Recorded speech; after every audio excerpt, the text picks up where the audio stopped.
Yo, shit's tense, bro. This is fucking tense right now. Guys, we're here. We're live. Impromptu investigation. Live stream. Join your one. We're back. It's been a while. I know some of you guys ain't been here right now, but I'm putting it out there right now. I need you guys right now to say this with me. The coronavirus ain't fucking killing you, man. All right? Say it with me right now. Put it into the earth out there. Manifest that damn thing to real life, guys. The coronavirus ain't taking us down. It ain't killing us. It ain't killing the people we care about. It ain't taking us down right now. We're here. We're live. Things are going on. My man Tom Hanks got the coronavirus and the world is shut down. NBA shut down. Everything's shutting the fuck down. But the World Series of Poker, that's going to go on still, though, because, I don't know. We'll see about that, guys. But here we are, man. This is the world. This is my man, my crowd. Remember, you guys remember the guy? We looked into him. Now, our subject is the coronavirus. What's happening? Is it real? Is it fake? Is it imaginary? What's going to happen? Are people freaking out? What do we do, right? You got to stay home. Are you stocked up? Are you ready? Like, there's so many questions we all got to talk about and discuss. And I got to remind you guys, right? I'm not an expert, okay? I'm not an expert, all right? So don't act like I'm fucking expert at the coronavirus. I'm not, but I am an expert at investigating and getting to the bottom of things. That's what I do. You put me in a room with a bottle of Adderall and a bottle of water, and I'll figure out goddamn anything on the entire planet Earth, my friends. Just is what it is. In a live stream. Put me on a live stream. I probably got to be on a live stream. So we're going to take a look. We're going to see what's going down out there right now, guys. We're going through Twitter. We're going through Reddit. We're reading what we can find. We're going to try to get caught up on here. My man, I can't believe they got my man Tom Hanks, all right? I can't believe they got him. So I'm just kidding. I actually don't need to take the Adderall, but we just happen to have it here. It's a good prop to show you guys. I know you guys all love Adderall out there, so it is what it is. All right, man. Let's get into it. But yeah, I'm hyped, man. People are worried. Listen, guys. Okay, I want to say this right away, right? That's how I feel, okay? It's normal to be worried, right? We don't know how many cases are out there. We don't know how many people are dying. We don't know any of these things out there. There's speculation out there. We're worried about worried about ourselves, worried about our parents, worried about our family, worried about our lives, man. You know, I've been doing this poker world 13 years. You guys been doing your stuff for many, many years. This is fucking scary stuff to a lot of people out there, right? But you got to remember, man, you try to make the best of what the situation is. You try to have an impact on whatever level it is that you can, right? If you're worried about your family, you call them up. You talk with them. You try to stay reassured, all right? You got to stay strong in situations like this, guys, okay? It's easy to panic. It's easy to be uncertain. It's easy to be uncomfortable. It's easy to be scared, right? It's easy to be those things too. For me, how I'm handling it, right? Maybe some people, they're going to work best like that, though. But for myself, this is what I try to do. I try to look that pressure in the face. I try to look that uncomfortability in the face. And you try to overcome it, man. You try to do what you can do, whatever it is that you do. You try to look at the realistic scenarios of what's happened out there for people dying out there. And you know what I mean? You guys got to remember those things. You got to keep that in perspective, right? This stuff's designed to scare you. It's designed to give you fear. People that we know, right, are getting affected. You know, my man Tom Hanks, Toy Story. I mean, it's Tom fucking Hanks. Everybody knows my man Tom Hanks, right? NBA players got coronavirus as well, too. So, you know, whatever, man. I think what I'm trying to do is stay calm, not freak out about it. And let's see what we got out here, man. Everyone's worried with their bankroll. I'll take some questions, man. We'll get after it. If you're afraid to leave the house, right? I mean, let's take a look at what we know, guys, okay? How do I switch? Oh, here we go. Bam. Okay, boom. Look at that transition. Bam. Upgraded. This is the last podcast here, boys. So let's take a look at what we know, right? The coronavirus is spread through human contact with other people, right? So how do you avoid human contact with other people is you stay the fuck inside. Obviously, that's not going to be realistic for everybody. You got to get food. You got to go out there and you got to go to work. You got to provide for your family. You got to provide for people that you know. You got something that's just a habit. You don't know what to do. Now, right, that's up to everyone. What I'm personally going to do is I'm going to stay inside. I live in Vegas. I live on the Vegas Strip here, okay? So there was 100,000 people, construction festival in town. There's thousands of people right by where I live out here in Vegas, man, okay? So I mean, right, if anyone catches it, you know, it's probably going to be someone that's right here smack dab in the middle of things like that. But, right, what can you do? You know, it is what it is. I get it. I conquer it, overcome it, or I fucking die, right? I mean, that's what the realist situation is. But I'm not worried about that. Whatever comes, man. Whatever comes my way, I'm going to tackle it head on and make the best of the situation. I'm going to try to figure out a way to overcome it. And that's just the way I'm going to go upon doing it, guys. My man Tom Hanks, I can't believe it, man. They got my man Tom Hanks, the NBA season, suspended, my friends. Rudy Gobert, French guy, Utah Jazz, man, tested positive for the coronavirus. They canceled the game while people were in the building, right? People were in the building. The fans were there, and they said, the game's called off. You guys got to go. So I will be putting up I will be putting up short videos as well on my YouTube channel. I actually made a video for tomorrow, but then crazy things started happening right now. So now I wanted to get on here. I want to do a little streaming. People have been asking me, what do I think for World Series of Poker? I think what happens is that the World Series of Poker is going to follow along with other people, right? So if other festivals are canceled, if other things get canceled, then the World Series of Poker will cancel as well too. But right now, we've only made it to April. So we got to wait until May events start coming in, till June events start coming in. I think if we start seeing festivals that are canceled in May and in June and in July, then we're going to see the World Series of Poker get canceled. But, you know, it's really going to be wait and see. It's really hard to know. It's hard to tell. I think what you can do right now is, you know, you can really look around and see like, okay, what are other countries doing? How are they handling it? What are the trends? What are the patterns? What are the realistic facts and figures that we see? And it's obviously hard to be able to do that because we don't know what's true, what's not true, what numbers are true. We don't know who they tested, how they tested it. There's all these questions that are just really unknown. So I don't think you or me or anyone else out there is 100% going to know unless you're one of the people that's in the know of what's taking place. So we can only speculate. We can only try to do our research. We can only try to worry about ourselves, worry about our family, worry about what we're doing and what our family and people that we care about are doing to stay safe, I believe, in a time like this. So, but yeah, there are people in Vegas that have the coronavirus, I'm told. There's people that were here as well, too. So it's not looking good, man. The NBA season, guys, just got canceled as well. Let's go through my Twitter and hope we don't find anything out of line in here for the most part.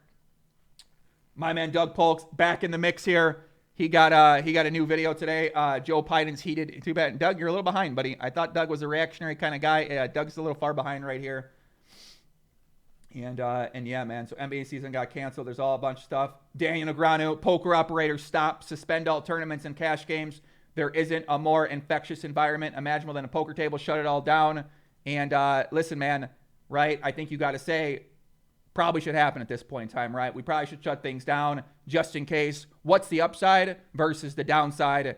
And yeah, man. I mean, listen, I don't know. Everyone makes their own decision, right? But do you think we should retweet it? Fuck it, let's retweet it. Why not?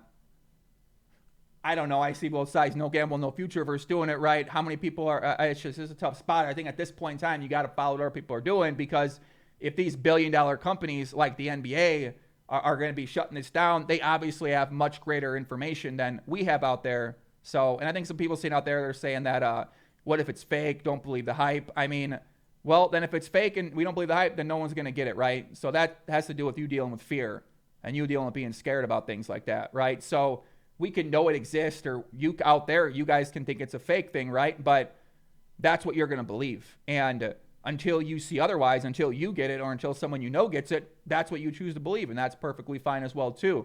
So I think once you see people that appear to be infected with it, and you got to decide, do you believe that, or do you believe it's propaganda? Do you believe it's fake? And that's up to you to decide, right? You might believe it's fake. You might have a strong argument. Other people are going to be based on factual evidence in terms of what they're seeing on video and what they're seeing through people that they know. And that's how they're going to base their reality in terms of what they believe in the situation. So people out there are going to come in there, but your argument isn't very good. When you come in here and you just say it's fake, well, what's your reasoning? What's your argument, right? I mean, we got a lot of arguments here.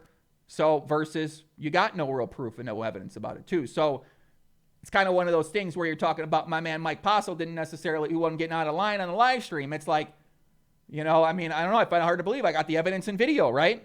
Well, let me see you play. Are you the best player in the entire world? Well, go play some fucking poker if you're the best player in the entire world. You said you're a fucking god. Let me see you play. I mean, listen, if you're the best player in the world and someone said you're cheating, aren't you just going to go play poker for us? Like, what the hell? I don't get it, man. I don't get it. I just don't understand, man. So yeah, guys, we understand fake is facts. All right. Well, if you want to keep repeating it's fake in the chat, I understand. But you do what you got to do, man. I think when it comes to being scared, guys, listen, man, be worried about it, but try to be realistic. How many people are getting sick and recovering? It appears to be a lot, right? But we don't know, man. You know, maybe you should be fucking scared, right? I don't know out there. I'm not personally scared, but I'm ready for anything out there, man. See what they say out here. Don't forget, Rudy Gobert didn't self-quarantine and let over 20,000 people into an arena only to cancel the game before tip-off. Yeah, suspended and canceled. I agree. You're right. NBA suspended its season. So when they mean suspend, that means that it'll get continued at a later date. Correct. That's true. Right. It's canceled for right now. Suspended. Right. Correct. That's true. From the grammar point of view, correct. You're right. My bad. All right. You're right. That's true. Hoax pushers will cause people to die. I mean, maybe, maybe not.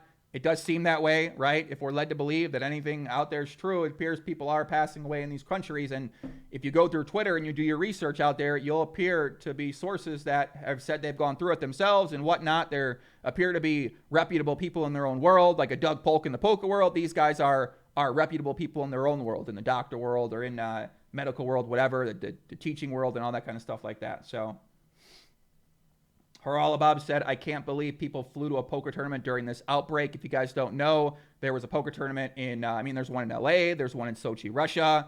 There were a few poker tournaments that people traveled to. They played with the chips, right? So yeah, man, I mean, this guy never been so paranoid to be a gym owner right now. I mean, there's a lot of freaking out on here, man, for sure. I guess they're scared of getting it and dying. I mean, what's the scare? What are they scared about right now exactly, right? So people, what are you guys scared about that are scared? You know what I mean? Scrimutsu says, Joe, if you're not afraid of coronavirus, what are you afraid of? Is there anything? I mean, it is what it is, man. You know what I'm saying? You die. Like, right? Once you realize once you're dead, like you're dead, that's it. What are you really scared about, right? I mean, you don't want your family to get hurt. You don't want to get hurt. You want to avoid those things, and you want to try to put yourself in a position where your friends and family can be healthy and be prosperous and live a good life and live a fulfilled life and live a happy life. But in terms of being scared, right? I mean, the only thing that kind of comes is you deal with whatever it is, right? If you get sick, you lose your leg, you can't, right? Whatever ailment kind of comes up in your way, you got to deal with it. Somebody dies in your life, you got to deal with it, man. You got to figure out a way to get over it, to deal with it. So I think for me, I experience the emotion. I get scared. I get nervous, right? But I try to stay strong and I try to stay positive. I mean, staying positive is my biggest trick, right? I've been depressed in my life. I've understood what it's like to not be happy or not be upbeat.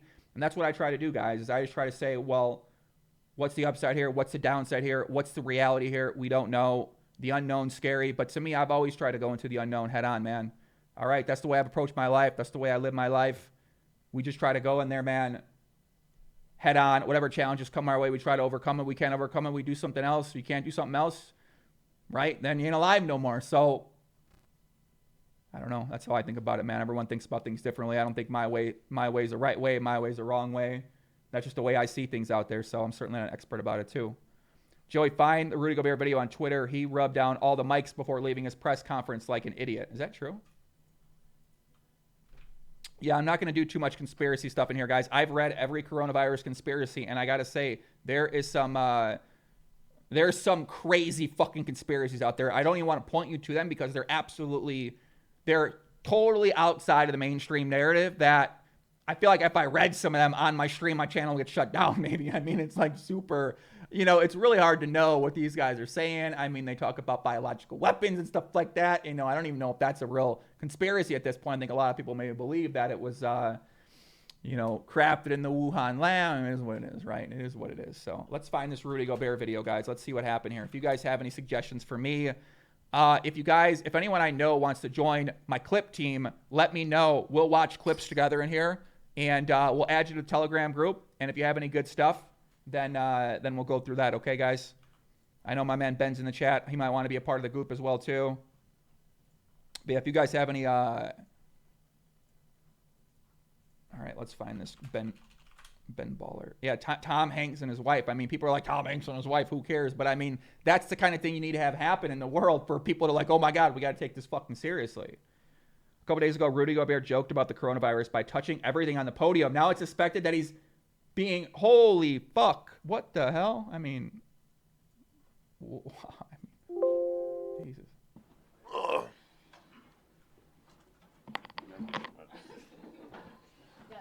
Oh my God, that's crazy.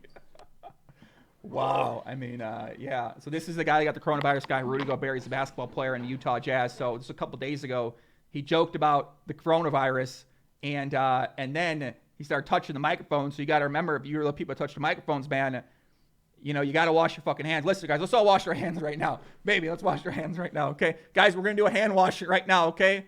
Give me some water. Give me the bucket. Where's the bucket? Come on, I'm serious. Give me the bucket. We got to wash our hands together. Come on. Baby, get the bucket, please. Come on. I need that.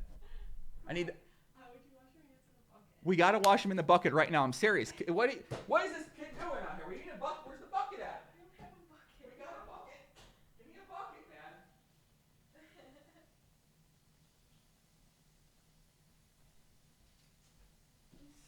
Wash those hands, guys. Wash those hands, all right? Let's go. Get it in here. You got to get these fucking hands clean, okay? I know it might not help, but we got to wash our hands. Let's do it. ASMR. Is that how it's done? It's fucking weird.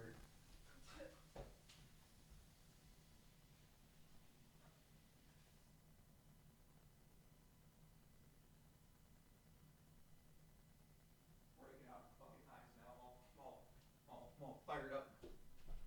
He said, God, is the coronavirus like God? Ay. 20-second watch, puppy. 20-second watch. Ay. I like this stream, man. I can tell we're gonna have a lot of good stuff in here. We're gonna have a lot of people who say it ain't true. Listen, man, I believe it isn't gonna mean it. I don't know. That's what it is. Fuck, man. If we're quarantined, guys, listen. If we gotta go quarantine, I might do live stream every single day. So, Michael Bolton. Oh boy. Okay, Michael Bolton. Oh my God. We'll see what happens. So let's go through the timeline here, see what people are saying.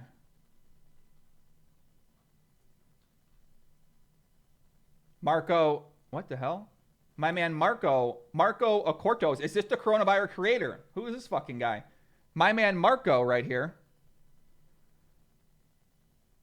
So Marco in 2013, June 3rd says, coronavirus is coming. What the hell? Who's this fucking guy? What's this guy talking about, man? Oh, let's not go through his test timeline. I don't even know what that means.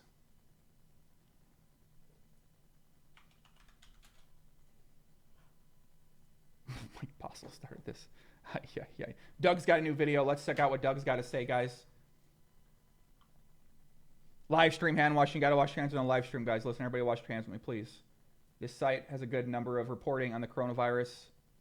This is coronavirus cases, total confirmed cases, 126,000 all around the world. My man in Africa ain't getting affected. Look at Africa, man. All right. Who's going to Ethiopia with me, guys? I'm dead serious. Madagascar, look, of course Madagascar is safe. Of course it's fucking safe. No one ever happens in Madagascar. You play gink. All right, let's see where we're going. Russia. What the hell? This is kind of looking suspicious, isn't it, guys? So Russia has one. Greenland has none. Madagascar has none. Canada looks really good too right now. For now, I mean, Canada, it's kind of bubbling up. You can see it in Canada, right? It's doing that same thing in America right here too. South America looks okay, but it looks like it's very random. It's right there. This is just what we know, obviously, right? These are the things that are. These are just the things that that obviously there's probably more things that are. Holy shit! Oh my God. Australia, if you don't know, there's not many people that live in here. These are all the big cities right here. So this is why Melbourne right here. I used to live in Sydney right there. All the things around the oceans right there. So that's why you're seeing that right there. New Zealand looks like it only has one confirmed. So yeah, look at it. It's hitting everywhere but Africa. Oh my God. And Eastern Europe as well too appears to be good, right? But they just might have testing kits. You never know. I don't really know how things work there. So yeah, all the countries that end in Stan have 0. Yeah, that's true. I mean, Pakistan does have some though, so I guess you're not right about that. But I see what you're trying to say. I see the point you're trying to go. GM Garrett, I am in Vegas until Monday morning. Should I A, change my flight tomorrow, B, stay in my room, C, quit being a pussy and go play Excalibur 1-2? Oh, man, that's a great question. What would you guys do? Hey, guys, my man GM Garrett, he's in Vegas until Friday morning. I don't really, yeah, this assumes testing and reporting. I agree, Ben. I agree.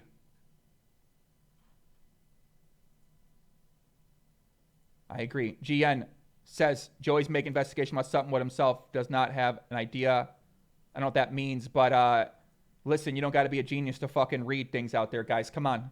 You guys slow? What's this guy talking about? Get this guy in the fucking group chat. We need him in there, man.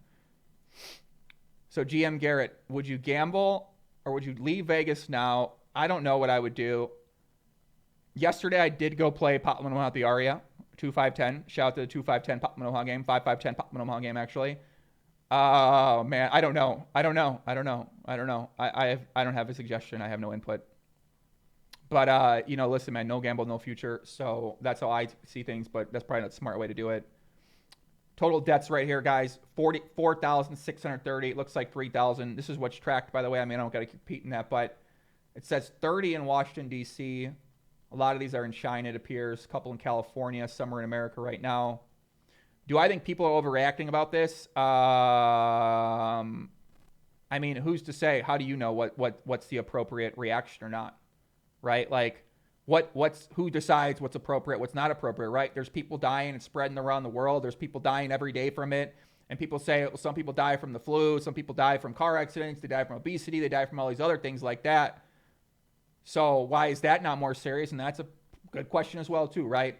So I'm not the person qualified to answer a question like that. I don't really know. Who knows, man? I don't know. So, but yeah, very strange how Russians immune. What do you guys think? I mean, they're not immune technically. They have one. But I don't know, man. People are saying maybe when it gets summertime, the heat will wear it off. People saying maybe this will just last for a month or two and it'll blow over, right? I mean, who fucking knows, right? I don't think anyone out there knows. They can't pretend to be an expert. You can see the cases the other day. Mexico City, baby, book the jet to TJ. Book the jet. Let's get out of here. We're taking our car. Guys, we're going to Raptor Shrimp. We're going on to Tijuana right now. It appears Mexico's safe. We're going to Cabo San... Wait, they probably have tourists. Where can we go in Mexico where there's no tourists? That's where we want to go, I think, guys. We want to go... I just got done watching Narcos Mexico last night, and I'm trying to stay away from where my man in the Sinaloa cartel is. Those guys appear fucking crazy.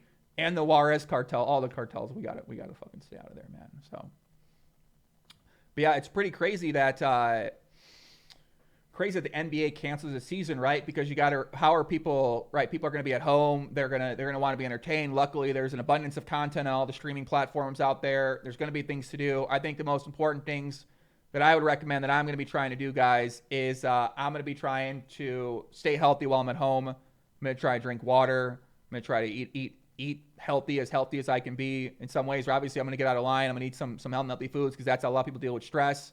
But I think for me, I am going to just try. I've been living at home for 13 years, basically, right? Working at home, online poker player. Number one piece of advice, don't just jack off all day long, right? You sit in bed, jacking off. It leads you to be, you're kind of miserable, a little bit unhappy. There's some scientific thing behind it. I don't fucking know. I'm not professional at it, right? But they do it, and they sit in bed on their phone, and they do it again. They sit in the phone on their bed, do it again, and before you know it, your whole entire day becomes a jack-off. You didn't really get anything done. You didn't work at anything. You didn't study. You're kind of unhealthy. You're feeling miserable. Your sex drive's down. There's a lot of things potentially coming your way. Number one piece of advice, don't jack off. Number two piece of advice, drink your fucking water. Listen, water we got right here. Number three, get some food for yourself. Try to stay healthy. Try to move around, right? Maybe we work out together, right? We do a little stretching. We stretch. We stand up. We got our equipment. We got our foam rollers. We got our pads. We stay active, right? When this thing blows over, we make it out there. We'd be healthy, man. We'd be healthy. Canceled. Joey, you're out of line. Keep saying canceled. It is what it is, all right? But that's what I'm trying to do. I'm trying to stay at home. I'm trying to be healthy. Trying to stay in touch with my loved ones. I'm trying to communicate with my community, which is the poker community right now. And no, I'm not doing a jack-off stream. And no. Masturbation increases your white cell blood count, which would assist you in fighting coronavirus 19. Can I get a source on that, baby? Can you find me a source on that, please? Is it true? Is that true? I actually don't know. My little brother's going to go stream a video game right now. Bad timing, bro. I told my little brother if he went and streamed 7 days in a row, I'd do a giveaway in his chat. So I think he's going to stream on Twitch right now. Go Blue, what if you have the corona but can't afford to take off work because of no paid sick days? Most family USA are 1 to 2 paychecks away from being homeless. I agree. That sucks, man. I know. What are you going to do? I mean, I don't know. What are you going to do, right? You got to pay your bills. You got to borrow some money from a friend. You got to try to find somebody to help you out. I mean, you're in a real tough spot, right? Well, I have to think about what's the worst that could happen.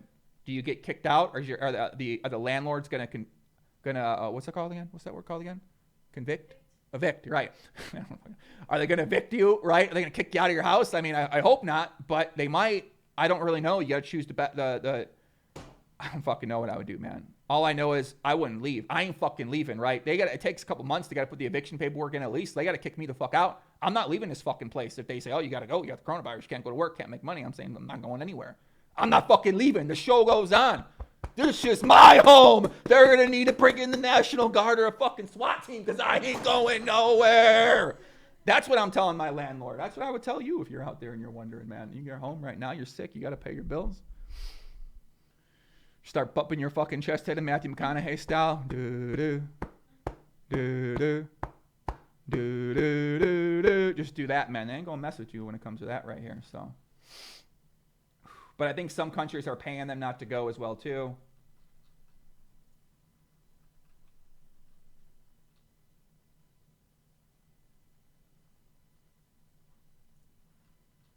Wow. Yeah, I mean, this Negrano comment kind of going here. The Olympics in Japan, I mean, that's a great question. What's going to happen with the Olympics? Nobody really knows. I don't really know, man. Is the World Series of Poker going to get canceled? I don't really know. It appears that there's a good chance it might get suspended, not canceled. Suspended.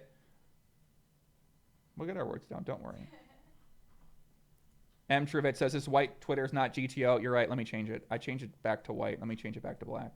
But yeah, I think with the Olympics, right, it appears it's going to be postponed, right? I mean, it's $1 billion thing, and it would, you know, from reading through some of the things talked about how it might impact the Japanese infrastructure and stuff like that. So, I mean, you know, the Olympics, they spend billions of dollars. It might get suspended, right? But to get canceled, you know, that's going to really, really change the world in a lot of ways, guys. You know what I mean? It's kind of scary to think about that happening. And let's go to this PSA regarding COVID-19. If you want to know how reduce the risk of catching it, scroll down to the risk reduction section. However, to appreciate the full scope of the challenge ahead, the document has gone through hundreds of iterations thanks to global community feedback, including from outbreak zones such as Seattle, Australia, and the LA area. A recent in-depth study has shown just how incredibly infectious COVID-19 is. Unfortunately, its spread has not slowed, and the virus has been halted in China through Herculean efforts, allegedly.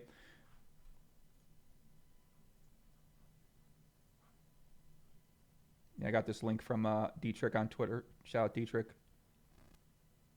Why you must act now, basically. There's this one, too. We'll get back to that article here. He said, why you must act now. I think I saw this graph right here, right?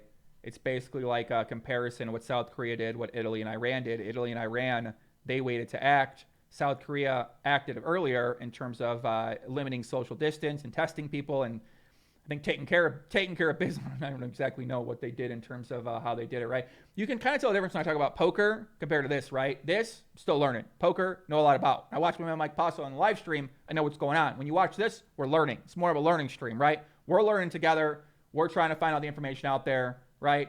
Just because you read something doesn't mean it's true. Doesn't mean that's what you believe. Doesn't mean that's what I believe. All right? You read things, you take it in, you process it. You try to better your own understanding. That's how you learn, right? You aggregate the information. You think about the information. You talk with more knowledgeable people about the information. And you try to remember what exactly it is that you learned, right? That's the learning process. That's how things are done. That's what we're doing right now, right? No one here is an expert. No one here knows what they're talking about. Just say that again for the number 100th time here. It says here, daily growth of rate between 3.5 and 3.6.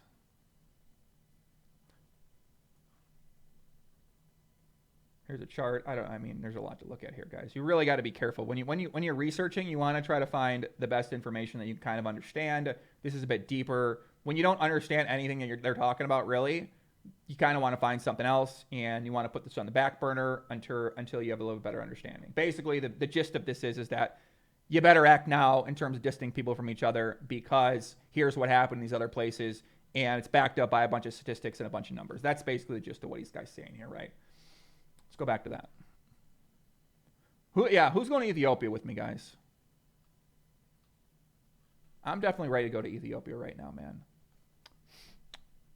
Pico Johnson, what's up, man? What's up? Yeah, don't let anybody scare you, man. Don't let people say don't let the media scare you. Don't let anybody scare you guys, okay?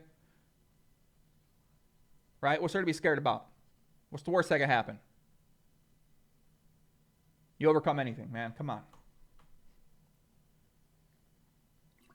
Pedro says, if you get the virus and don't die, do you get immunity against it? I don't know. It's a good question, man. I was wondering that too, right? I was wondering if you get it, if you overcome it, can you get it again? Can it mutate, right? Like, what would happen? I don't know. Good question. Not really sure, right? Let's put it on the question list for our research project. Habib versus Tony is not happening. I agree. Habib Nurmagomedov versus Tony Ferguson UFC fight scheduled for Brooklyn in early April. Doesn't look like it's going to happen for right now. It'll probably be either change its location or yeah. Fling Flong, $2 donation. LA, NYC, Miami in order of safest to least safe. Well, we know that we look at our map, right? We got a lot in LA. Miami appears, I mean, this can't be true, obviously, right? It appears Miami has none, right? Do we find a virus? Should we just fucking try to find a virus? Guys, listen, if you guys know, I'm dead serious. If you guys know how I could try to help out the virus cure, although the conspiracy theorists are going to say there's already a cure, it's patented by Bill Gates, yada, yada, yada. I get it. I got it. I understand. You guys already think there's a fucking cure. Understand. Let's presume there isn't a cure, right? Where can I go with my bottle of Adderall, my water, and yeah, where can we go? Where can we do these things, right? I need to know. I need to find out because I'm trying to find a cure and I'll live stream the entire fucking thing, all right? I'll go to China if I got to. I'll go to Wuhan. It's not true. I'll go to Harvard. That's not. I'll go wherever, man. I mean, they might not let me in the fucking door, but I'll do what I can from here and from my room right now. So Miami appears to be a safe place. I can't imagine Cuba, Havana. We can go to Cuba. What do you guys think? Yoel Romero's down there. I mean, Mexico looks like the spot, man. We'll see how this goes in a few days. This will, yeah, hotter the better. Go to the moon. Yeah, let's all move to Mars. Can we do that? Max says, I'm going to the doctor tomorrow because Atlanta is so dense. I might have it or already at risk. Only worried because the old folks around here. Yeah, man. I mean, if you can go to the doctor and you can go see the doctor, I'd probably go to the doctor right now, right? Get it checked out. Go see what they say. Go see what's happening with things, right? I think, I don't think that's a bad idea if you're doing it out there. So I'm getting, Wim Hof method, use your mind and block it out. You could do that. Let's go back and read here. The bad news, there are currently over 100,000 global confirmed cases of COVID-19, and the WHO has classified it as a pandemic. Now it seems it has arrived at your doorstep. I agree.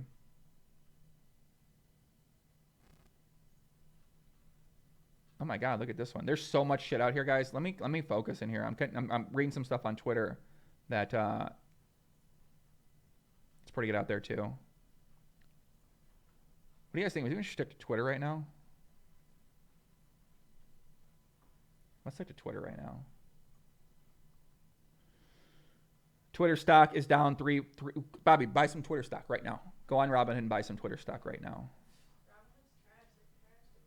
Robinhood crashed again. We need to go. We need to get. I think they're going to shut down the markets probably, right? I mean, people are going to be. You know what I mean? Some companies are going to be losing so much money right now. Pelicans game has been postponed. Well, obviously the whole entire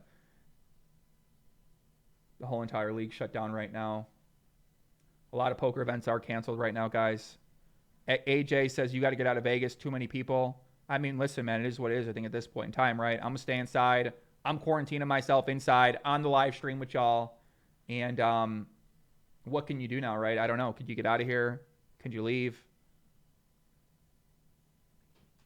Don't really know, man. I'll stay here. I'm going with the ride. Bad Gamer, what's up, Poppy? I'm break dinner night shift. What's happening, man? What's going on? Jason on here said most Western countries are on the same coronavirus trajectory. Hong Kong and Singapore have managed to slow the spread.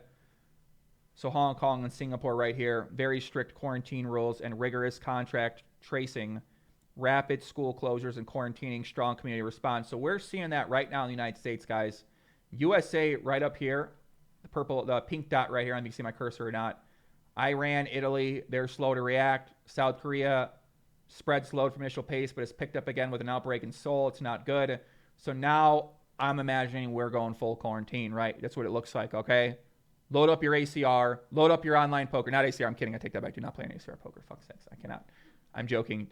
I do not recommend ACR. Who knows what's happening? But why not? I mean, listen, we could talk about that another time. But In terms of ACR, I mean, gamble at your own risk, right? Most likely not in the up and up, and there's a lot of problems happening on the site, but do what you got to do. So what do you guys think? I should stay put? Jennifer, what's up, Jennifer? What do you think? Stay put? Yeah. We stay put? We ain't leaving? Well, I mean, are we in? I think we're staying put, guys. We're in Vegas. We're in the mix right now. I mean, there's this construction festival in town right now, and yeah, man. I mean, people all in the world came out. 100,000 people, supposed to be 120,000 people up there, came here in the world, guys, or came here in Vegas. So I mean, in terms of worried, right? Like, it is what it is, guys. You know what I'm saying? It is what it is. You get it. I'll be on the stream with y'all rocking, man. I'll be sick in bed, laying there. But we ain't panicking around here, man. Ain't nobody, the coronavirus ain't getting us around here, man. The investigations are going on. Malicious Sudanis, I live in Kitsap County, Washington. I had contact with someone today, not feeling great about it. Wash your hands, brother. Go get those hands washed.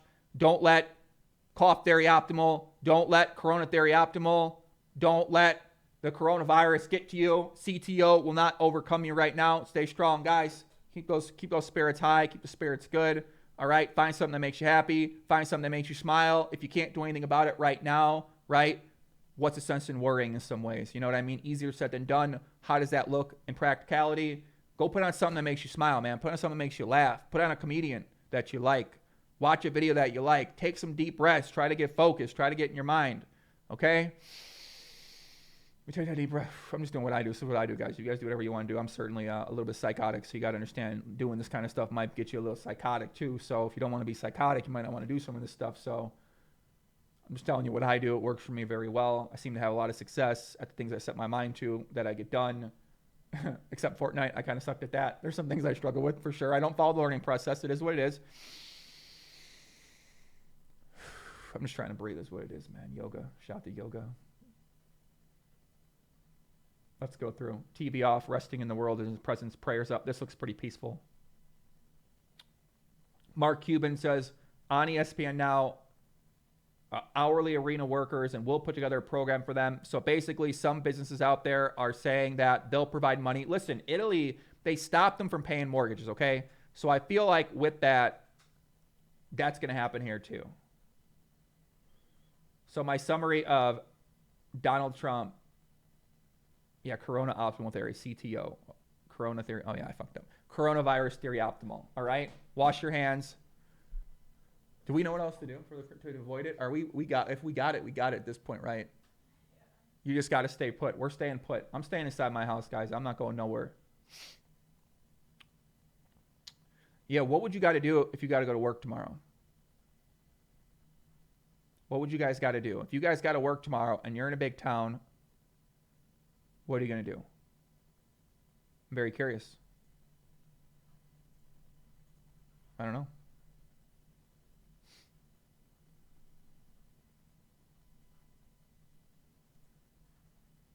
What did Doug say here?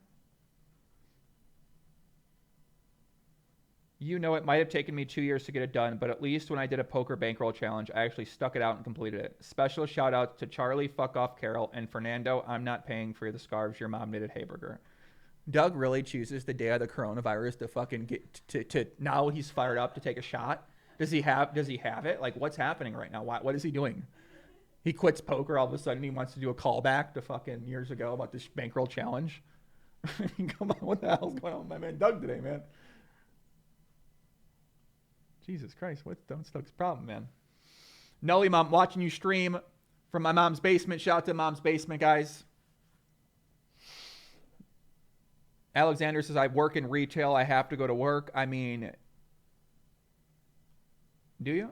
I don't know. I mean, yeah, you know, whatever, man. You go there, right? You do what you got to do. I wouldn't say you're fucked, but. So let's see here.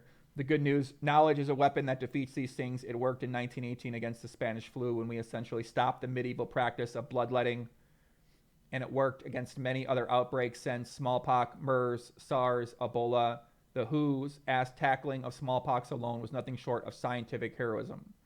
And so after 100 years after 1918, here we are again facing perhaps the greatest test of our generation. The problem is these days we're inundated with so much information that when a real threat comes along, it's buried under a mountain of clutter. It's true. I know this document is not all encompassing by any means. Hopefully it will help you see through some of that clutter, as well as give those new to the threat an opportunity to hit the ground running. Important. The main mode of transmission is via respiratory droplets, coughing, sneezing, and possibly breathing as well. But you can also get it through shaking hands, kissing somebody who is sick, or touching a contaminated surface. Well, fuck. This could include handrails, doorknobs, elevator buttons. Oh my God. And I live in an elevator. Surfaces prone to a droplet dispersion cloud. Cough dispersion basically means anytime a sick person coughs, they're dispersing a plume of droplets over a given area. The viral particles within those droplets then settle on ordinary surfaces. People touch those surfaces, then touch their phones or their faces. We should wash this phone. You got the wipes? Yeah. Can I get the wipes? Just, I mean, 0.001% chance it helps out. You never know, right? I was thinking about that yesterday when I played poker, and then I would take my phone and maybe we just need some good edibles right now, guys. I think that's kind of what comes. No, you don't want to get the wipes. No, I don't know. You don't want to get the wipes or not. I don't know. You ready to see if I really wanted the wipes or not? No. We can do the wipes. It's okay. Yeah. I don't know, man. Yeah, that doesn't look good for I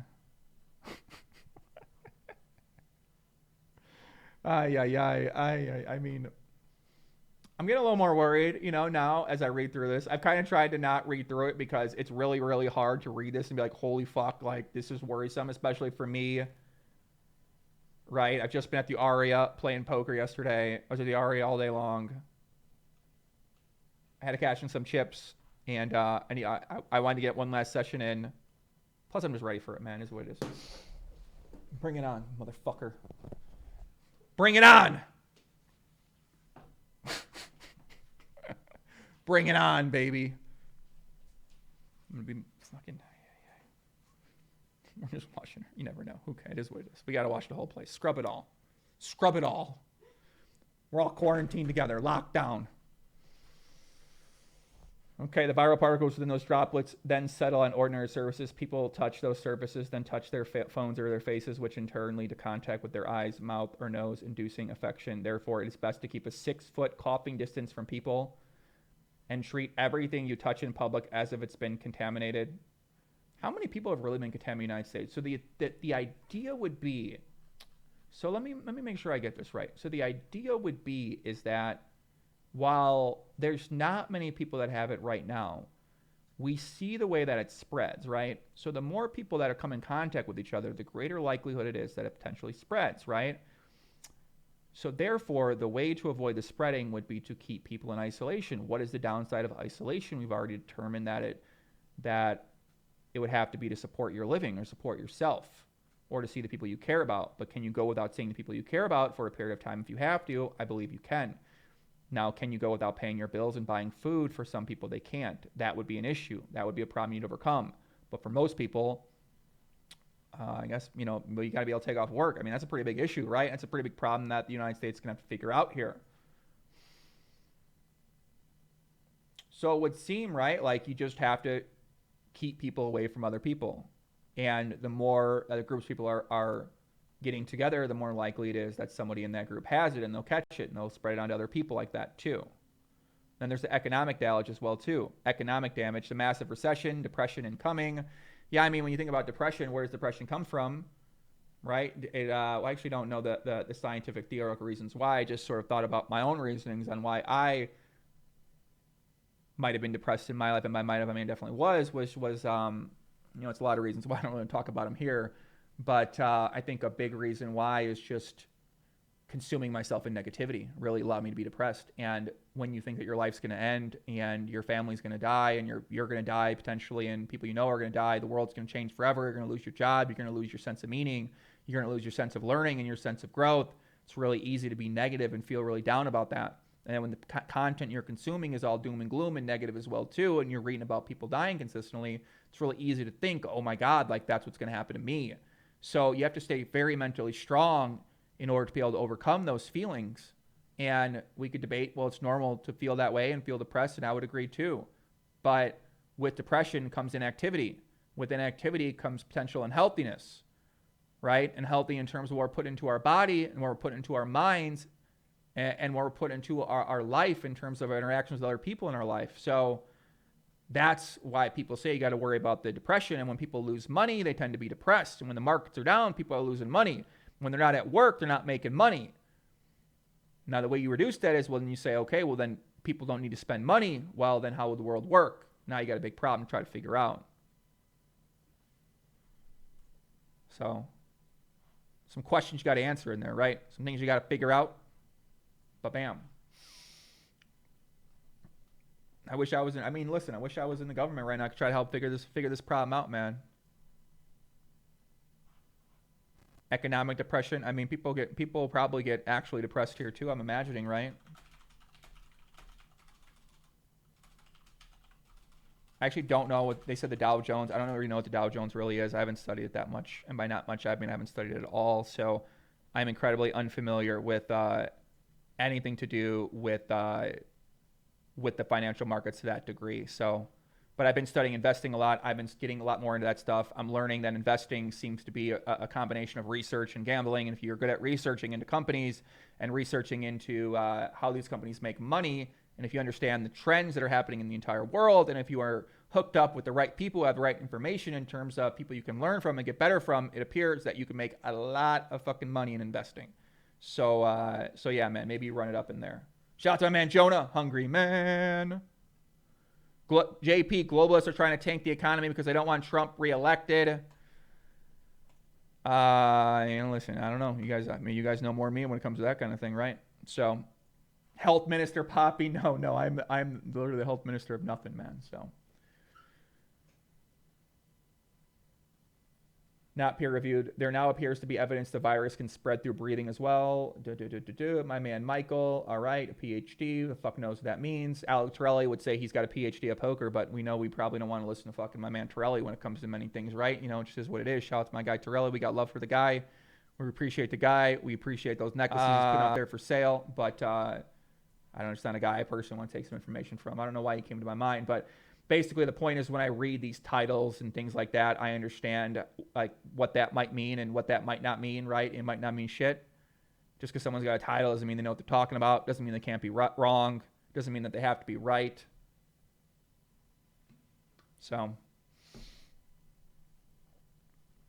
when's the time you had the flu, Poppy? I was actually sick a couple weeks ago, unfortunately. So, who knows, man? I mean, it's easy to think that because you got sick a few weeks back that you might be sick right now, or you might have had it, right? Some people are saying, oh, they had it, but then it went away, or you know, who really knows, right? I don't really know exactly how I was feeling exactly a couple weeks ago. I definitely was sick. I definitely had to take medicine, but in terms of if that was a regular flu or if that's something to do with this or not, right? Really hard to know. And by hard to know, I mean it's possible to know. So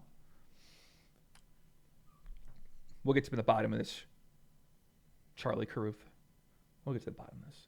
He says up to 1 in 5 infected people may require hospitalization. But this is an oversimplification as the metric skews towards the elderly and those with comorbidities. See the mortality comorbidities section below. Plus the metrics differ based on region and testing capacity. Here's a breakdown of the above. Approximately 80% of laboratory confirmed patients have mild to moderate disease, which includes pneumonia, non-pneumonia, pneumonia cases. 13.8% have had severe disease requiring hospitalization. 6.1 were critical. A bunch of numbers that we don't necessarily know what we need to know for, what we can do with.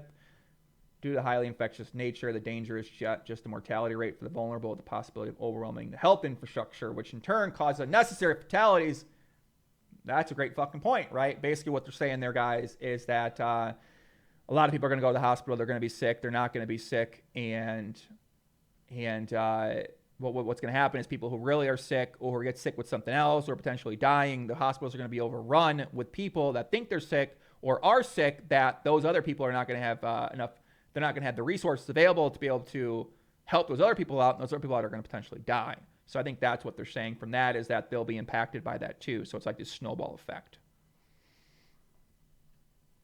Brand David, example, Joe is infected and coughs all over a public table. Sally comes along, runs her hands all over the table. Joe just coughed all over. then she touches her mouth or eats. Yep, that would be how things could potentially be transmitted as well too.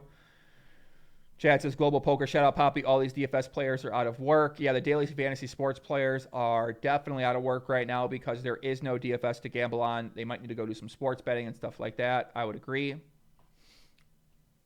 This says, due to the highly nature, the danger is not just the mortality rate. Okay, we read that. As it stands, it wouldn't take much to overwhelm hospitals, hence why it's important to start taking preventative measures now. That makes sense, especially because hospitals are already burdened with a heavy flu season in the Northern Hemisphere, that is. For example, if only 10 out of every 100,000 people required a bed, we'd already be coming up short. As in the USA, there are only 2.77 beds for every 1,000 people and 2.58 in Canada. Why is this important? In South Korea, 4 in 22 deaths happen while waiting to be hospitalized. Source. I mean, I always take these things with a grain of salt because it's really hard to know 100% of these numbers are accurate or not. I'm just imagining that they can't be accurate because there's no fucking way that they possibly tested all these people and know these things for sure, right? So you got to take these things with a grain of salt. You can try to take the information away that is relevant, that we know that is true, right? So in this situation, you might say, okay, what do we think is true out of this information we just read? And what I would take away is okay, I would take the bed note away. I'd say, okay, now there's not enough beds. That's easy to understand, right? This other statistic, right? I don't know if that's fucking true because we don't know if how accurate those numbers are. But it's something that you'll read. It's something that you'll take in. And you'll try to find more numbers that are similar, that match up, that are in line in terms of when you go through research and information. So now we know, okay, we'll look for that information more in other things that we read to better formulate our opinion on the situation. But while going into it, understanding that most likely it's being very underreported as well too. Roland said, have we gone over RO? I don't know what that means. Does anyone know anyone that has died from it? I know one person that has it right now. I know Tom Hanks has it too. We all know Tom Hanks, right? We all familiar with Tom Hanks. Jenny said she has it on too. It's Elke's girlfriend, a.k.a. her... Yo, can you guys go drop my little brother? My little brother said he's streaming right now. You know, he's not aware that the fucking everyone in the world thinks the world's going to end right now. So we're going to go drop him a little bit of... we're going to go do a little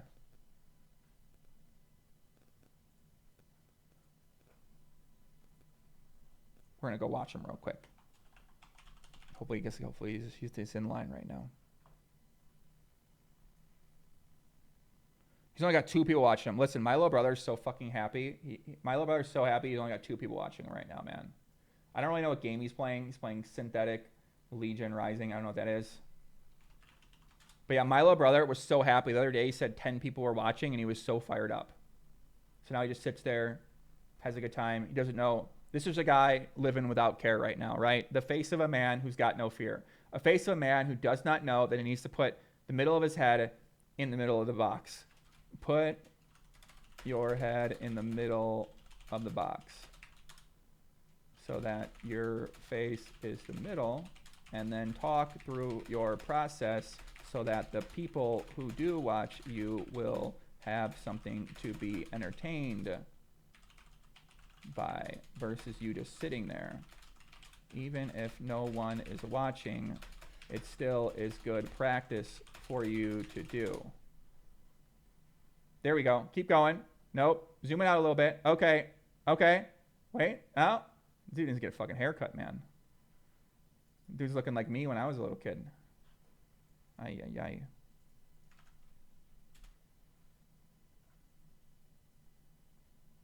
There's my little brother's stream right there.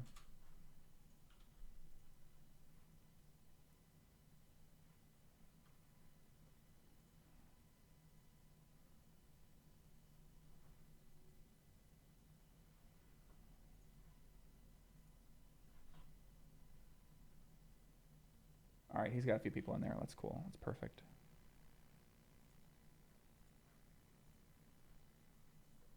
Someone said he saw a picture of Tom Hanks on a respirator. That is not good. That is not good at all. Where did you see a picture of Tom Hanks on a respirator at?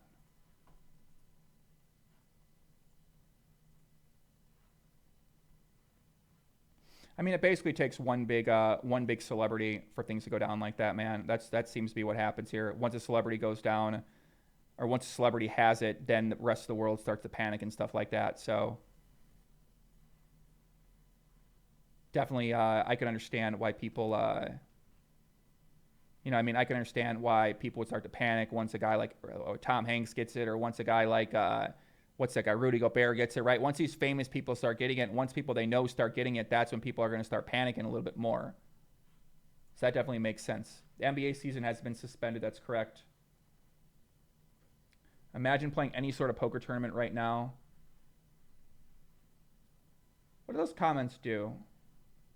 You know, what do those comments do when you say that? I mean, it's supposed to be kind of funny, but if you're playing poker there, obviously the people that are playing poker are aware that if you're playing poker right now, right, it's not a very good sign. All these other things are getting canceled, but the likelihood of, I don't know, man, is what it is. Who fucking knows, right? Am I going to play in any casinos anymore? No, I'm not. I'm going to take a break from the casino, guys. I don't think I'm going to play in any casinos right now. President Trump cancels trip to Las Vegas.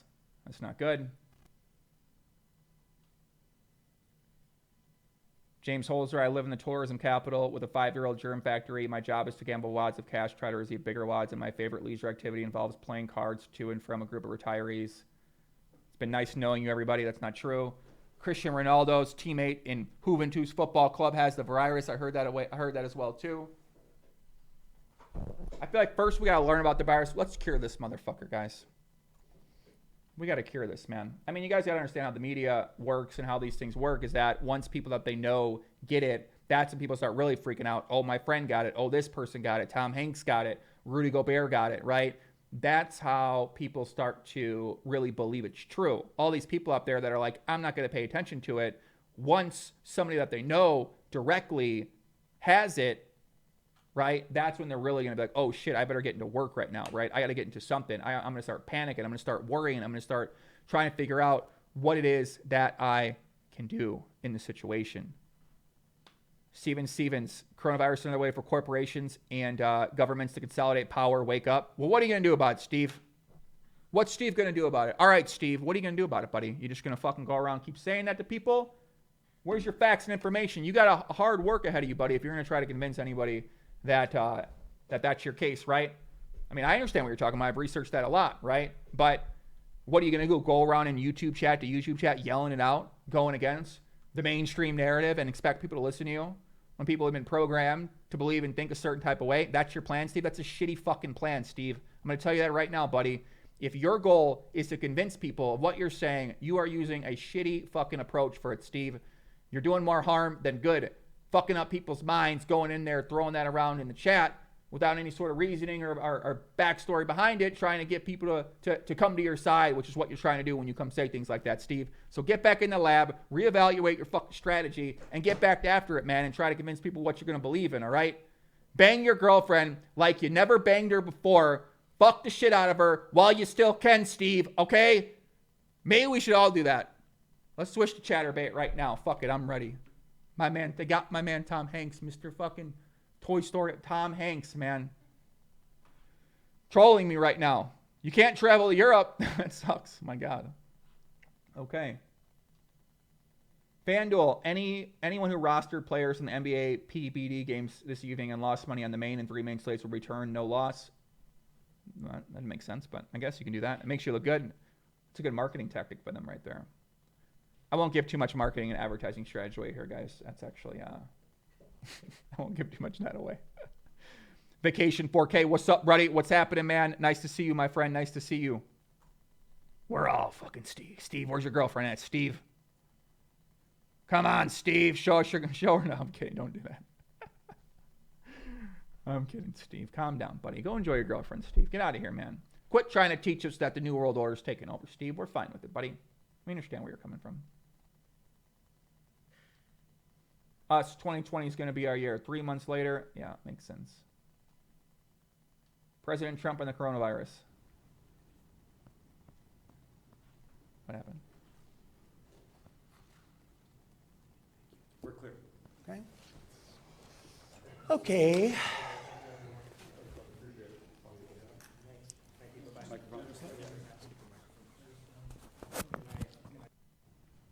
Why does that have 1.3 million views for? Who gives a fuck?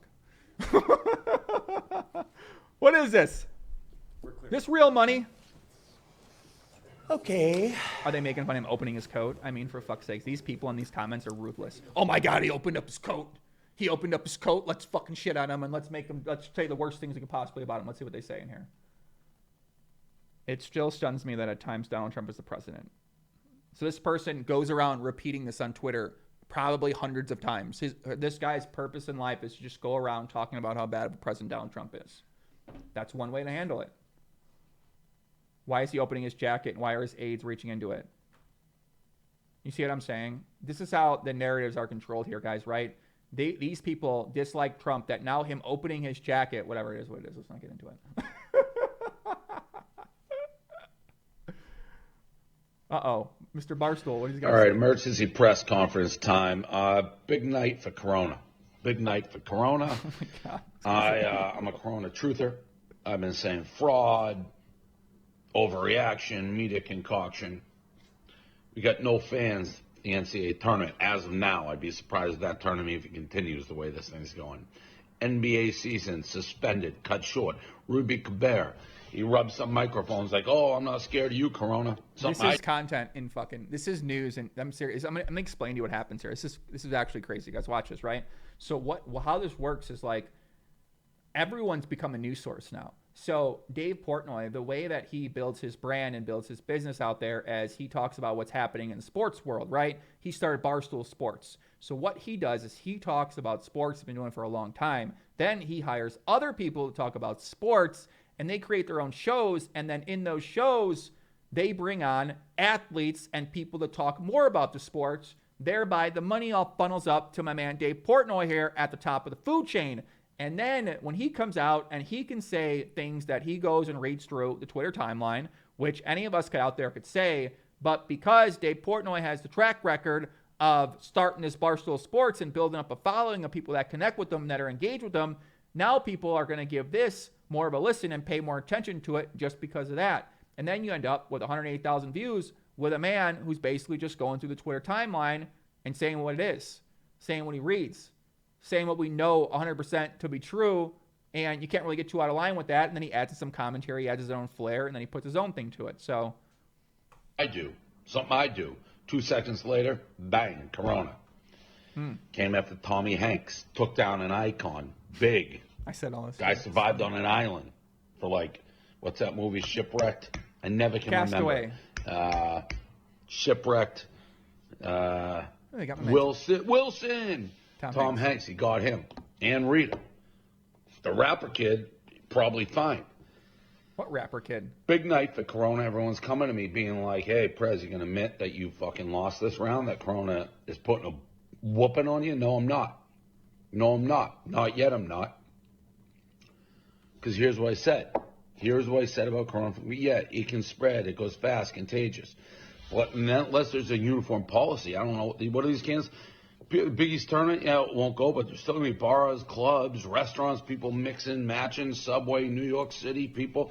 It's going to spread. You're going to get sick. You know who else does that? My friend, the flu. Contagious. People get sick. 7 to 10 days. Feel like ass. If you're old, if you have underlying health issues, major problem. Those people, regardless of whether they have it, should stay in their houses for the foreseeable future, probably, because this thing spreads so fast. Other than that, Rudy Gobert, get it, get some sleep, drink some OJ, drink some water. Ginger ale is my cup of tea, and get over it and get healthy, and everyone gets through the system. China just reopened the basketball league. South Korea going down. I don't know Italy, what's going on there. That's obviously very scary. I think that's because they live together with old people, so there's a lot more deaths. That's their culture. I could say this exact same thing and edit it in a way, and people would be like, great information, thank you. That's what's crazy, is like, I could take anyone in the chat right now, have them say this back, have them repeat it to me about 15 times, edit a video for them, and people would be like, thank you for that great information, buddy. I'm telling you, it's crazy how this shit works, man. People, like, they base their beliefs on what someone's saying based off of, like, what they know about that person and what they believe to be. Is this, like, out of line talk about, you think, this sort of stuff on stream? I probably shouldn't say shit, right? Yeah, okay. Just be in line. Okay. I'm going to keep it simple. Never mind. I'm going to keep it simple. See what else people are saying on here. Too much strat. Let's keep it more casual. Good idea. Yeah, okay. Good idea. In what could possibly be Vince Carter's final move as an NBA player, he enters the game in final seconds and drains a three. Amen. Caesars Entertainment, owners of World Series of Poker, has sent an email addressing their stance plan on dealing with the World Series of Poker. Okay. That was podcast level strat. Listen, that's too much strat. Jesus Christ. No one's going to pay attention anyway. It doesn't even matter. O.J. Simpson chimed in. I don't really care what he's going to say. How does O.J. Simpson become a thing? The guy, is this alleged or convicted? Killed? He allegedly, or did he do it? Can you research that? Seriously, I don't know. Did O.J. Simpson, is he convicted of killing his former wife and her lover? And the guy's like a fucking viral star on Twitter? I mean, if O.J. Simpson can come back, anybody can come back.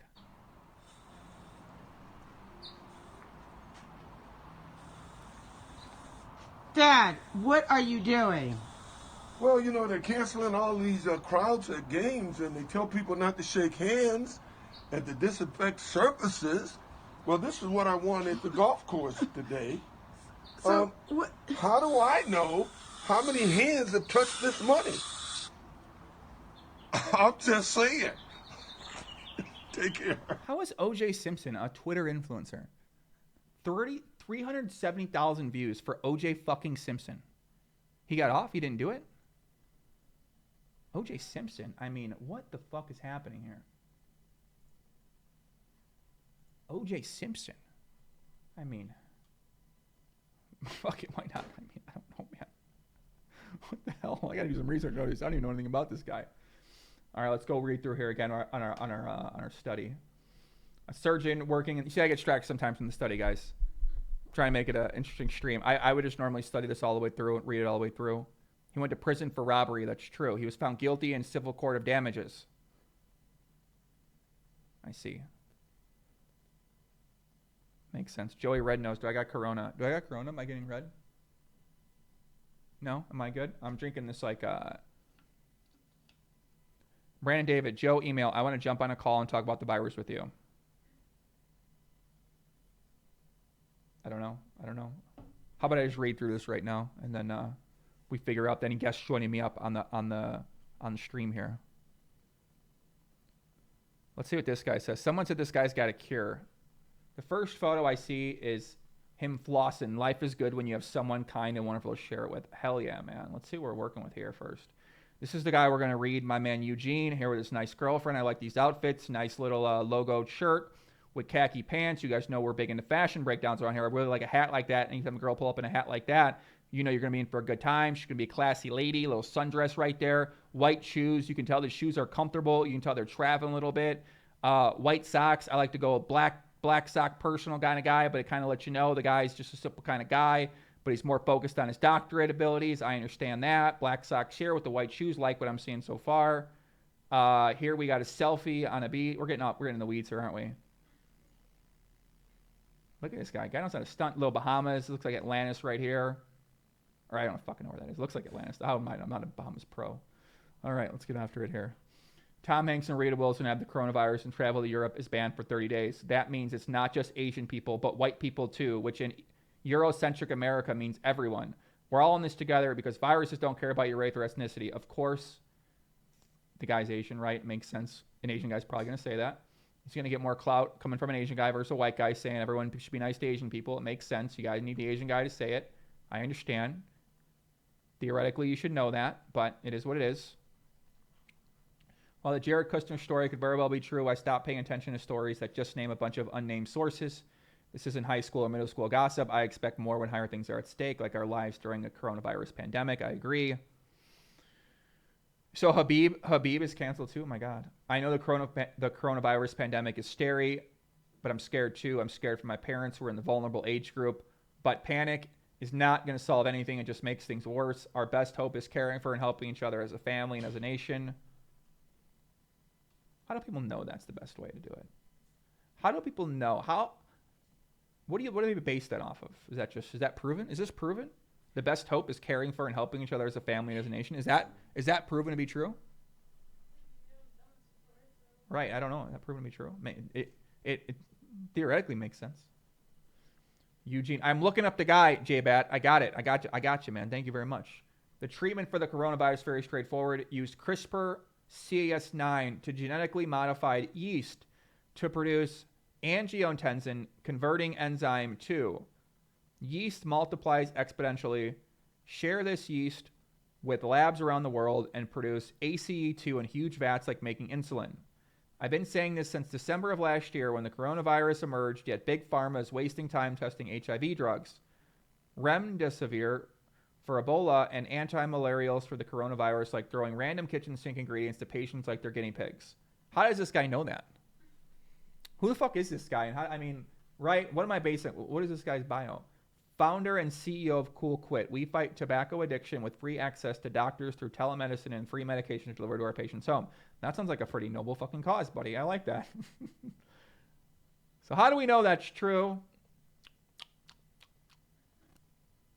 I don't know. I mean, why does he have to insult? He doesn't have to insult them afterwards, like throwing patients at guinea pig. I know he's trying to prove his point and stuff like that, but you know, anytime somebody proves their point by insulting the people who are trying something else, like maybe they don't want to fucking listen to you, buddy. You know what I'm saying? Maybe they don't fucking believe you, right? This guy's allegedly got the cure. Maybe they just don't fucking want to listen to you, dude. They don't know who the fuck you are, okay? They don't want to listen to you, right? You got the cure, ain't going to listen to you. You got to get out there and make them fucking prove it, buddy. Eugene, find someone. I mean, don't say that. I mean, I don't know. What's a man to do? What's a man to do if he thinks he knows the cure and no one will listen to him, guys? What do you got? What would you guys do? I don't know. Because this is a pandemic, the first lab to create this yeast and this drug should win Nobel Prize in medicine, but no profit should be made and no patent should be secured. This guy sounds like he just says a lot of things that the public's going to agree with, right? No profit should be made, no patent should be secured. This is about saving lives. I mean, this is just standard, like, this is what you would say to get everybody on your side, right? For the most part, like, this is about saving lives. I mean, that's sort of like a line, right? You can't, oh, we want people to die. You can't really argue with that. Not making tons of money like Vulture. He's putting down capitalism as a guy who runs a company, right? We don't know if he's into money or not. Now he's saying if you try, once again, putting people down. If you try to make money, you're a terrible person. You're a vulture. If you try these ideas out, you didn't listen to them. Too much strat, right? That's too much, right? Okay, fuck. Let me just read it, right? Okay. Never mind. Let me move on. He said the World Health Organization declaring the coronavirus as a pandemic means that we are beyond politics now. Trump needs to declare a national emergency. This guy seems like he really thinks he knows what he's talking about, right? Like, what the fuck? This guy's not only an expert on diseases, he's also an expert on when you should close things down, when you should declare. I mean, this guy's claiming that this guy claims that he's a fucking genius. Okay, basically what he's saying, he knows a lot of things. Bernie Sanders will fight on and push Joe Biden on the left. Maybe he is a genius, right? Maybe this guy fucking knows and we don't. I don't know.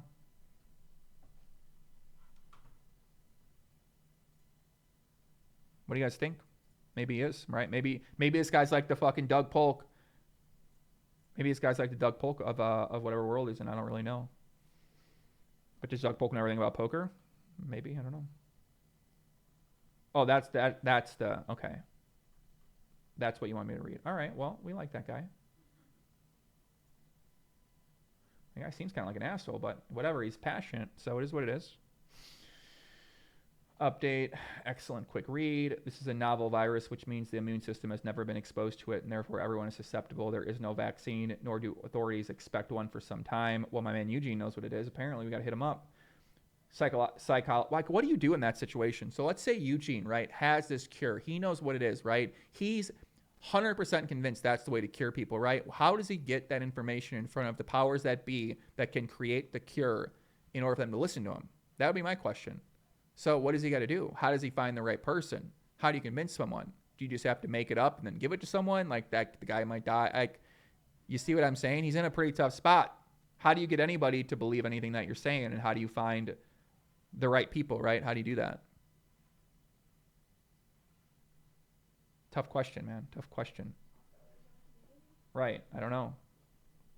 Brett says, go find any Trump tweet. Eugene MD is always the first hater to post. Yeah, I mean, the guy obviously has an agenda, right? But it doesn't necessarily mean what he's saying is it's not true. Brand said, there's a virus, not a bacterial infection. There is no vaccine, nor can you be cured. Okay.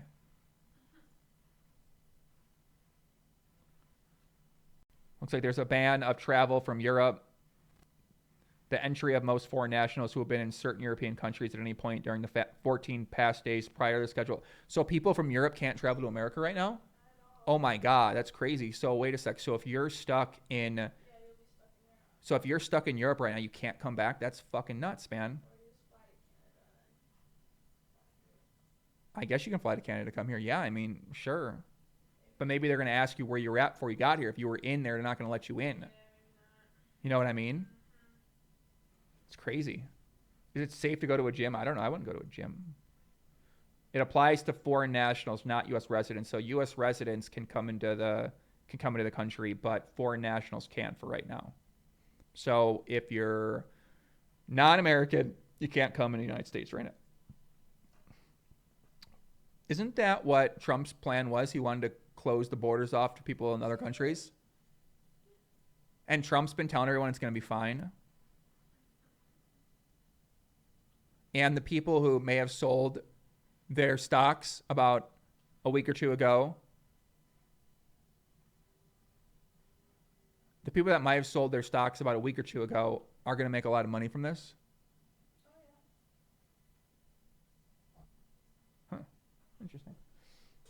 I love the conspiracy. That one's so fun. You never know, right? Who knows? Let's listen to the mainstream narrative right now. Do not panic. Give yourself permission to feel fear. Fear gets you prepared. Brand said essentially your body defeats the virus and then you are unlikely to get the same virus again, as your body has developed means to eliminate it before it infects your body, which is what happens when someone gets the flu shot. Wow.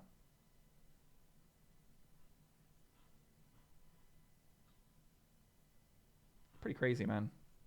This is one of the craziest things I've ever seen in my life.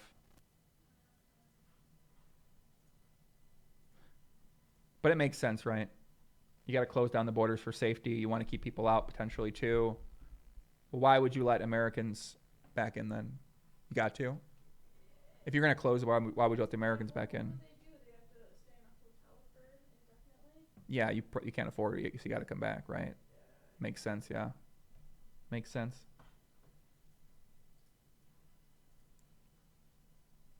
Let's make it through this and then let's watch some videos. I think people like to watch the videos more. We can learn from the videos too if we find some good ones out there. Normalcy by it plays a factor, so does denial. You may hear things like, it's just a flu, nothing to worry about. Facing the threat will help you prepare for it, while denial puts you and your loved ones at risk. People in denial may take foolish risks like attend crowded events during an active outbreak or fail to take precautionary measures, thereby accidentally pass the virus on to others. Denial also slows community response. Here's an excellent Harvard piece on reactions and overreactions, denial versus panic, and the 5 principal bulwarks against denial. It is short and absolutely worth your time. For officials, crisis management teaches us that it is important not to downplay a threat, otherwise you may lose the public's trust. Do not fear inducing a panic. The public needs you to be clear, informative, competent, and proactive. Studies such as this one about the 1918 pandemic have shown just how effective a proactive approach could be part of leadership. But look what could happen on the other side of the spectrum. A warning for leadership. Seems like pretty good stuff right here. Seems like pretty good stuff right here. Risk reduction. Think of those in your life who are vulnerable. If not for yourself, do it for them as I touch my face. Practice social distancing. Do not touch your face. After every outing, wash your hands and disinfect your phone. The virus can live up to 96 hours on phone screens. Fuck. I mean, listen, if I got it, I fucking got it at this point in time, right? You know what I mean, is what it is. Carry disinfectant with you. Do not shake hands while in public. Try to keep a coughing distance from people, which is at least 6 feet. Treat everything you teach in public as a contaminated surface. I mean, you're never going to do anything. You're never going to leave if you do this stuff. Your jiu-jitsu career? Yeah, I think your jiu-jitsu career is on hold right now for a little bit. First 15 minutes of Joe Rogan podcast. Are people out on the strip right now? I mean, when you read this, it's kind of terrifying to read. You might not want to catch it, you know what I mean? Or you might want to say, fuck it, I want to catch it. I'm a good researcher, journalist. Bro, I'm telling you, I'm a fucking... my favorite thing to do in the world is research. I love to read and learn. It's what I do. I study 4 to 5 hours a day. So I'm just deciding what I want to do with my life right now. So, but If we make it through this, big stream's coming, guys. Big stream's fucking coming. I'm telling you right now, big things are coming, man. I don't know what it's gonna be, what kind of scale it's gonna be, but it'll be something where people, I think, are really gonna enjoy it and really like it, man. So, but yeah, this is we did not read this stuff quite yet. Risk reduction, we didn't read it yet. Stay away from crowds. Anyone's coughing, stay away. All right, just a bunch of stay away from fucking people. We kind of understand that. In public, only touch things with your knuckle, a glove, or your sleeve. Touch elevator buttons with the tip of your keys. Ask your boss to work from home, as many transmissions happen at work. You know, it'd be some pretty good content if we did just fucking went and live stream ourselves on Vegas Strip. See that bright brain full of activity? Joe Rogan podcast That's a hell. yesterday. All right, we'll listen to Joe Rogan podcast too, and I'll read through this on the other side here. Let's watch Joe Rogan pod. All right, here we go. So what you said when you sat down was absolutely perfect. That the timing could not have been better. Well, tell everybody what you do, Michael. Well, thank you. I'm, for lack of a better term, a medical detective. I've spent my whole career tracking infectious diseases down, trying to stop them, Who's this trying to guy? understand where they come from so we can make sure they don't happen in the first place. But most of all, trying to respond to situations just like this. Just like I didn't even know I could be that in my life. I could be a medical detective who tries to figure out where these fucking. Why am I not doing that? The hell am I playing poker for? This guy sounds awesome. What the, this. And What the? just off the bat, how serious is this? Is this something that we need to be terrified of, or is this overblown, or how do you stand on this? Well, first of all, you have to understand the timing of it in the sense that it's just beginning. And so in terms of what hurt, pain, suffering, death has happened so far is really just beginning. This is going to unfold for months to come yet, and that's, I think, what people don't quite yet understand. What we saw in China, I'm convinced, as are many of my colleagues, as soon as they release all of these social distances, these mandated stay in homes, haven't left their home in weeks and weeks kind of thing, when they go back to work, they're on planes, trains, subways, buses, crowded spaces, manufacturing plants. Even China is going to come back again. And so this really is acting like an influenza virus, something that transmits very, very easily through the air. We now have data to show that you're infectious before you even get sick. And in some cases, quite highly infectious. Just breathing is all that you need to do. So from this perspective, I can understand why people would say, well, wait a minute, flu kills a lot more itself every year than this does. And I remind people this just was beginning. Probably the best guesstimate we have right now on what limited data we have would say this is going to be at least 10 to 15 times worse than the worst seasonal flu year we see. 10 to 15 times worse in terms of fatalities? Yeah. And just illness. In fact, I brought some numbers. We conservatively estimate that this could require 48 million hospitalizations, 96 million cases actually occurring, over 480,000 deaths that can occur over the next 3 to 7 months with this situation. So this is not one that to take lightly. And I think that's what I can understand if you say there's only been 10 deaths or 20 deaths or 50 deaths. Just remember, 2 weeks ago, we were talking about almost no cases in the United States. And now that we're testing for it and watching the spread as it's unfolding, those numbers are going up astronomically. 3 weeks ago, Italy was just living life just fine. Now they're literally in a virtual shutdown in the northern parts of Italy. And that's the challenge with an infectious disease like this. It can spread very quickly, and it also can affect people. I think maybe to put this into modern terms, because this is something we think of often when we think of pre-antibiotic days, the old-time medicine. We have an employee at our Center for Infectious Disease Research and Policy at the University of Minnesota, and she has a dear friend who lives in Milan, Italy, and she works at a hospital there. And she texted this to this employee of ours last night. And this was an email that came out yesterday from one of their physicians in Milan at the largest hospital there. And he said, I just got a very disturbing message from a cardiologist at one of the Milan's largest hospitals. They're deciding who they have to let die. They aren't screening the staff anymore because they need all hands on deck, and they have very small areas of the hospital dedicated to non-COVID patients where they still screen doctors. Everybody else is dedicated to COVID patients, so even if they're positive, meaning that they're sick, but they don't have a severe cough or fever, then they have to work. He says that they're seeing an alarming number of cases in the 40-something age range, and these are horrible cases. So we need to stop thinking that this is only an old person's disease. This is what's going to unfold, not just in Wuhan, it's unfolding in Milan, it's unfolding here in Seattle, And this is what's going to continue to rollingly unfold throughout the world. Yeah, where did this rumor come from that it's an old person's disease? Is it? Can I go into the conspiracy theory side of this one? This guy, why did Joe Rogan have him on? No, it's too out of line, right? I probably shouldn't. Nah, I won't. Just because the majority of the people that have died from it so far? You guys understand, I literally, I study all the conspiracy theories out there about everything related to the world, and Joe Rogan, obviously, he's got a bunch, anyone at the top of any industry is going to have a lot of conspiracy theories in terms of how they got there, who they're associated with, who they work with, et cetera, and so on. And, so... Been older? Yes. In fact, that's the primary risk factor for dying is being old and then having certain underlying health problems. For example, in China, those men over the age of 70 who also smoked, were 8 to 10% of them died. 65% of older Chinese men smoke. The case fatality rate, or the percentage of people who die in women in that same age group, is only about 2%. In that case, very few women smoke. Now, the challenge we have is that that's the Chinese data. But there are a series of risk factors that we worry about that if they overlay on this disease are going to cause bad outcomes. And we happen to be right at ground zero for one of the major ones here in this country, and that's obesity. We know that obesity is just like smoking in terms of its ability to really cause severe life-threatening disease. And 45% of our population today over the age of 45 in this country are obese or severely obese, and there's men and women. So I've researched a lot why that is. You want to know why? There's so much unhealthy fucking food that's constantly being marketed to you on a consistent basis when you drive, when you fly, when you listen to anything like that. And you have these athletes that the big companies leverage to promote their nacho cheese Doritos and all these kind of things that are completely out of line that most people overindulge in and eat too much calories and they don't. Whatever. So one of the Another concerns we stream, another have is time. we're going to see more of these, what I guess I would call very serious and life-threatening cases occur in our country because of a different set of risk factors than we saw in China. Now, you mentioned that there's some sort of an incubation period before people become sick, they're still contagious. What is this incubation period, and how do we know about it?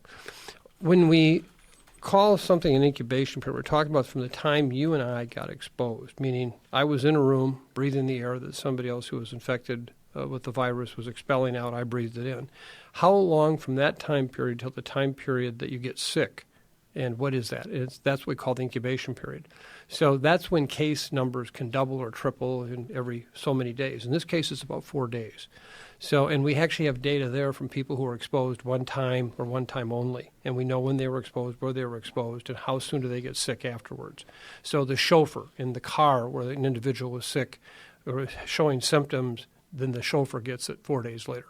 You know, they were there one time and one time only. And if the chauffeur does not show any symptoms, he's still contagious. He could also be contagious too, and that's one of the things that's challenging here is you and I might get exposed to somebody who is totally asymptomatic, no symptoms.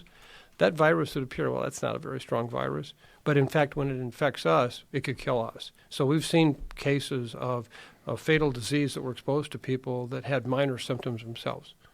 Wow.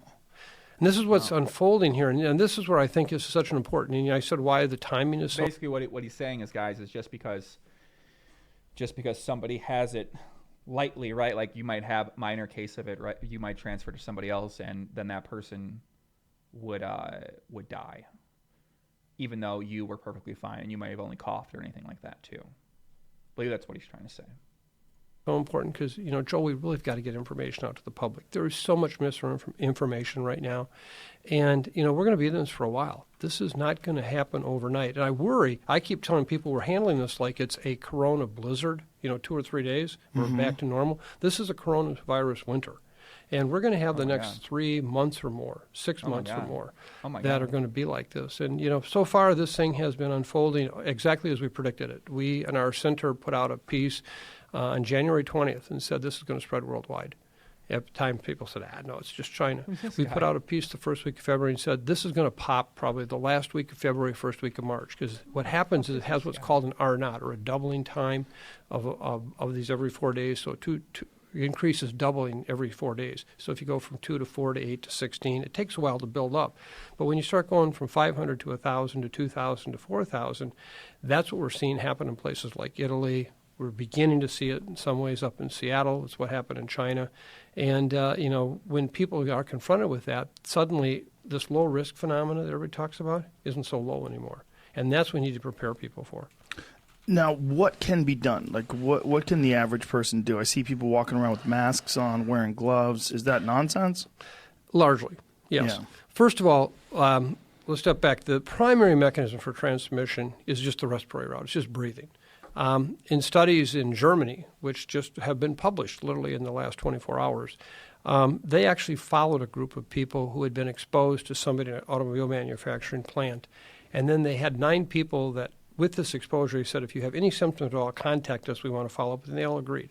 Well, they got infected. And so in the very first hours, just feeling bad, sore throat, they went in and sampled their throats, their saliva, their nose for virus. They did blood, they did stool, they did urine.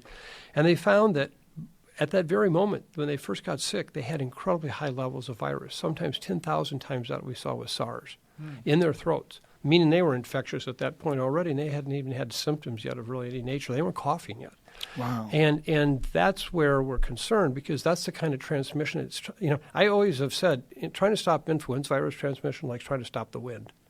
We've never had anything successfully do that other than vaccine, and we don't have a vaccine here. So what's happening is that people in public spaces are getting infected. And the way you need to address that is, unfortunately, if you're older, over 55, you have some underlying health problems, which unfortunately a lot of Americans do. We have obesity. Then right now you don't want to be in large public spaces. You're trying to potentially get infected. So you can take care of that part. As far as what can public health do, we can talk about this. We're not going to have a vaccine anytime soon. That's happy talk. We can close schools. One of the big challenges we have right now, if we close schools, what do we accomplish? In influenza virus, when we close schools during outbreaks, because it turns out kids get infected in school and they're like little virus reactors. They come home and they transmit it to mom and dad and brothers and sisters. And so we close schools sometimes. Christmas breaks are always great for kind of putting the dampening effect on flu. In this case, kids are not getting sick very often at all, which is one of the really good news features of this disease. In China, only 2.1% of the cases were under 19 years of age. And, why is that? We don't completely know. And I'm going to come to that in a second, because they're getting infected, it turns out. One study showed that they still get infected with the virus, but they don't get sick. And we have that happen. There's a disease called infectious hepatitis A, where we have outbreaks in daycares. And Steve is talking about my theory I had too. So my man Steve's in the chat. This is actually some theory I've been thinking about too, right? Whether they're true or not, right? You never know. He said on one hand, it spreads via breathing. On the other hand, masks don't work. So what he's saying is that just because you're wearing a mask, you're going to catch it other ways, Steve. He's not saying, right, it transfers through breathing, but he's saying if you wear a mask, of course, it'll stop one thing, but it probably won't stop because it'll get on your skin or get somewhere else. I believe that's kind of what the guy's saying here when he said that. But there was the question about China and why did China heal so quickly? Now, that's, of course, allegedly. We don't know if those numbers are true. Obviously, outside of China and America, in terms of how the media is interpreted, right? It's very hard to know what's factual, what's not factual, what's not propaganda, what's really happening, what's not. Now, the way that you might figure out what's happening is you go through Twitter and you go through social media and you try to find people who are using VPNs in China to actually put out there what's really going on. But you really got to start digging. You got to start searching. It's hard to know what's factual and what's misinformation, and when you do some research like that. So it's really hard to know exactly what's true and what's not true. But what the guy's talking about is that, in China, it looks like they're going down and they've cured it. But in other places, it's not getting cured. So the theory there would be is that China releases it, right? People in China get sick, but they got a cure or whatever. They got something fixed up. But then other places don't, and then their economies and their infrastructures are decimated. Well, China reigns supreme. A fucked up theory, but that's what the theory is. The way we know we have an outbreak is because it's transmitted through the stool, fecal oral, is mom and dad and the daycare providers all get sick. And the kids, those symptoms, we go in and test the kids, are all positive. So some diseases will manifest primarily when you're an adult, but not as a child. This one appears to be the same. So do we close schools or not? If we're not really spreading the disease, because it turns out that if we close schools, a recent study done showed that 38% of nurses today in this country who are working in the medical area have kids in school. And if suddenly we're closing schools for 2 or 3 months, who's going to take care of those kids? 1/4 of the American population has no sick leave. Oh my If God. we close schools, they don't get paid if they have to stay home. So when you ask what can we do, we have to really be thoughtful about what we do. Are we doing more harm than good by closing schools, for example, even though everybody will say, oh, we got to do everything we can? Or do we just tell people, it's going to be limiting your contact as much as you can, and that's really about what we can do. And limiting the contact, is that really going to help?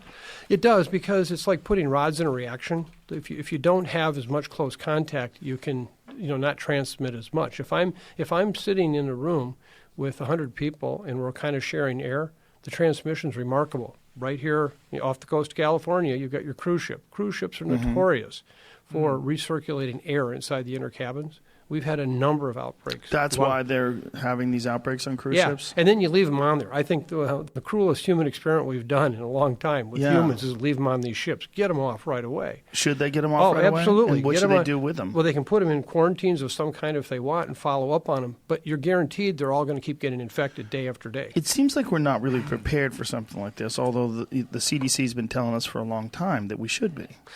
We are not prepared at all in the sense. I wrote the book, Deadliest Enemies, that was published in 2017. Now he's plugging his book. Oh my God, he's plugging his book. This is an advertisement. Holy fuck. You gotta be careful of these guys. I mean, you never know. Think about the guys in poker, right? When they come on here, they're just saying this, they're saying this. Their entire goal is to sell their product, right? Oftentimes, that's what it is. Their main goal and why they're creating content is to sell their product. So you got to always be wary of these guys who are coming on here to push their brands and push their narrative and push their book and make someone want to sound a certain way. While to a lot of us who are unknowledgeable, right, you might be able to talk the talk, but in terms of really understanding what's happening, you're always something you're wary about, right? Thank you. Ladies and gentlemen.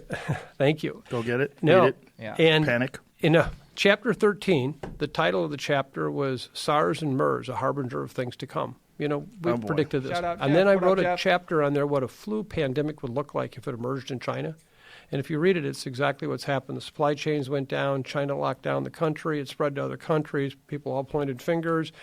And, it's the kind of thing where we hear it, but we don't get prepared. 5 years ago, I gave a talk at the Mayo Clinic.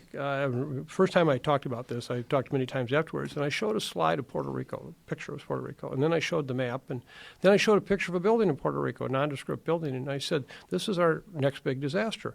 It turns out that 85% of all the world's production of IV bags, with saline that we need desperately, were made in these plants in Puerto Rico. And all we needed was one Category 5 hurricane to come through and take it out. Maria came through a year and a half ago, and the world went into a major crisis with a shortage of IV bags. Now, that was so obvious that was going to happen, and yet we don't prepare. That's so foolish. I know, I agree. And that's what, hopefully this is a wake-up call. The business community, I hopefully will wake up. One of the other things we're doing right now, Joe, this is really one of the things that has me most concerned about this whole situation is our group has been studying for the last year and a half with support from the... You know what? This is kind of similar. Let's say ACR went down and took everyone's money, right? I would be some fucking genius. I'd be like, yeah, I've been predicting this for years. Like I always said something was up. It sounds like this is what happened with this dude. He's been saying this shit's going to happen, right? And he probably says a bunch of stuff's going to happen. Some of it happens, some of it doesn't. But when the one thing happens, there's always those people who said, I predicted this motherfucking thing. Then they start parading around with their accomplishment. And then it's like, all right, this guy must know what he's talking about. He predicted it's going to happen. Just like if ACR went down and then I said another site was cheating, but after that, there was cheating happening on the site, people would be like, oh, this guy knows what he's talking about. He said ACR been doing this for 2 years, right? They went down. I think that's kind of how it is here, right? It's just like I watched the Mike Postle thing and I find some stuff and then people are like, oh, you must know how to find things. I'll go watch the guy again. That seems like what this guy did. He called his shot Babe Ruth fucking style, and now he's on the Joe Rogan podcast being rewarded for it. I like this guy, man. Shout out to my man Michael Alsterholm. Walton Family Foundation looking at critical drug shortages. It turns out that we identified 153 drugs in this country that people need right now or they die. I mean, it's on the crash card. It's acute critical drugs. 100% of them are I love generic. option trading. I'm into All of option them trading. basically are made offshore of the United States. And a large part of them are made in China and India. And at this point, we have shortages anyway every day, just before this crisis happened. Now these supply chains have gone down. Our group is actively helping the United States government try to figure out, where they're going to get these drugs. Now, just think of this. If I came to you and said the Defense Department was going to outsource all its munitions production to China, you'd look at me and say, come on. You know what? The U.S. Defense Department has no more access to these drugs than anybody else. They are beholden to China for these drugs. 690,000 Americans have end-stage renal disease right now. Most of their primary drugs are coming from China. Fucking China. And now with the China's shutdown on the and what's happening with this, and this is what I talked about in the book, why I was so concerned, because we are at risk. So even this situation as unfold, it's see not what just he's about saying. what the virus does to you. It's about what the entire system is rigged up to be and what this virus does once it gets into it. Oh, what the guy's saying is that, so China produces a lot of medicine, and if there was to be some sort of potential virus that would take down the world and was taken down in China, then we wouldn't be able to get the supplies that people need because so much of our infrastructure and so much of our supplies are made in a different country, and that we're not prepared for if that would happen. But not saying that it always happens, but saying if it did happen, our preparation for it is completely terrible. Huh, makes sense. You're making me nervous. Well, but that's before we get done here. We're going to talk about what we can do to get people not nervous, because this What? is It's too late. no. What I mean is we're going to bring you around to take. It's my job is not to scare you out of your wits. It's to scare you into your wits. Let What me can ask- we do about it? Sorry, let me ask you something about sauna use. One of the things that I read was that if you are in contact, that 20 minutes in a sauna, in a really hot sauna, is very good for killing some of the virus. Is that bullshit? Yes. Jesus Christ, these people. Yeah, there was some sauna facts thing that was being pushed around, that it's great for flu and all sorts of infectious diseases. Actually, it's great for you. I mean, it makes you feel good, but we don't have any evidence it makes any difference in infectious disease. So it doesn't have any impact at all? The idea was that the breathing in of the very hot air, 180-degree air for 20 minutes, will kill some of the virus. See, if that temperature of 180-degree air got really into your lungs would be fried. You'd be dead. Well, So, where does it go? so what happens is just from the time you breathe it in and what you mix it with the air there, it's kind of like taking a cup of hot water and putting it into a bathtub of cold water. And so what happens by the time you get done, it's not that hot. And so in this case, your lungs couldn't stand even 110 to 20 degree heat without causing real severe damage. And so it doesn't kill the virus at all. So the virus would have to be like just in your mouth or something like that. Even then, no? No. It wouldn't. Jesus, Michael. That's unfortunate, because that was exciting. I was reading that. I was like, Don't wow. stop using. So was Joe Rogan saying that he's excited about the sauna thing, and he thought there's a way to kill the virus, and now he's hurt because it's not true? Does that make sense? The sauna. It's a good thing to Oh, use sure. for your skin and everything else, but but it's not going to help you with this one. So how does it cool the air down? What's happening? In terms it's of when going you, when right you into your ingest it? lungs, right? Yeah. Well, you basically it's a mixture of when you breathe out, you don't breathe all the air out. Okay. I mean, you'd almost be dead. You couldn't do the tidal volume. So what happens is every What? breath. What are you saying? Well, in other words, you have so much air in your lungs already. Right. When you breathe out, you breathe just a little bit of it out, and each time you bring more in and out. And so when this mixes in, the hot air like that, or the very cold air, in Minnesota, when it's 45 below zero, we have the same problem. We don't freeze our lungs, okay? When we breathe in, it may feel cold. And so it's just, there's so much in there that it mixes with the other air, and it ultimately doesn't, the temperature of your lungs don't change. Even if you're doing like some crazy deep breathing exercises where you slowly exhale all the air out till there's nothing left, and then breathe it all the way in. I'm giving you my best shot at it. It's not going to make much difference. Damn. Sorry. I've always wondered that about like people that are in like Alberta and it's like 50 degrees below zero. Like, how do they do that? Yeah. Well, we do it all the time in Minnesota. Well, we don't anymore in Minnesota. It's getting warmer there every winter. But Part of the problem, right? Yeah. We surely know what cold air is like. All right, well, so much for that myth. Myth number 2, well, I don't say myth, I should say rumor, was that this was something from some sort of a biological weapons thing that was leaked, right? Because Wuhan Steve's is saying. some area. Actually, a lot of people were saying, I probably read about this whole Wuhan lab connection to people in America and all this kind of shit for about 5 hours last night. So I'm very familiar with what the alternative theories are that are not mainstream, alternative to what the mainstream is, basically. a part of China that they actually do work on biological weapons. And we've heard that loud and clear. And let me just give a little bit background more of my career. Back in the early 1990s, I got very involved in the whole area of biodefense and bioterrorism, biowarfare. It turned out I was involved with helping to interview and get information from some of the Russian bioweaponeers after the wall fell and Russia collapsed. We had all these experts coming out who'd been spending their whole lives making bioweapons. And it became very clear to me this was really a serious challenge. And as part of my work, I spent a lot of time in this area, and I actually, through a series of serendipitous events, became a personal advisor. Yeah, man, I should definitely do more interviews, right? How is this guy a better interview than me? Joe Rogan, right? He just gets the people on. I should start fucking having coronavirus people on. Why not? All you do is ask questions. That's all he's doing. Like, you don't have to know what you're talking about. You just have to ask questions to people that know what they're talking about. So you can do a podcast on theoretically anything. You just have to understand how to get questions, how to listen to people, how to ask good follow-ups, how to control how to put on good content, how to put people to watch. There's a lot of things you got to understand to go along with it, but I could go do the same fucking thing right here, man. Basically the same thing. Especially on a topic you don't know about. Majesty King Hussein of Jordan before he died on this topic. I got really into it. I wrote a book that was published on 9/11 of 2000 called Living Terrors, What Our Country Needs to Notice 5, the Coming Bioterrorist Catastrophe, and I think I bought 8 of the 12 copies that were sold in that year afterwards. And then when 9/11 happened, of course, then it became really prominent. And then I went on to... So they do this whole book thing to establish credibility, right? So what he's trying to basically... I kind of do this sometimes too, actually. No, I do this when I know the audience won't know who I am. And I might want them to build up some sort of context to who I am. So I'll mention something I may have done in the past, and that sets up like, oh, this is a little bit about what this guy's done. So what this guy's trying to do is, I've been writing books for a long time. You should listen to me. I have knowledge. So he's just trying to build up credibility amongst an audience of people who might not know who he is. It's a GTO play. I like that play. That was published I think that's what he said. before he died on this topic. I got really into it.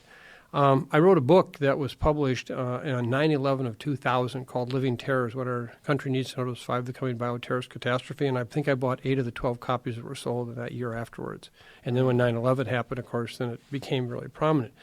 And then I went on to serve on a group here in the United States that was basically the National Science Advisory Board on Biosecurity, safety issues. So I've had a lot of experience in this area. And so I bring that to the table and I tell you there is no evidence whatsoever that this is a bioweapon or that it was accidentally released from the Wuhan lab. Today, with the genetics we have on these viruses and how we can do testing, we can almost date them, almost like carbon testing. So radiocarbon, you want to know how old a block is or something like that. This thing clearly jumped from an animal species probably the 3rd week of November to humans. And pangolins, these scaly anteater-like animals, are a very good source because we have coronaviruses just like those in these animals. And it got into a human. So, we've surely had a lot of challenges with that, but I don't believe that there's any evidence linking this to an intentional release or an accidental release or that it's an engineered bug. It's not. That's actually the narrative that I'm choosing to believe personally, even though you could argue all these things, right? But I try to stay away from having this very conspiratorial mindset about these sort of things like that because that shit will really drive you fucking crazy if you let it. So when you go around always believing that what people are saying publicly and what these alleged experts are saying in these industries, and if you go around believing that what they're saying isn't true, oftentimes it's going to have you be pretty unhappy about life, I think. And I know for me, it's made you very unhappy because you feel like you're being lied to, and you feel like there's more happening out there that's not in your control, and there's all these things, these forces against you, and you have no power, and you have no anything like that. So that's one thing you can believe, right? Or you could believe that you are in control of your life in other different areas of your life, and you do have control of your moment. You do have control of what you're going to do and what you're going to say and how you're going to live your life. But it's easy to say, well, I'm not in control of anything if all these things are happening behind the scenes and I'm not being told and I'm being lied to by these people I put my trust into. So that's why I try to take things like that in there and say, okay, well, there maybe is a chance that's happening, but ultimately, like, what does it really fucking matter if that's happening? Because it's not in my control. It's not going to change my life in terms of what I'm going to be doing with myself So if you worry about every conspiratorial information out there that comes along that somebody makes a good case for, you're going to be all out of fucking whack. And most of the times, right, you're going to be talking to yourself in the chat like my man Steve's doing up here. And, then that's the existence you're going to live. That's the way you want to live. You do what you got to do, right? But you get to choose how you want to be. Friend Duncan and I did a show back in 2012-ish, somewhere around there, with Sci-Fi, where we went to the CDC in Galveston, and we talked to them about that very thing. And this event is for people that want to get into real estate. It wasn't just here's how to I like flip a this house. one. It's here's how to have a successful nice graphic business. right there. It will change your life. You guys want to get some and it'll ad put you strat on here? the I right can break it track. down for you, I right? was able to buy and renovate 10 properties in Nice just camera, 1 nice year while quality. still Could be a little working better though. full-time Could be job. more That I lit. wanted financial freedom and I wanted to get out of She that got rat testimonials race, right and here I have. instantly. So what the I'm saying testimonials do, they make you put yourself in that position, right? Like, oh, I could be one of these people at this fucking thing. Look, that regular person did it. Oh, look, there's a guy I know. My man Theron Merle. Look at that. Nice graphic. He's at a construction place. This house. Over the past 14 This is about flipping homes. Look, this guy flipped homes, right? Whatever it is what it is. Let's move on. they said the real concern is just actual diseases. It's not man-made diseases. And It's just that's naturally right. occurring diseases. That's exactly it. I mean, look at where, we could not have crafted a virus like this to do what it's doing. I mean, we don't have the creative imagination or the skill set. If somebody said, okay, I want to find a virus that will take out a lot of people, okay? This one, Mother Nature does it so much better than we could ever do it. And, whether it was I see what Ebola, you're saying. whether it's this one or it's antibiotic resistance, any of these things. I mean, you and I were talking earlier about the potential for chronic wasting disease to be a problem for humans. Mother Nature is doing it pretty well on her own. The chronic wasting one really scares me because there's so many people that have a vested interest in dismissing it. I had our good friend Doug Duran on the podcast with, I don't remember the gentleman that he brought with him. Brian Richards. Thank you. Mm-hmm. Brian Richards, who explained the science behind it. And there are so many people that are dismissing this because either they enjoy deer hunting or they want captive cervids to be something that are still something that you could be released on private property because people grow and breed deer and then sell them to ranchers who want deer in their properties, particularly large. What should we watch next? What's good out there? You guys have any good videos out there? Should we watch Doug Polk's video? Doug Polk put a new video out today. You guys know Doug Polk's on top of shit. Should we go show support for my guy real quick here and watch his YouTube channel? Let's do it. What's up, Joe Williams? What's happening? What's up, man? What's going on, guys? Someone said his sister got one. That's not good. Let's watch Doug Polk. Let's support my man here. It's just in. Breaking news. Our top story tonight. The Joe Biden campaign has announced a change in slogan from no malarkey to You're full of shit. All right, thank you. Shush. That's a good edit. doesn't quite have that same old person charm. Next up, the Yang Gang is furious at the DNC for what's a blatant ripoff of a hat. Actually, now that I get a closer look, these hats are pretty different. In unrelated news, new merchandise available at the Doug store. Get your Doug hats, Doug shirts, or maybe even a Doug mug. Actually, at the moment, we only have a Doug hat, but I expect these things to sell like hotcakes. Link in the description below. And finally, Oh my fucking god. This guy's such a fucking clown, man. He made a Doug hat like the Andrew Yang hat. Now he's going after Dean Eggs and fucking Andrew Yang. I mean, my god. Jesus Christ, dude. Harvey Weinstein. Shill upswing. Yeah, guys. Hey, go watch. You got one of your best friends in poker. Oh my god, you're such a shill. You're right, Josh. You're right, Josh. You sound like a shitty fucking friend, Josh. I'm gonna tell you right now, Joshua McSweeney. You sound like one of the worst. I do not want to be friends with that fucking dude. Let's block that dude on all platforms. I do not want a fucking dude, unsupportive guy like Joshua McSweeney in my fucking life, man. Fuck this guy. Convicted and faces 23 years in prison. Although realistically, it's more like 2 to 3 years. The man looks like How do you uncooked support your pizza friend? dough. You're I'm sure his unreal. arteries Oh my do God. too. All of this and more tonight on This Continuously Running Joke. Let's kick things off by talking about the primary results yesterday. We're of course talking about Super What is this Tuesday shirt? 2, Doug, why is which he is an wearing some black shirt? extremely dumb name. This name is basically Super Tuesday seems to be popular, wear a and this is plain another black shirt. day, Fuck it. so let's call it Super Tuesday 2. But the amount of delegates in play on Super Tuesday 2 is only 26% of Super Tuesday, so it's actually just 1/4 of Super Tuesday, which frankly sounds like a pretty regular Tuesday. You just can't slap a 2 on something and expect it to be as good as the original if it's actually much worse. That's right, I'm talking to you, Weekend at Bernie's. In fact, I'd much rather actually spend a weekend at Bernie's. I am with Cardi B. But anyway, after a tumultuous Democratic primary, it does seem that He's Joe... going to need to work on his humor a little bit when it comes to the political world, I think, Harry. You know what I mean? You had to poker down a little. I'm going to have to work on the whole the political world here, I can tell. Biden finally... Yeah, people are dying. Let me put on my black shirt. Wait a second. I'm wearing a black shirt. Oh, my God. Listen, great minds think alike. Me and Doug think alike. It is what it is. Okay. Has things locked up. But that's not always been the case. Sure, Joe started off as the front runner to take down the nomination, but there have been many, many swings. Kamala Harris jumped into the #1 spot after she went after Joe in a debate, and then she ran her campaign into the ground and ran out of money. Then Elizabeth Warren stepped up and came up huge, leading the pack. And then her campaign also slowly got driven into the ground. All of this led up to Bernie Sanders finally establishing a massive lead. He was the odds-on favorite by quite a margin to take it all down just a few weeks ago. I remember thinking to myself in late February, there's just simply no way that anyone else can win this. Biden is toast, and the other candidates had almost no chance to win as well.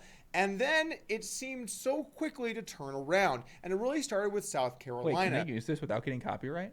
Is that really, does he get copyright for this? There was a debate where a lot of people thought that Biden had his strongest performance yet, and he massively carried the state. And from there, it was just one state after another. Things really started to turn. If we look at the states who've already voted, we can see what the picture is like. Biden leads with 838 delegates. Sanders is in second with 691. And then everyone else has dropped out other than Tulsi Gabbard, and she has 0 delegates. The problem here for Bernie Sanders is a simple one. Even though he's not behind Biden by very much, he doesn't have a lot of great states left. Even though California is gray on this map, it's already had its primary, and while he did win a plurality of the delegates, there are now going to be no additional ones from his strongholds like these West Coast states. If we look at some data on the betting odds for who's going to win the Democratic primary, we can see that Biden, according to Real Clear Politics, is coming in at approximately 87% more likely than Sanders to win the nomination.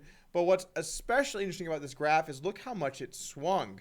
In fact, just a couple of weeks ago in mid-February, we can see Biden all the way down at a low of 9% to win the nomination, and now, of course, he's up to in the low 90s. If we look over at 538, we can see that they think it's even more likely Biden's going to win, with having Biden at 99 in 100 to win the nomination. So this thing really is, it's not 100% over, but it's very close. Now you got to ask yourself, what happened? Why did Bernie not have the success that he was hoping to have? And there's always a lot of things at play when you ask a question like that, but there is one. He's doing Philip DeFranco. Basically, I guess that's what he was doing with poker, but he's doing Philip DeFranco with he's doing Philip DeFranco with the Doug twist, basically. It's going to work. It's going to be successful. I'm going to tell you why Doug's going to crush it, right? So he's doing this guy, Philip DeFranco right here, if you guys don't know. This is basically what Doug's trying to do. Look, same thing. Look at this shit. Is it a secret? Did I give it away? I don't know what the fuck. How you beautiful convo with, or if you want the See, same hand movement, same everything. Audio version right there. Times. Yes.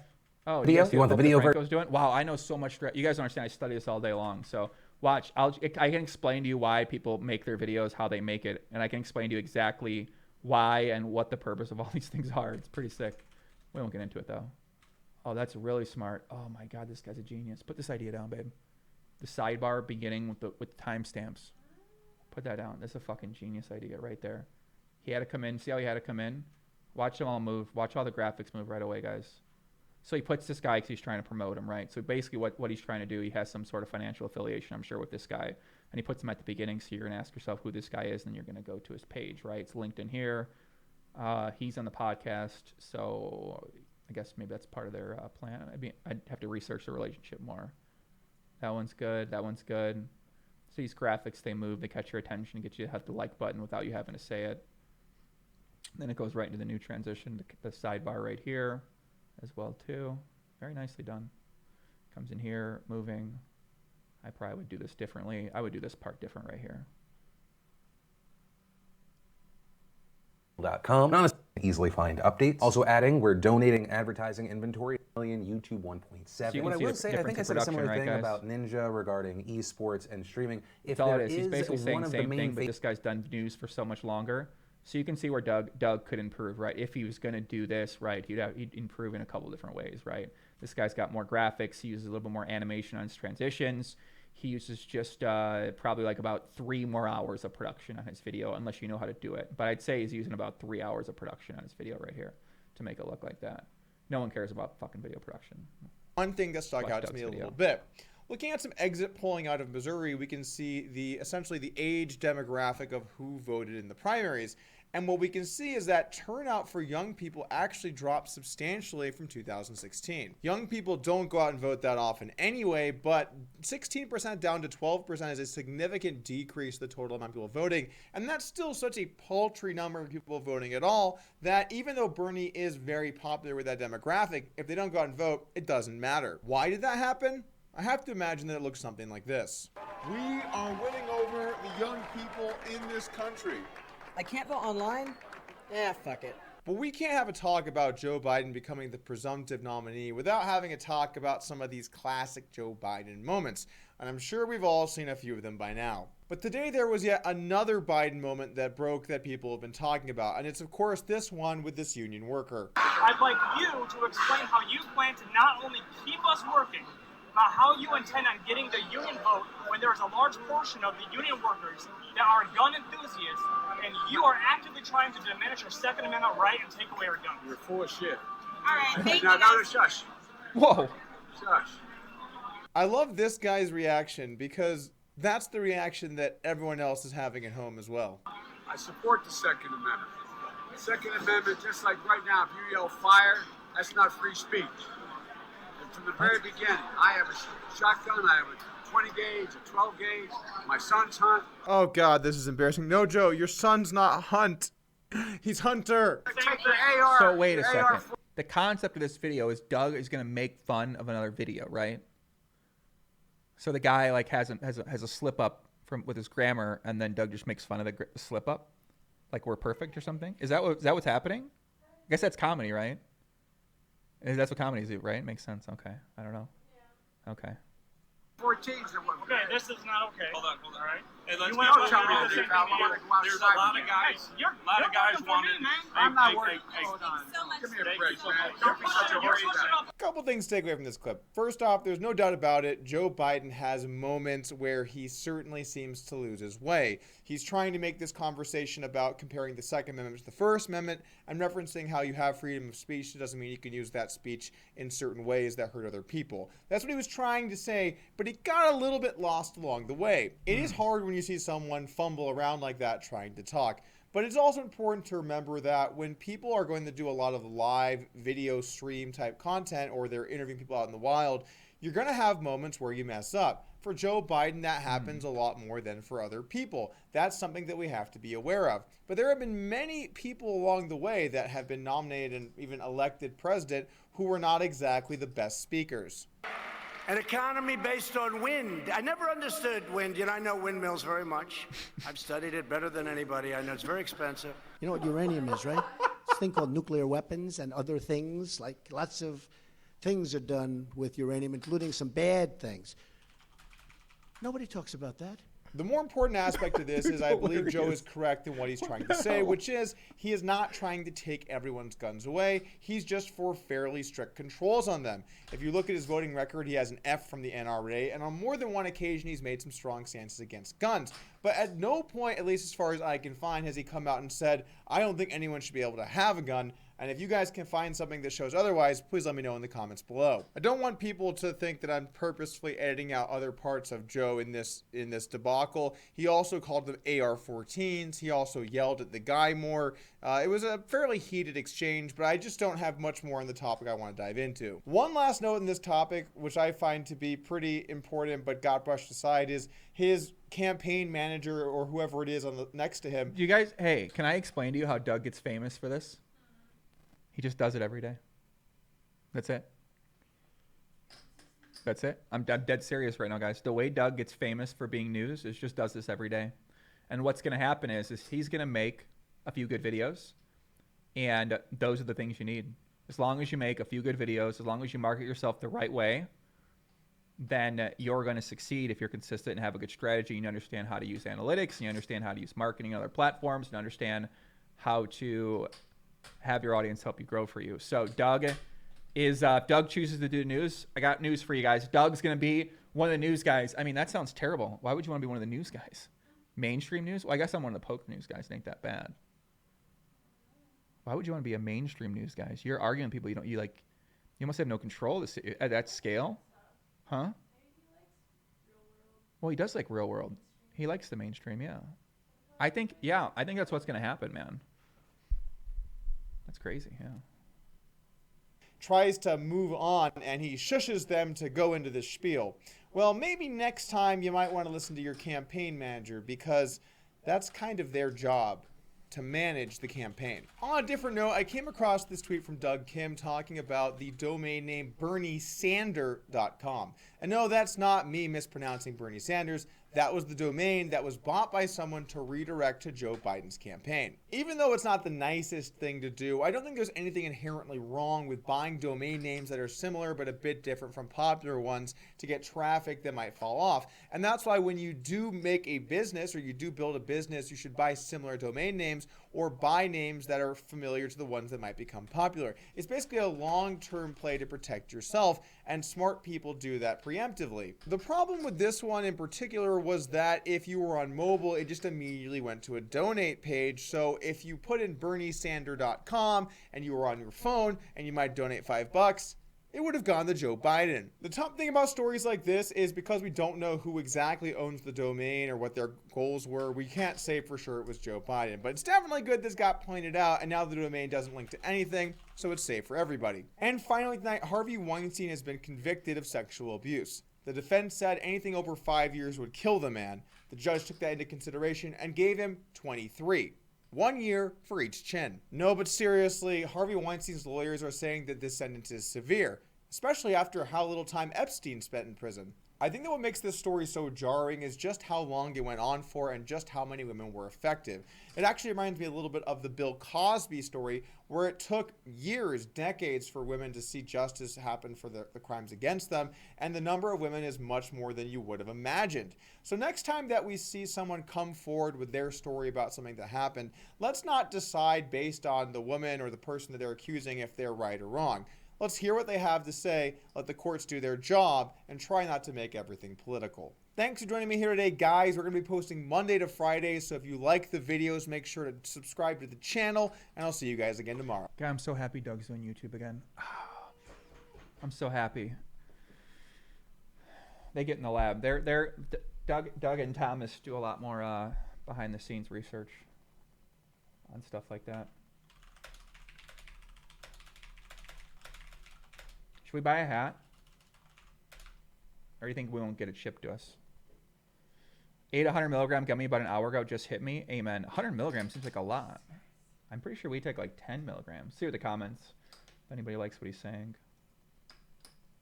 I mean, what's going to happen is, right, is like if you keep doing content like this, then you just stop becoming the poker guy and you become the news guy. So that's what's going to happen with Doug, is he's just going to become the news guy.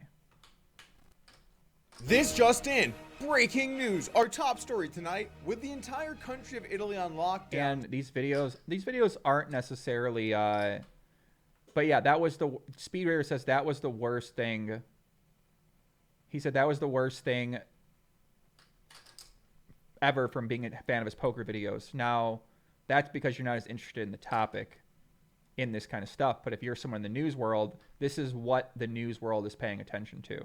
So this is actually a pretty good approach and a good strategy for Doug to take in terms of the news, because we know that this format works, right?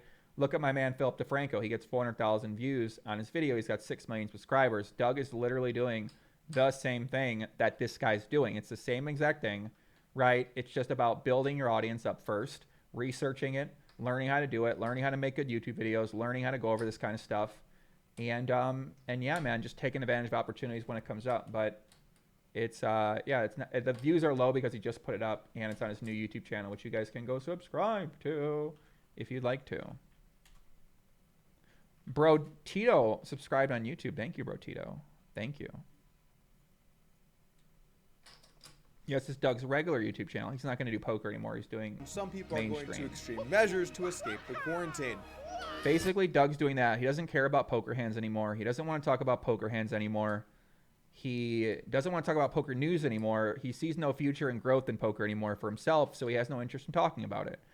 I have decided to stay in poker because I'm focusing more on the business side behind the scenes and besides growing poker and trying to grow more of a business in poker world. So that's why I'm staying in poker, is because I'm using it to work on some new skills that I'm trying to build up. Whereas Doug already built those skills up through Upswing, and now he's ready to, he just doesn't need to make as much money or worry about building as much of business because he already has nice monetary streams in place. So now he can do what he actually wants to do. And if he wants to talk about news and make content, that's what he's going to do.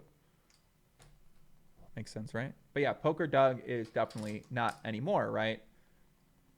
He doesn't care about maintaining his skill. It's not what he's into. He's not interested in it, whereas I'm personally interested in doing that. But everybody's different about it, man.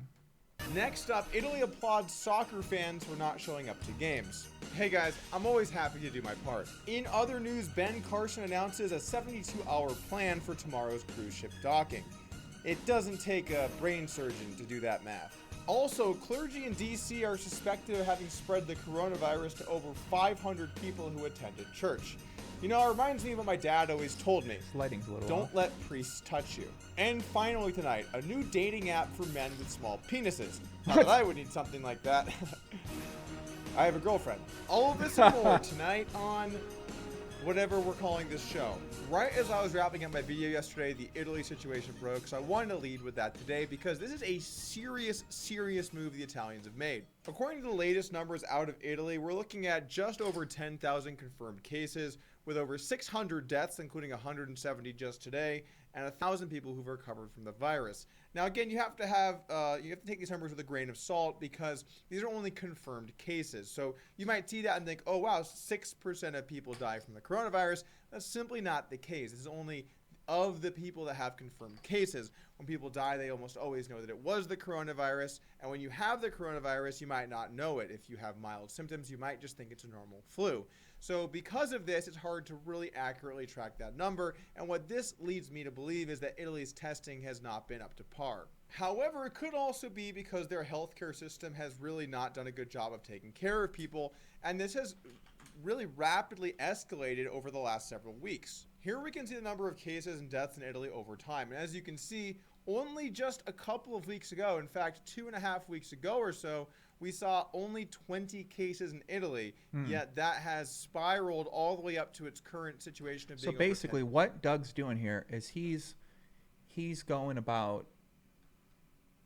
like 3 sentences deep on a news story, adding in a little bit of mainstream sort of 100% agreed upon things in terms of when you research, you just find the most agreed upon shit and you say it. Right, so you're like, Joe Biden versus Bernie Sanders, right? Joe Biden started off in the lead, Bernie Sanders started off in the lead. Joe Biden, he thought to be out of it, and then you cite a couple fucking smart sources. Then you come back and you say, okay, and then you say, oh, well, now he's back, and oh my God, here's what people are saying. Boom, done. It's the fucking easiest thing of all time. What? Oh, it doesn't matter. Yeah, no one's watching anyway. No one cares. I just built them a fucking 100,000 subscriber YouTube channel in any genre they wanted to with just that. But you guys still want to do it, right? But then you got to have the mental capacity to be able to do it too. Because you got to deal with the comments. You got to be consistent. It gets kind of boring after a while. You have to want to talk about it. You have to want to research it. You might be wrong, and then you'll feel like a fucking, you know what I mean? There's a lot of mental hurdles to overcome. Being a YouTube person is much more of a mental thing than it is really like a content thing, depending on what you do and what you talk about. So 10,000.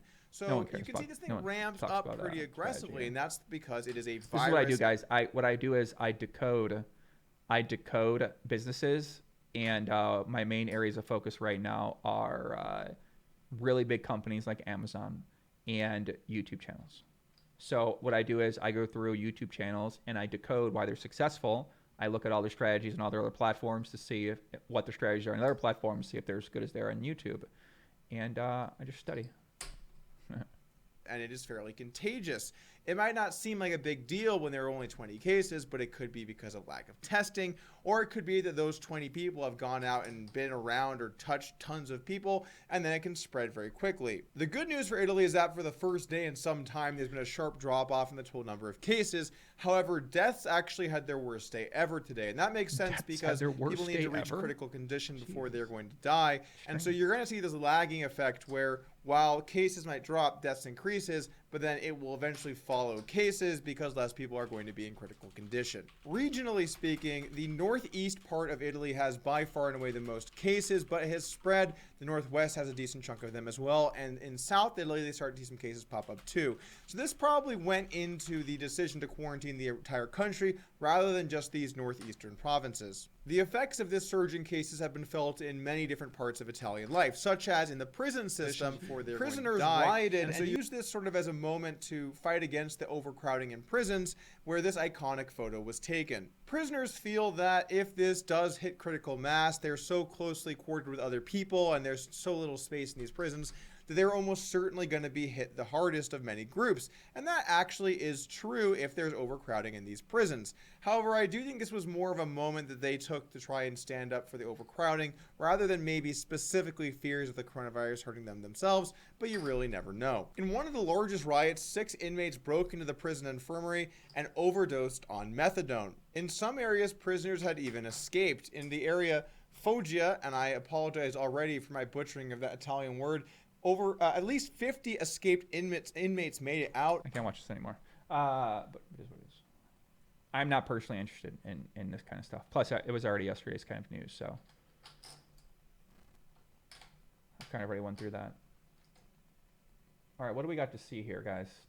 Have we seen everything? But yeah, Doug's going to fucking crush with this strategy, man. You guys don't understand how soft content is right now, man. I mean, if you have any scale at all, you're going to succeed. It's just going to matter. It's just a matter of how long it's going to take, and then it's, do you want to do that or not? But the streets could not be softer for almost every genre of YouTube and podcast, and not Instagram as much now because people are getting smarter on there, but Twitter 100%. I mean, listen, TikTok is for the taking. I think I can have 1 million followers on TikTok within a month. Because TikTok, if you guys don't research TikTok, it's where all the attention's at with the young. I don't even know why I like this stuff. It's way more fun than poker, though. I mean, poker's a lot of fun, PLO is, but you get to play like a bunch of different games and kind of, you get to have all these levels and sort of, like YouTube's a level, podcast apps a level, Instagram, Twitter, TikTok, Snapchat, mainstream, Netflix, other streaming services. They're all different levels that you potentially try to conquer in the content world. When you're in poker world, right? You play like, you go online, you try to get to the high stakes at Poker Stars.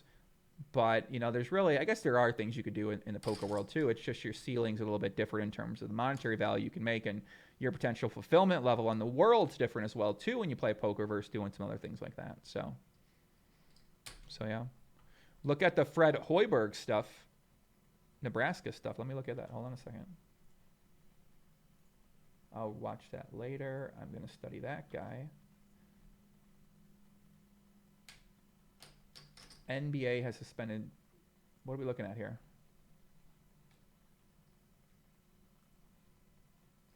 Side bet on Joey getting 110K on TikTok in 1 month. I'll bet $1 million right now. Luke Abbott, I will book you any amount of money that I can get 110 subscribers on TikTok in 1 month. What clip am I looking for right now, guys, with this Fred Hoiberg stuff? Do you guys not understand TikTok? TikTok is for fucking idiots who act like idiots, right? There's some smart people there that are building stuff, but it's all dumb shit. It's all just like you being a kid, right? So I can act like a fucking idiot all the time. I know how to dance. So you can make up dances. I think I can make up 10 dances, and I feel like one can go viral on TikTok, man. But, Fred Hoiberg's sick. Oh my God, what's happening here? Holy fuck, this is not good. Oh my God, what the hell? The football team coming back in 2011. Holy fuck. He likes to get those football players out. The football team coming back in 2011. And so, he likes to get those football players out. The football team coming back in 2011. Brazilian's prime minister is waiting back. He was with Trump last Saturday at Mar-a-Lago. The The Brazilian Prime Minister, Fabio Weingarten, is waiting back. A Brazilian government official who attended an official meeting at Donald Trump's resort in Florida on Saturday posted a photo of himself standing next to Trump is being tested for the coronavirus. So what they're saying is that Trump might have the coronavirus.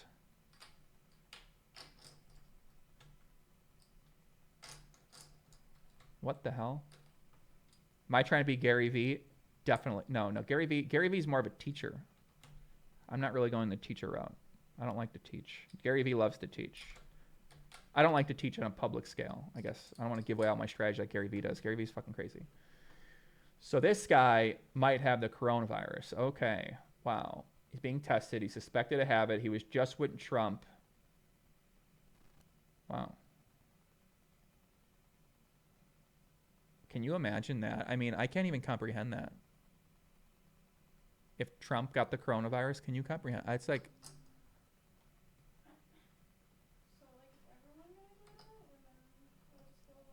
I don't know.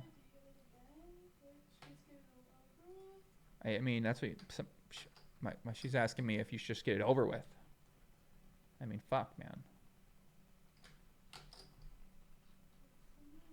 I don't know. That's crazy. So they think if this guy has it, there's a good chance he already has it, right? Can you imagine that? That's the craziest thing I've ever heard of in my life. The World Health Organization predicts 40 to 70% of world population to get infected. Are they always right? I mean, come on. Maybe they're wrong. I gotta go to the bathroom, wash my hands, guys. Let's put on another video while we're waiting here. Dear. And, guys that I have talked to that are dismissing it, I can see the chain of events that they want it to be not a concern. But if you see what it's doing to deer, it's terrifying. It's 100% fatal. The DNA exists on plants for years. They leak it out of their saliva. They leave traces of it everywhere. And in Doug's area, there's somewhere near there. There's like 50% infection rate. That's right. I think this is really a significant challenge. I was involved back in the 1990s and into the 1980s when mad cow first emerged in England. And at the time, was asked to give an assessment when this bovine spongiform encephalopathy and other prion. These prions are what causes disease. And, people wanted to dismiss it, that people weren't going to get sick. Well, then we realized 10 years later, all these human cases started to show up that were from those exposures 10 years before.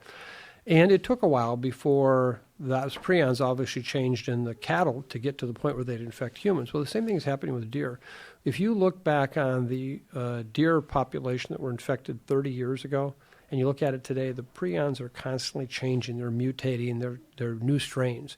And they're getting more human-like all the time. And one of the things our center is doing is working on that very issue of trying to help people understand that the studies that were done 15 or 20 years ago looking at how infectious these might be for humans were really well done. They were good, but they had different strains. And over time, these strains are looking to be more and more like they could infect humans, or they could even infect cattle, which would be another huge challenge if that happened. And so I think your point's a really good one, and we know today that there are probably at least 17,000 deer that were consumed in the past year that were actually positive for this prion, and people went ahead and ate them anyway. So I worry about that too. That's terrifying. So these people have these prions in their system now, but then currently they're not making the jump to cause what is it, Jacobs-Creutzfeldt disease? Creutzfeldt-Jakob disease, which is one. Yeah, it's kind of we don't know that humans are getting infected. One of the challenges, we don't have a test unless you die, and then that's a heck of a way to have to get a test result. Okay, so one of the challenges, you don't know this until you actually show up with the signs and symptoms. And so one of the things that we're looking at carefully is doing surveillance or disease detection among people that might present with this. If it's going to happen, I suspect. The naturally occurring prion-related diseases, like Creutzfeldt-Jakob disease you just mentioned, occurs typically in older people over 70. And here's Mark Cuban. Start seeing a 40-year-old or a 50-year-old or 60-year-olds even with this disease, and you got to start thinking what else is going on. And so that'll help us detect it in cases. But then we've already failed. then we've had 10 years worth of transmission or more potentially before we get the first human cases like we did with mad cow. And so our message has been right now, hunting is really important. It is a very important part of our society. Frankly, it's the way we manage deer herds, thank God. It's a huge economic boon for running the kinds of DNRs, et cetera, we have. We balance the back, as you know, from sportsmen on these licenses. And so we don't want to stop hunting.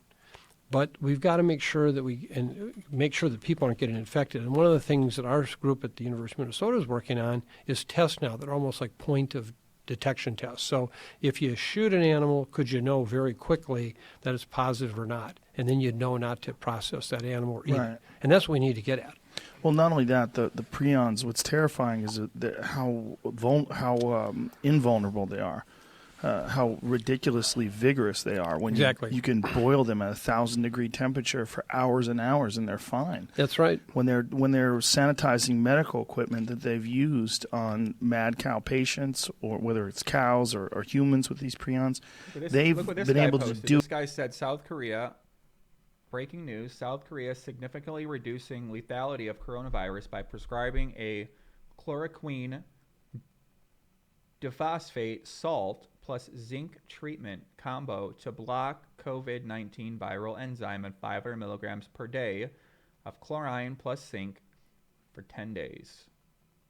This guy says this treatment has not been tested or approved. Chloroquine requires a description and is really inexpensive. Well, it was, but it is hopeful that this can be tested and approved quickly. Oh, wow. Okay. So this country allegedly is reducing the lethality with this concoction.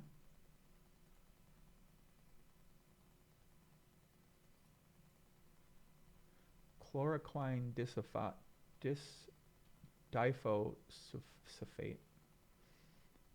is the phosphate salt of chloroquine, a quinoline compound with anti-malarial and anti-inflammatory properties.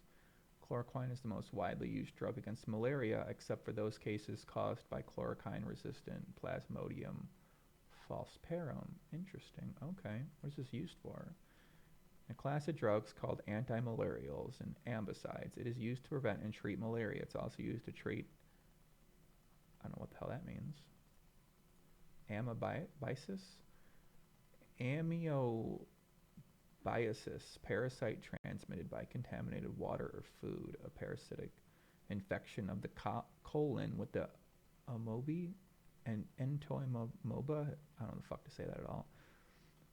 How the fuck do you say this? Oh, you're busy looking through followers. Never mind.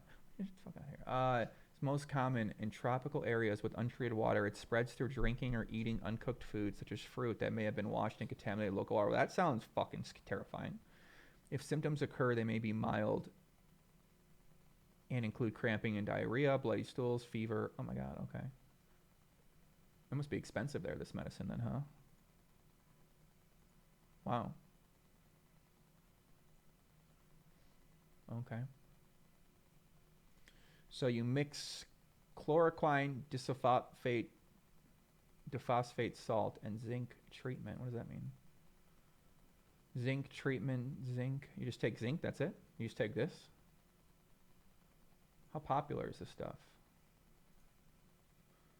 Should be taken with food. Is it hard to find this stuff? How do you get this stuff? I don't know. Amoeba. Okay, makes sense.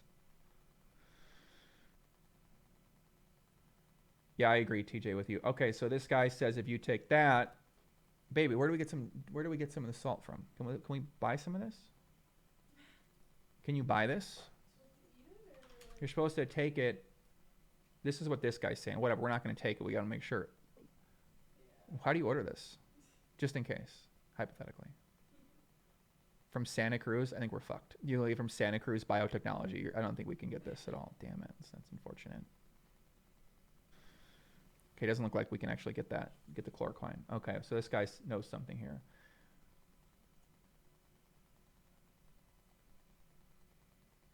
Oh, the chloroquine opens the cells.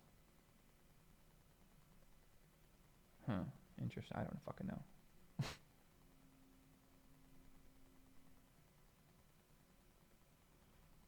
Magnesium 4. Where are these guys get this information from?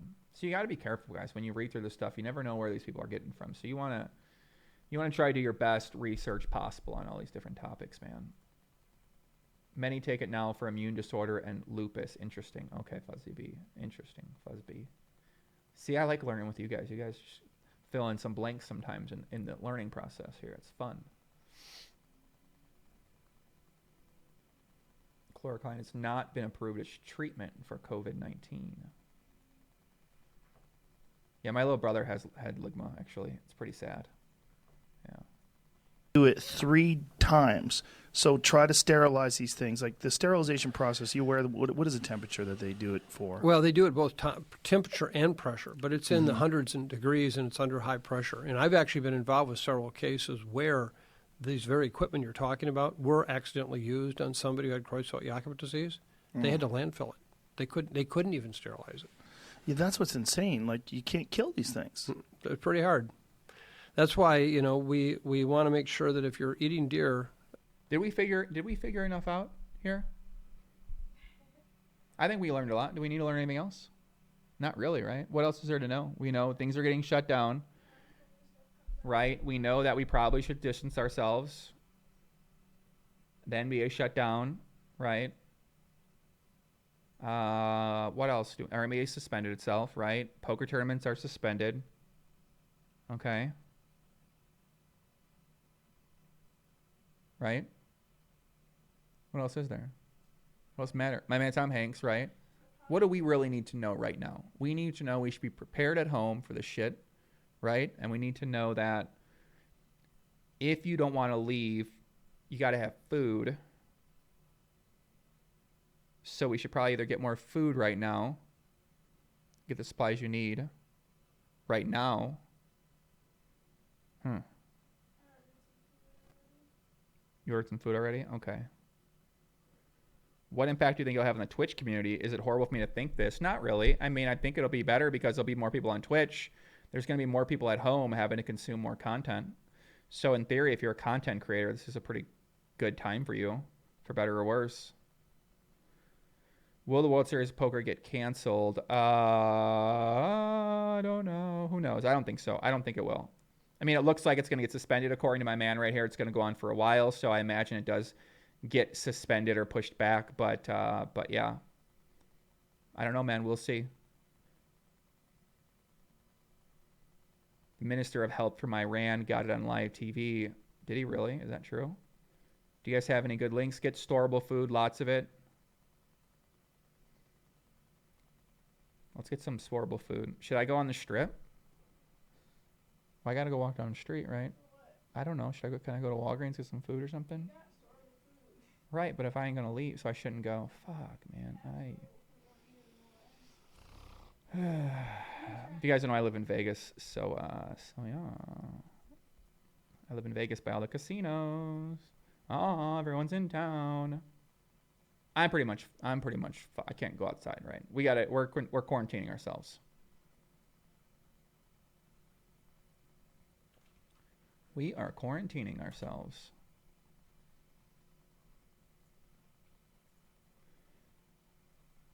Jeez. Rice and frozen veggies and fruit. Yep.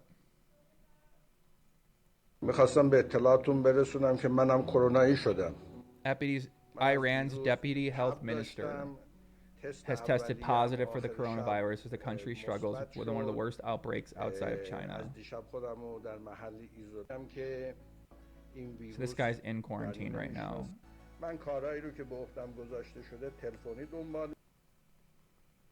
Iran's health minister wiped sweat from his brow at the news conference before testing positive for the coronavirus. What the fuck? Are you fucking trolling me right now?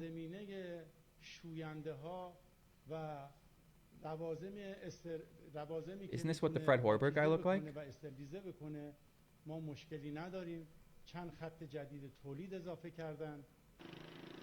This guy died? Holy fuck, man.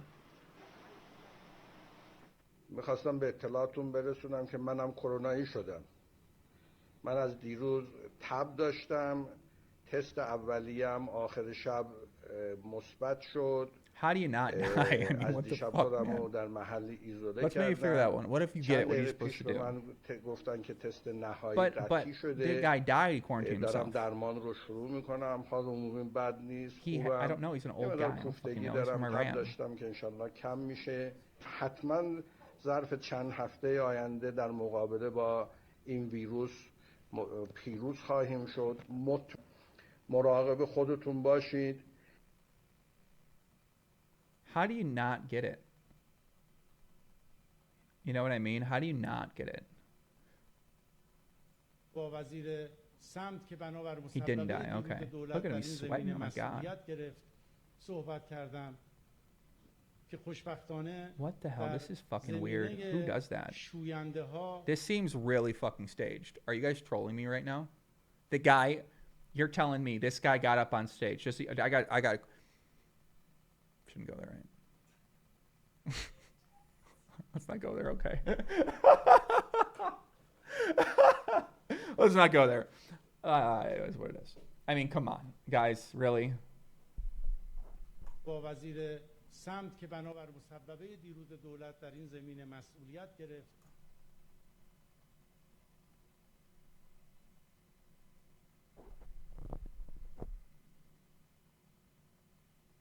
It all doesn't make sense. I mean, listen, when things don't make sense, you got to ask some questions, guys.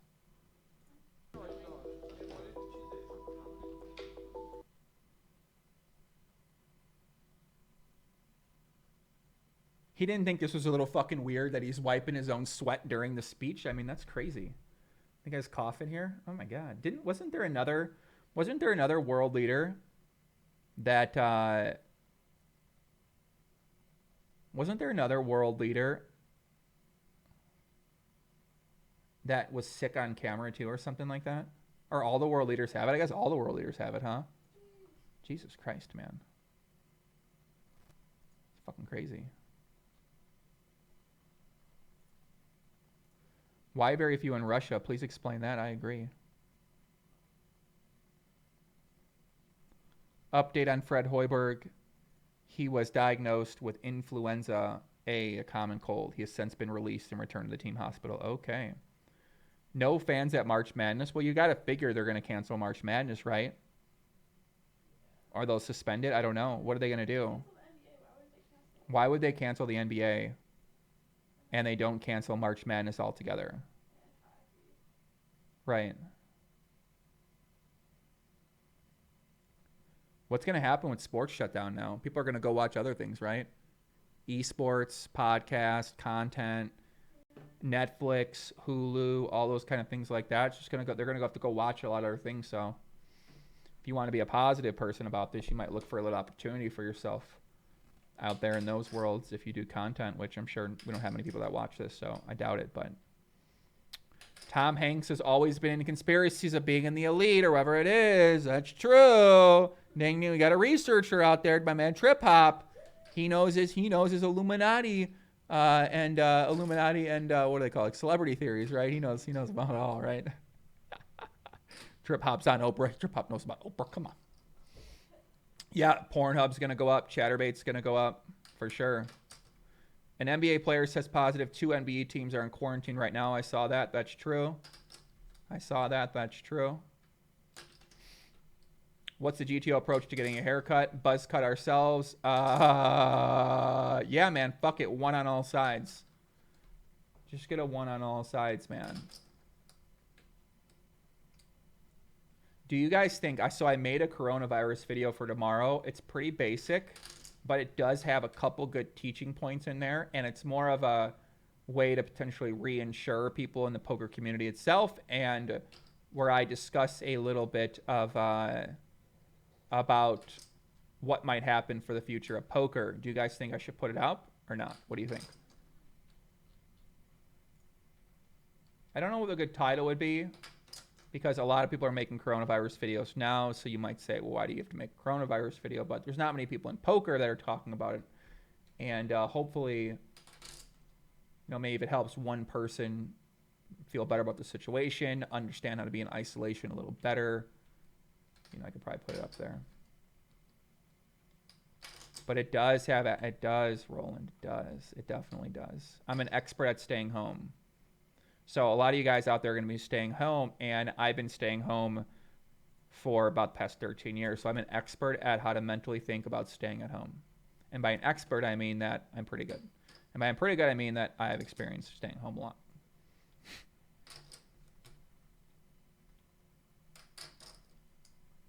Chris Moneymaker, for the benefit of my family, I decided to take a break from live poker for a while.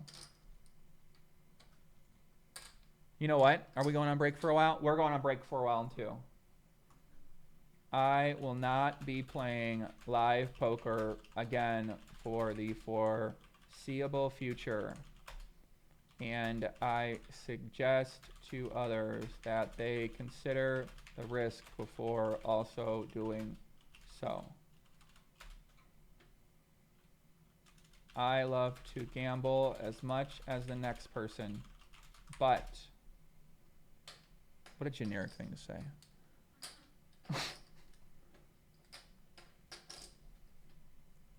This seems like a better spot to sit it out on the sidelines.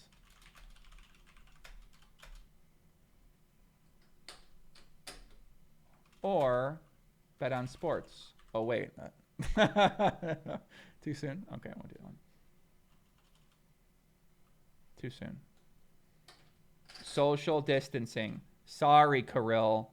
My bad. Fucking these guys, man. I mean, they're so. I love to gamble as much, but not with my life. Well, I do like to gamble with my life. That's the thing. So it's actually not true if I said that. I have 100% gambled with my life in the past. No doubt about it.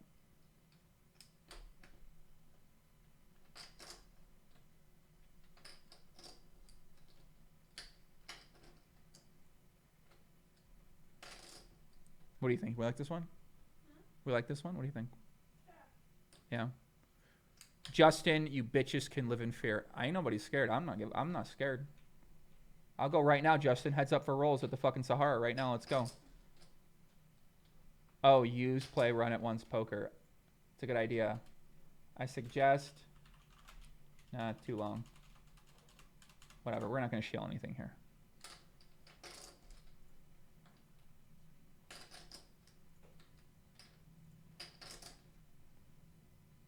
I think we know all we need to know, guys. Fan events for the Vegas draft are canceled. Wow, everything's going down now. Holy crap. Yeah, oh my god, I should have added that. Everyone needs to fuck the shit out of their girlfriends in these end times. Are you coming in the video? No. You agree with the logic? You agree with the logic, huh? Yeah, I saw the chloroquine zinc combo. I saw the Rudy Gobert touches the microphone clips.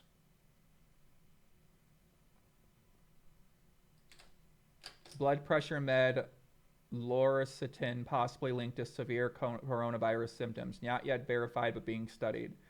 Suggest you discontinue temporary until more is known. I don't know. No idea.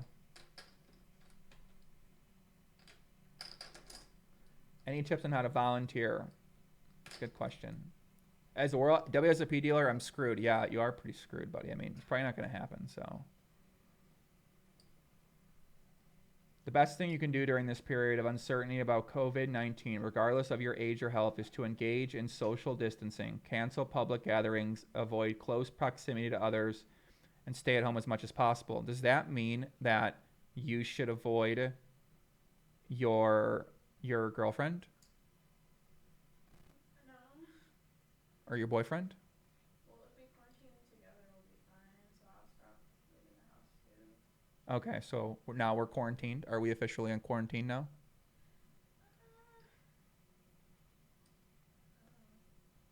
I'm quarantined.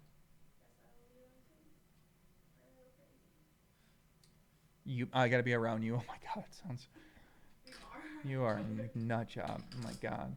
George was one video in Romania with a woman having coronavirus that people who dropped her into her head before putting in their ambulance. Holy fuck, man. I don't want to see the World Series poker go down, guys. I'm gonna do all in my power to manifest this thing, and I hope it works, man. I hope it goes down. I really hope that the World Series poker happens.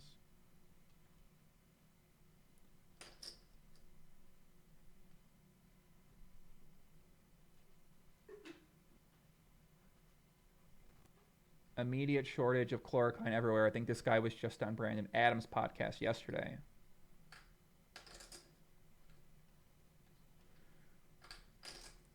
If anyone needs help, hey, has anybody made that joke about the staying inside joke? Oh, wait, I made one earlier. Hey, has anyone made a joke about being an introvert yet on Twitter? Should we make one right now? You think, should we make one? God, I'm so glad I'm an introvert.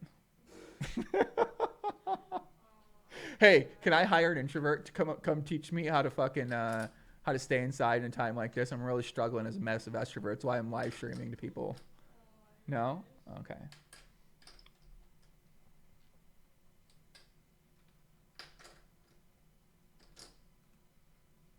It's only going to get worse. The tournament won't happen. That's not good. NBA suspends entire season. PGA Tour. I think he just got canceled too, didn't it? Magic Johnson, does he have the coronavirus? There's no fucking way. If my man Magic could overcome the disease that he had before, he's not dead, is he? Imagine how Twitter would have been in 1991 when the world found out Magic Johnson had AIDS. Oh my God, it's true. That's crazy. Coronavirus. Oh, these are. Oh my God. What the fuck? Smell like bitchy here. He copied my whole fucking flow. Word for word. Oh my God. This is ridiculous.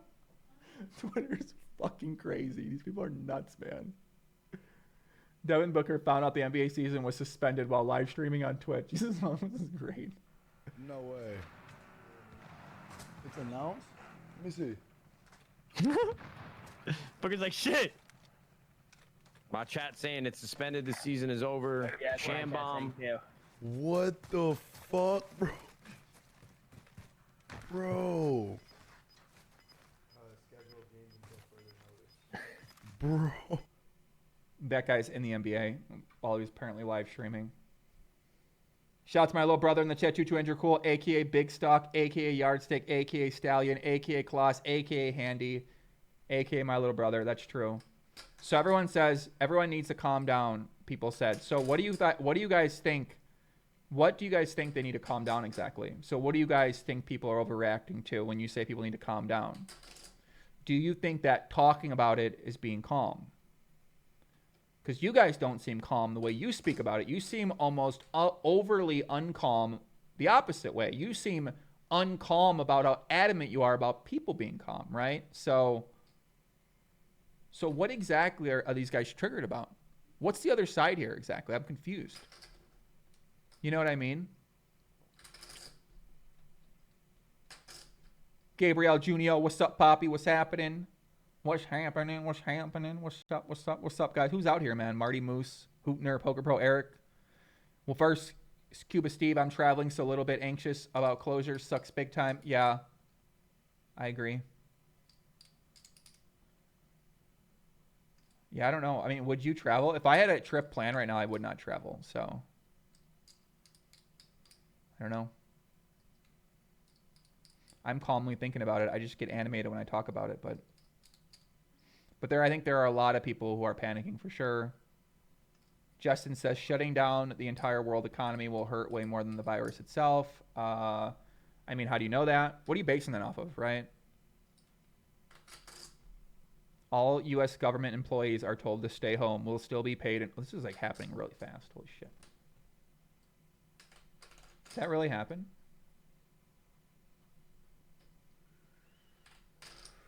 Can we order a pizza? I mean, listen, if I want to die, I want to have like at least one pizza. Should we do it now while there's... Yeah. Guys, do you think we should order a pizza? Think about how many we got to fade there. We got to fade the Domino's employee. We got to fade a lot of people.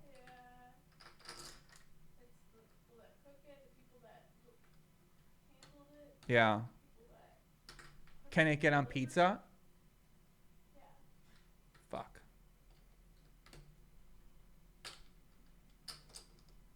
Did we? Anything like that, groceries can like it can live on surfaces. Did we get pizza?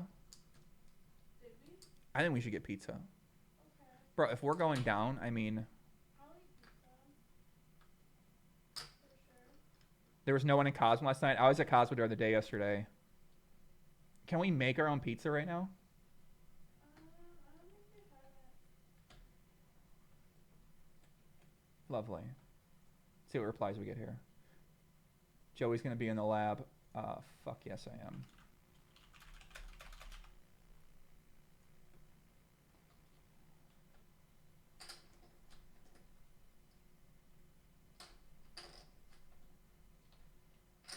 Dude, Phil Nagy is fucking jacking off in Costa Rica right now with a bag of cocaine and fucking 3 beautiful Costa Rican ladies right now, knowing that he is going to have business fucking booming. CEO Phil Nagy is so fucking, I mean, he's obviously probably not that happy because, you know, who knows what might happen, but he's got to be happy when it comes to business because all these people are going to be at home. They're going to be fucking bored. They're going to be playing on ACR. Phil Nagy's going to be so happy. By God, I'm happy for Phil Nagy. Fine, okay? You just realized, just advertise that pizza is COVID dangerous. Are you seriously? Wait, is pizza... So, can you get it from eating pizza? Yes. How? Because someone touched the pizza and they're contaminated. If someone touched the pizza and they're contaminated, are they touching the pizza? Yeah, how do you think they leaked it? Oh, they put the stuff on. Oh, so we're fucked, man. Listen, if pizza fucking gets us sick, we're fucked. Well, think about it. People touch our groceries. People touch our mail. The U.S. mail. Ay, ay, ay. Ay, ay, ay. I've always been a gambler, though. I've always gambled, you know? You're going to get it anyway, right? Yeah. I don't know, man. Ay, ay, ay. I don't fucking know. What do you guys think? 1, should we get a pizza? 2, we shouldn't get a pizza.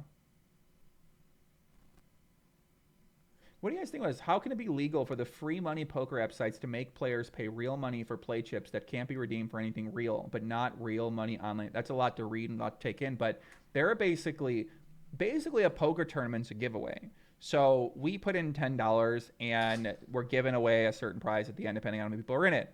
Well, there are apps on your phone where you spend real money on play chips, and that's really the only way you can play certain stakes on there. So you purchase play chips for, let's say, $100. So you'll buy a certain amount of play chips for $100, and then you'll all enter one of the tournaments, and the winner might get a prize of either more play chips or they might win some sort of giveaway. So basically, it's legal to do that. It's legal to spend your money on a tournament that you might win a prize that could be monetarily, but it's not legal to go on PokerStars and put your money directly in there before, instead of, like, it doesn't make any sense at all, right? Why would PokerStars not just say, all right, you have to buy virtual currency and then we're giving this away as sweeps? Like, it just doesn't. It's basically, Global Poker is the same thing as PokerStars. It's just reframed as you buy their virtual currency, and that's legal in America. No pizza. No, it's bad food. Let's eat chicken. Let's eat that sick food you made last night. Okay, good idea. Brendan Chambers, Poker Bros way better than ACR for cash games. Only tablet mobile though, 4 table max, but can multi-account on different devices. Yep, I mean a lot of cheating happening on there, guys. So, Club WPT is a scam that charges fees or fake play money. It's not a scam. That's how business works, guys. You don't understand. These games out there, this is how they work, man. It's fucking crazy. Okay? People can gamble in these games with virtual currency. So what I would do is I would start, right? So we're trying to get rid of rake, right? What's our constant problem? It's the fucking rake, okay? So if your problem is the rake, well, how do you get rid of rake? You got to play. There's no rake, right? Well, how do you have no rake? Well, you got to get around the legality issues. Well, how do you get around having rake? Well, people play for these fucking sweepstakes. So if you can play for sweepstakes, or if you just say there's not real money at all, right? You get rid of money from the equation at all and you say we're playing for free. But what you do is you'll have people, you have to buy chips in the app to be able to play for free. So it's a free app, but if you want to play certain stakes, you got to buy money. Then you have competitions at certain stakes to figure out who the best players are going to be, because people are going to want to compete and they're going to actually try because they want to win and because they invested money and because there's bragging rights. And at the end of the challenge, you have a series of tournaments, multi-table tournaments, whatever, where these people play down to a winner. And then that person potentially be rewarded a contract, a sponsorship through the site, and then you market that motherfucking person as your poker pro. This guy's the best player. He's one of the best players on the site. He won. He makes content, right? So now you basically fund your poker operation through advertising, through the content that you put out, plus you fund it through the microtransactions that people then spend on the client. Your challenges here are to be able to achieve that type of scale in terms of putting the employee around you. Your challenging is also creating good product or partnering with a good product. And your biggest challenge would be the marketing aspect of things too. So if you understand all three of those phases or understand how to work with the right people, you can theoretically build out this business. And what you could do is it would still impact real money sites because people would get better at poker and then they'd want to go play real fucking money.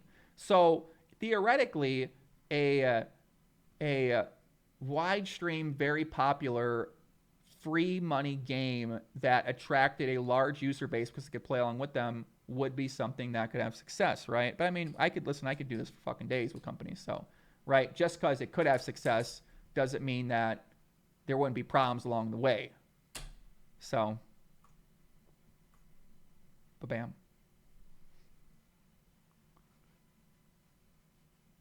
I don't know. What do you guys think? That sound crazy? It makes sense, right? It's basically what Fortnite is for poker. You take out Fortnite, you put it on poker. I don't know. Zynga Poker's done it for years, exactly. But the challenge would be is that you get those people just interested in poker, but you build content for those people as well too. Like Zynga Poker might be doing that in Zynga Poker Land, but maybe those people, maybe there are Play Money Chip Poker Pro celebrities on Zynga Poker. Maybe there are there?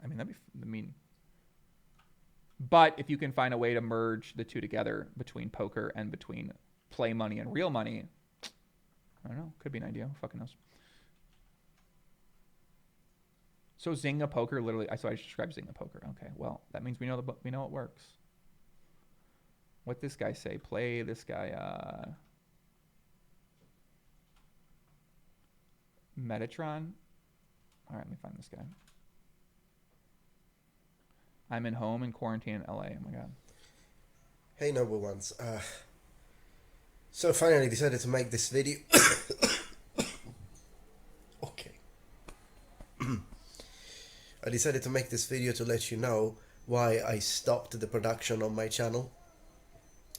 And the problem is that I am back in Italy. Because as you know, I was traveling in America. I was traveling in the United States for visiting, but in America you can't stay longer than 90 days when you go there as a tourist, which is what I did. And considering the situation in Italy, I extended my stay in the States up to 90 days, but then I had to come back. I had no choice. So I came back to Italy, but unfortunately in the plane from New York to Lisbon during my flight change, the plane was like a frigging box of death, with everyone sneezing and coughing, and unfortunately without even having the social understanding of, you know. Yeah, was that a fake cough? Let's see. Let's run this back. How many subscribers does this guy have? He clearly knows what he's doing. 388. Yeah. Let me look at it. Let me look at his YouTube page to tell you if that was a real cough or not.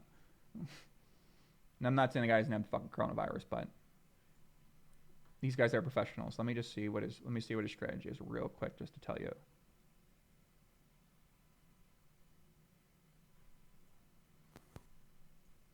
Let me watch one of his intros.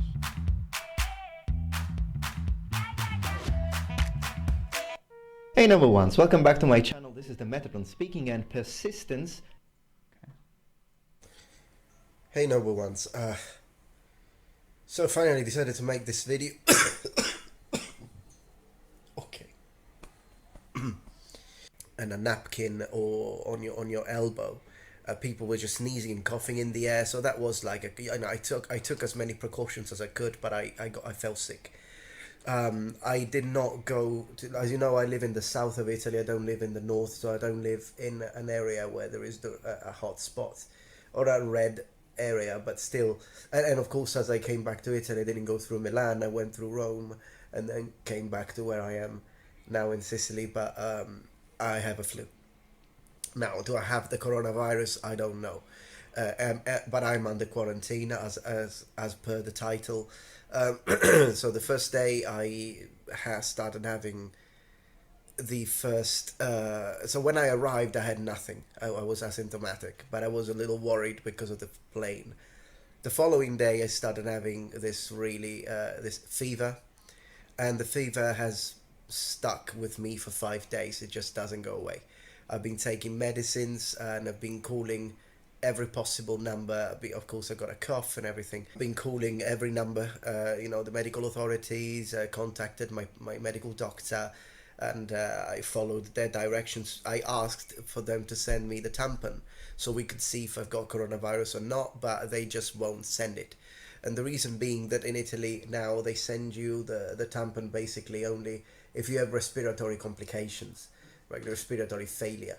I wish that in that situation, and it's also, I think it's also because I'm not coming directly from a red zone. If I was in a red zone, I think they would. What can I invent to like help this cause? Like, what can I do? You know what I mean? I'm a psychotic person. Content can't be content. There's some sort of device I can come up with here. I don't understand. Give me a bottle of Adderall and a fucking 2 things of water and an edible. I could figure this out. Send me the tampon. They would have sent me the tampon.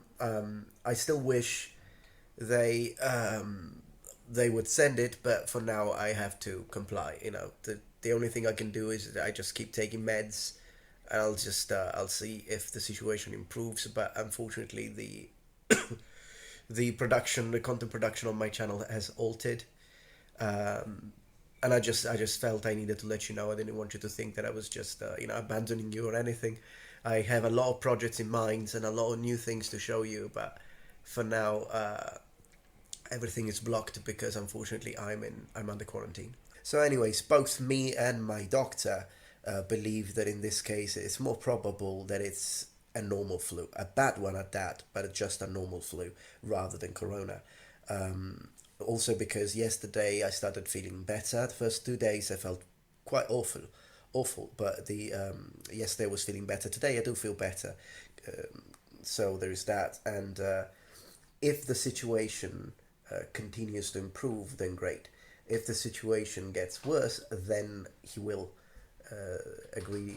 They will send me the tampon and we'll see. But I really hope that that's not going to be a need, and that this is just a flu. I can't leave my home. Neither will I, because to be honest, it stupefies me that so many Italians don't care about what the government is saying. The government is telling us to stay home, which I would have done even if I wasn't into quarantine. I would have stayed home with Netflix, PlayStation 4, and just eat if needed. I mean, what else do you need? How much of a sacrifice is that? People that just keep going out to these big events and, going out drinking in huge masses because they're still doing it here. They just don't care. They should be ashamed of themselves. They should be ashamed. And then I've seen these interviews of these people, even up in Milan, so one of the red areas, with these guys saying, yeah, but I can't just stay home. I'll just be careful, but they can't make me stay home. What the heck? Do you think you have coronavirus? No? Are you sure? Why? No? You might? Don't say that? Okay, you don't have it. Coronavirus patient visited conference at Mirage on Las Vegas Strip, had symptoms prior. Wish they did. I wish the Italian government used the military to make people stay home. But to be honest, the fact that the youth in our day and age, they think it's too much, asking too much of them to stay home during a pandemic. They think that's too much of a sacrifice and they can't do it. They have to go out. They need their social life. They can't even do it for a month or two. It's unbelievable. It really is unbelievable. The real sacrifices are the ones made by our grandfathers who went through World War II and had to go through trenches and had to experience bombardments and being shot at and not being able to be with the people they loved. Those are people who did sacrifices. Staying home with all the things we have, like video games, like, you know, the phone, like internet, it's not a sacrifice. And yet the youth are not, and not just the youth, I got to say, because they interviewed even people who are my age. They just don't want to do it. They don't want to do it, and they risk spreading even more the epidemic. And it's really disgusting. I find it disgusting. It's a lack of willpower. It's a lack of discipline, and I hope that something will be done about it. There have been a lot of fake news. There have been a lot of correct news. It's difficult to understand what's real and what's not. Anyways, I hope that the situation comes under control, but it never will if this single citizen doesn't start learning that it's not all about him, but it's about a community. It's about thinking of other people, not just you, but not just the things you need to give up, but the things you need to give up in order to not endanger other people around you. So me, yes, the doctor said I should stay in quarantine. Even if I heal completely and the quarantine and the doctor says, don't worry, no quarantine anymore, I'm still gonna stay home. I'm gonna stay home and I'm gonna avoid spreading, risking someone else's health, someone else's family's health. I think that means sacrificing my own personal entertainment. It's nothing. It's nothing. And our grandparents, the ones that went through war, they would be ashamed of us for our lack of discipline. Anyways, I just want to keep this brief. Thank you for your support. Thank you. And I just want to let you know, noble ones. Anyways, I just wanted to know, noble ones, stay safe. Don't panic. But don't underestimate it either. The right approach is in the middle. Okay, so panicking is wrong. Can you imagine if a president said this speech? They'd probably be like applauded. A politician. Like if I did this exact same speech, it'd be just fucking like, you're a god. Let's see what the comments are. What do you think they say? I can probably predict the comments by here. YouTube comments are hilarious, man. These guys are so fucking funny.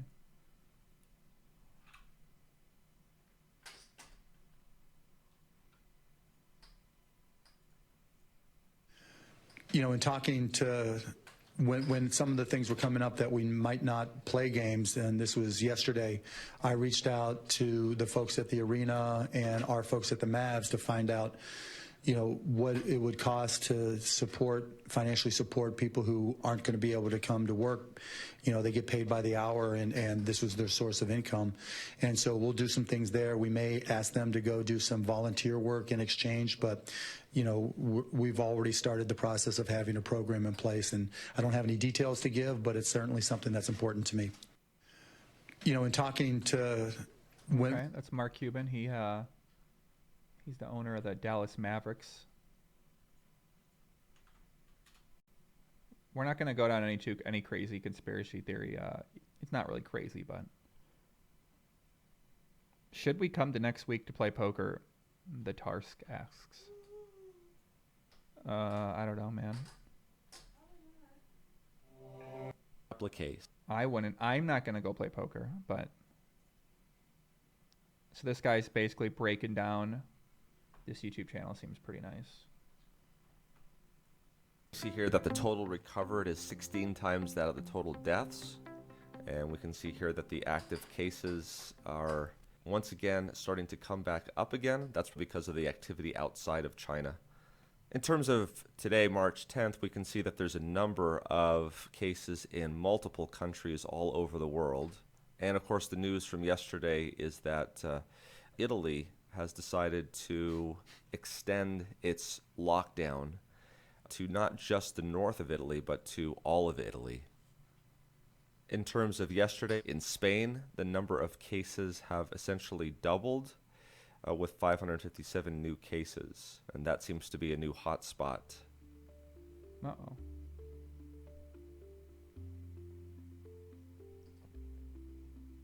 Hmm.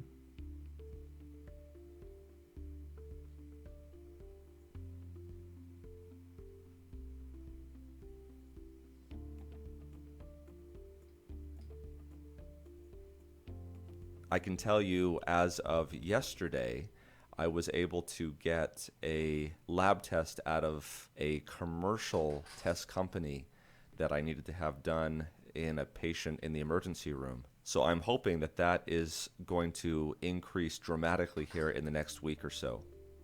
We've talked about zinc here a couple of updates ago, but the story's not done.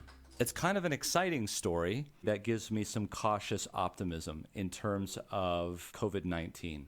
But to understand this better, we've got to go back and look at the molecular biology of the cell once again. Here is the nucleus of the cell. In the nucleus of the cell is the DNA. The DNA is a double-stranded string of nucleotides, which are the codes. Those codes are transcribed using RNA polymerase into RNA. That RNA then goes out of the nucleus, gets a 5' cap, and gets a 3' poly A tail, and it's ready for ribosomes to come on to read that code. And that code is then translated into the code of amino acids, which amino acid after amino We're acid... getting in the weeds here, guys, but it's okay. ...acid will turn into a polypeptide, which turns into a protein. And proteins are how the cell gets things done. So it moves by proteins, actin and myosin. It can bind oxygen through hemoglobin. It can do cellular metabolism. All of those enzymes in glycolysis, in the citric acid cycle, all those things that you learned in biochemistry, those are all enzymes, those are all proteins. So that's the normal situation. Now enter coronavirus. Coronavirus has its own genome. It is made out of RNA, and that RNA just happens to have a 5' head and a poly A tail. So when it pops into the cytosol, it's going to be read by those same ribosomes that can't tell the difference. Except this time, instead of making a protein that's useful to your cell, this RNA that comes out of the virus is going to make something called a RNA-dependent RNA polymerase. And it's this enzyme right here that is going to read from the 3' end to the 5' end of the viral RNA and replicate it. So this RNA-dependent RNA polymerase makes more viral genomes. It's also known as replicase for that reason. And there's something that has been shown to inhibit this replicase, and that is zinc. Zinc will shut down RNA-dependent RNA polymerase or replicase. And so that is what we learned. The problem is, how do you get zinc inside the cell? The problem with zinc is that it's an ion. It's a 2+ ion. And ions cannot get through the cellular membrane unless there's a transporter that allows it to come in. In fact, the way that they tested this in the paper is with an ionophore, which allows the zinc to come into the cell. So they could see that the activity of this RNA-dependent RNA polymerase was reduced. This is the paper. Zinc inhibits coronavirus RNA polymerase activity in vitro, and zinc ionophores block the replication of these viruses in cell culture. When they looked at the SARS-CoV virus, that was the one that was seen back in 2002, as the zinc concentration inside the cell went up, you can see that the byproduct of the RNA-dependent RNA polymerase went down, down, down. Clearly demonstrating that zinc intracellularly is going to block this very important enzyme of the virus. Well, that's great. We've got zinc that's going to block it, but how are we going to get zinc inside the cell? It's one thing to say that you're going to take zinc supplements, but how do those zinc supplements, first of all, get absorbed into your body, into the blood, into the extracellular space, and then finally, how are you going to get that zinc from the extracellular space into the intracellular space in the cytosol where it needs to work on these infected cells and these viral proteins? Well, that's another thing altogether. What you need is some sort of ionophore or some sort of gated mechanism to open and to allow that zinc to come into the cell, increasing the concentration of zinc into the cell so it can block RDRP. All right, faceless monkeys. Basically what this guy's describing, this is supposed to be the bloodstream, right? So what he's saying is this is all the shit that's in the bloodstream that goes to our blood, right? So a bunch of stuff gets in our blood. And he's basically saying this is a virus, right? So the coronavirus is getting in there. The coronavirus sort of fucks with your body. And so he's saying one way to try to get rid of the coronavirus is basically he's describing why zinc would work. And now he's saying, well, you need a way to deliver the zinc. This is all in the bloodstream. This is more deeper kind of shit, right? You got to kind of study a little bit of science to understand what he's talking about here. So this is something in the blood. He's talking about how do you deal with that.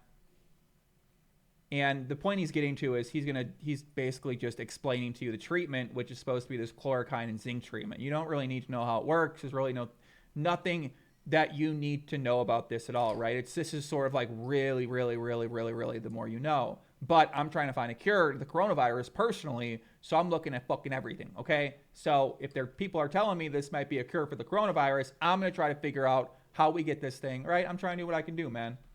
I know how to make a difference at things. I've done it before, so that's what we're trying to do here. Well, enter this paper that was pointed out by some of you commenting. Chloroquine is a zinc ionophore. This paper was published back in 2014, and the point of this paper was something completely different. They weren't thinking about coronavirus. They probably didn't even know, perhaps, that zinc blocked RNA-dependent RNA polymerase. What they were looking at here is that zinc may help some of these cancer cells basically eat themselves in the lysosomes, which are sort of the trash compactors of the cell, and that by giving chloroquine, you could have these cancer cells disappear. Well, in doing that research, they found out something that's very interesting to us because of that finding. And this research came out of the University of Oklahoma and some institutions in China. So this is what they used, chloroquine diphosphate. Here's the structure of that compound. And this chloroquine is a why medication. does structure matter? That's what I'm trying to figure out because I've been studying a lot more science lately. Why does this shit matter? What the fuck does this mean? CI, NHN, CH3, NCH3. What the fuck does that mean? I don't get it. That makes absolutely no sense to me. Yeah, Ryan, and I wouldn't worry about it, man. I wouldn't worry about breaking down like that, man. You know. I wouldn't worry about it. Right? It happens, it happens. All you can try to do is protect yourself from it. Look at the math, look at the research, deal with the consequences if they come to your way, man. That has been around for decades that is used to treat malaria. It's not under patent and it's pretty dirt cheap and widely available. However, you do need a prescription to use this and it doesn't come without side effects. What they show is that they were able to detect intracellular zinc by checking its fluorescence. Here on the x-axis, we have increasing concentrations of chloroquine, and the white letter bar refers to the elements on the periodic table which make up the molecules. Oh, so Cl and HN, CH3, those are all molecules. Okay. How do they know that this CH3 line goes here? Chemical connections. The structure causes molecules to be highly reactionary or not. C is carbon, H is hydrogen. These are chemical compounds. That makes sense. Okay. So they're saying carbon, hydrogen. What's the 3 mean? That's how compounds are bound together. Just one thing in the chemical makeup makes it a different compound altogether. Oh, okay. I see what you're saying. Okay. So all these things can be unique. So if you take out the N, it's something different. So how do they figure that out then? How do they know? Oh shit. Fuck. That makes sense. Okay. So what they would do is they would combine these elements in some sort of lab and then they would test the motherfucker on something. That makes sense. So they test it on something. That's what they're talking about when they say they test this shit on rats and stuff like that. Makes sense. Okay. So they build this stuff with the known chemicals. They combine a bunch of stuff. Oh, 3 hydrogen, 1 carb. Man, how do they figure this out? That's crazy. Okay. So they got to do a lot of tests. I see. Okay. So they got to do a lot of testing on different things to be able to know if this stuff's right or not before it becomes tested on humans. That's why you could say this is the cure, but you still have to test it. Makes sense. Okay. Been around for decades that is used to treat malaria. It's not under patent, and it's pretty dirt cheap and widely available. However, you do need a prescription to use this, and it doesn't come without side effects. What they show is that they were able to detect intracellular zinc by checking its fluorescence. Here on the x-axis, we have increasing concentrations of chloroquine, and the white bars represents those cells that were bathed in only 5 micromolar solution of zinc chloride, and the black was in 10 times that amount at 50 micromolars concentration of zinc chloride. And what you can see here is that in the normal situation, if you're able to get some zinc into the cells, this is the amount of zinc you will see inside the cells. So this is the amount of concentration outside the cell. This is the amount of zinc you see inside the cell. And let's just look at this same concentration, 5 micromolar. What up, working When now? you bathe the cells in chloroquine, you can see how much this intracellular zinc concentration goes up. In fact, if you look at the amount of zinc inside the cell, by just adding a small amount of chloroquine here at 10 micromolar, we would get more zinc inside the cell than if we increase the concentration of zinc outside the cell tenfold. That's how powerfully chloroquine will increase intracellular zinc concentration. So now, how remember, do you combine the zinc and the chloroquine in order to cause this to take place, right? What he's doing right now, he's just showing you he's just showing you differences, right? In terms of how when you combine these things together, it'll be able to have a greater effect on the blood cell, right? Go back to the blood cell, okay? So right here, he said you can't just use zinc to cure the coronavirus with the protein the coronavirus creates, right? You need to have some sort of way to deliver this with the coronavirus because apparently you can't just do it like this. You have to combine the zinc with something else. He's saying that when you combine it with the chloroquine, then I don't fucking know what he's talking about, but when sounds you like the basis bathe of what the he's saying. I don't cells think we in really need to know you can see what the hell he's how talking much about right now. But this he's intracellular just zinc explaining why concentration this goes works. up. Very In fact, technical if stuff, you it look at seems the like. amount of zinc inside the cell, by just You adding take a 2 pills small together, amount of that's it? Oh, well, chloroquine never here mind. at 10 micromolar, we would get more zinc inside the cell than if we increase the concentration of zinc outside the cell tenfold. Yeah, it sucks, That's how powerfully chloroquine will increase intracellular zinc concentration. Now remember, this is chloroquine. This is a medication that's been used by millions of people already with known side effects, and it's pretty well tolerated. Here's another example from the article. Here we have the control group. These are regular cells, not blood cells. Okay, but they're in the bloodstream. Regular cells in the bloodstream. Okay. The 5 micromolar of zinc chloride. And then what we do is Zinc's not a cure. It just stops the duplication of the process. This allows your immune system to attack the virus and kill it.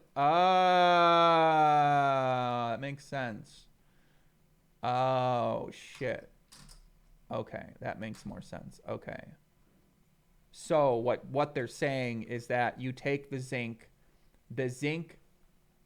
Oh, that's why you got to take them both together. That makes sense. Okay, so what they're saying is that the zinc, you take zinc in your body, right? It goes in your body. You got this little bad boy coronavirus thing right here. So zinc goes to your blood. It attacks this, but it can't attack it to a GTO level to fucking stop it, right?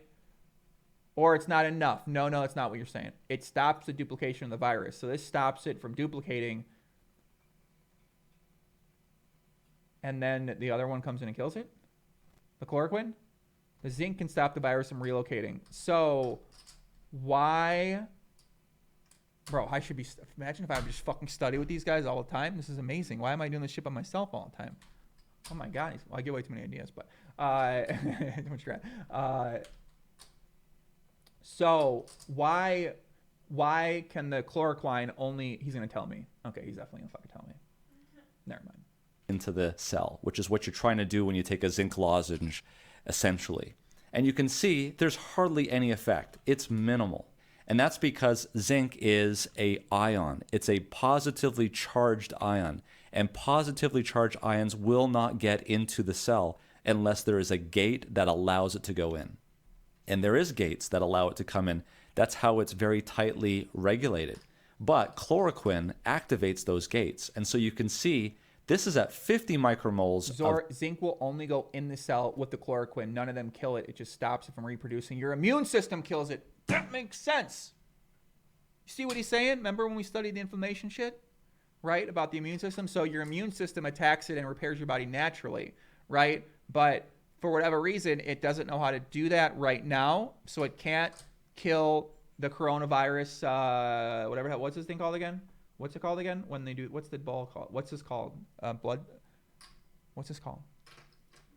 So coronavirus protein here, I don't know what it's called. It's called a cell, a protein cell, something like that, right? So zinc comes in and, oh, that makes sense. Okay, the only way the zinc will go into the cell is with the chloroquine, and then your natural immune system attacks it and kills this motherfucker. But your immune system isn't strong enough to kill this right here. I see what's going to happen right now. They're going to create some sort of expensive fucking medicine for this.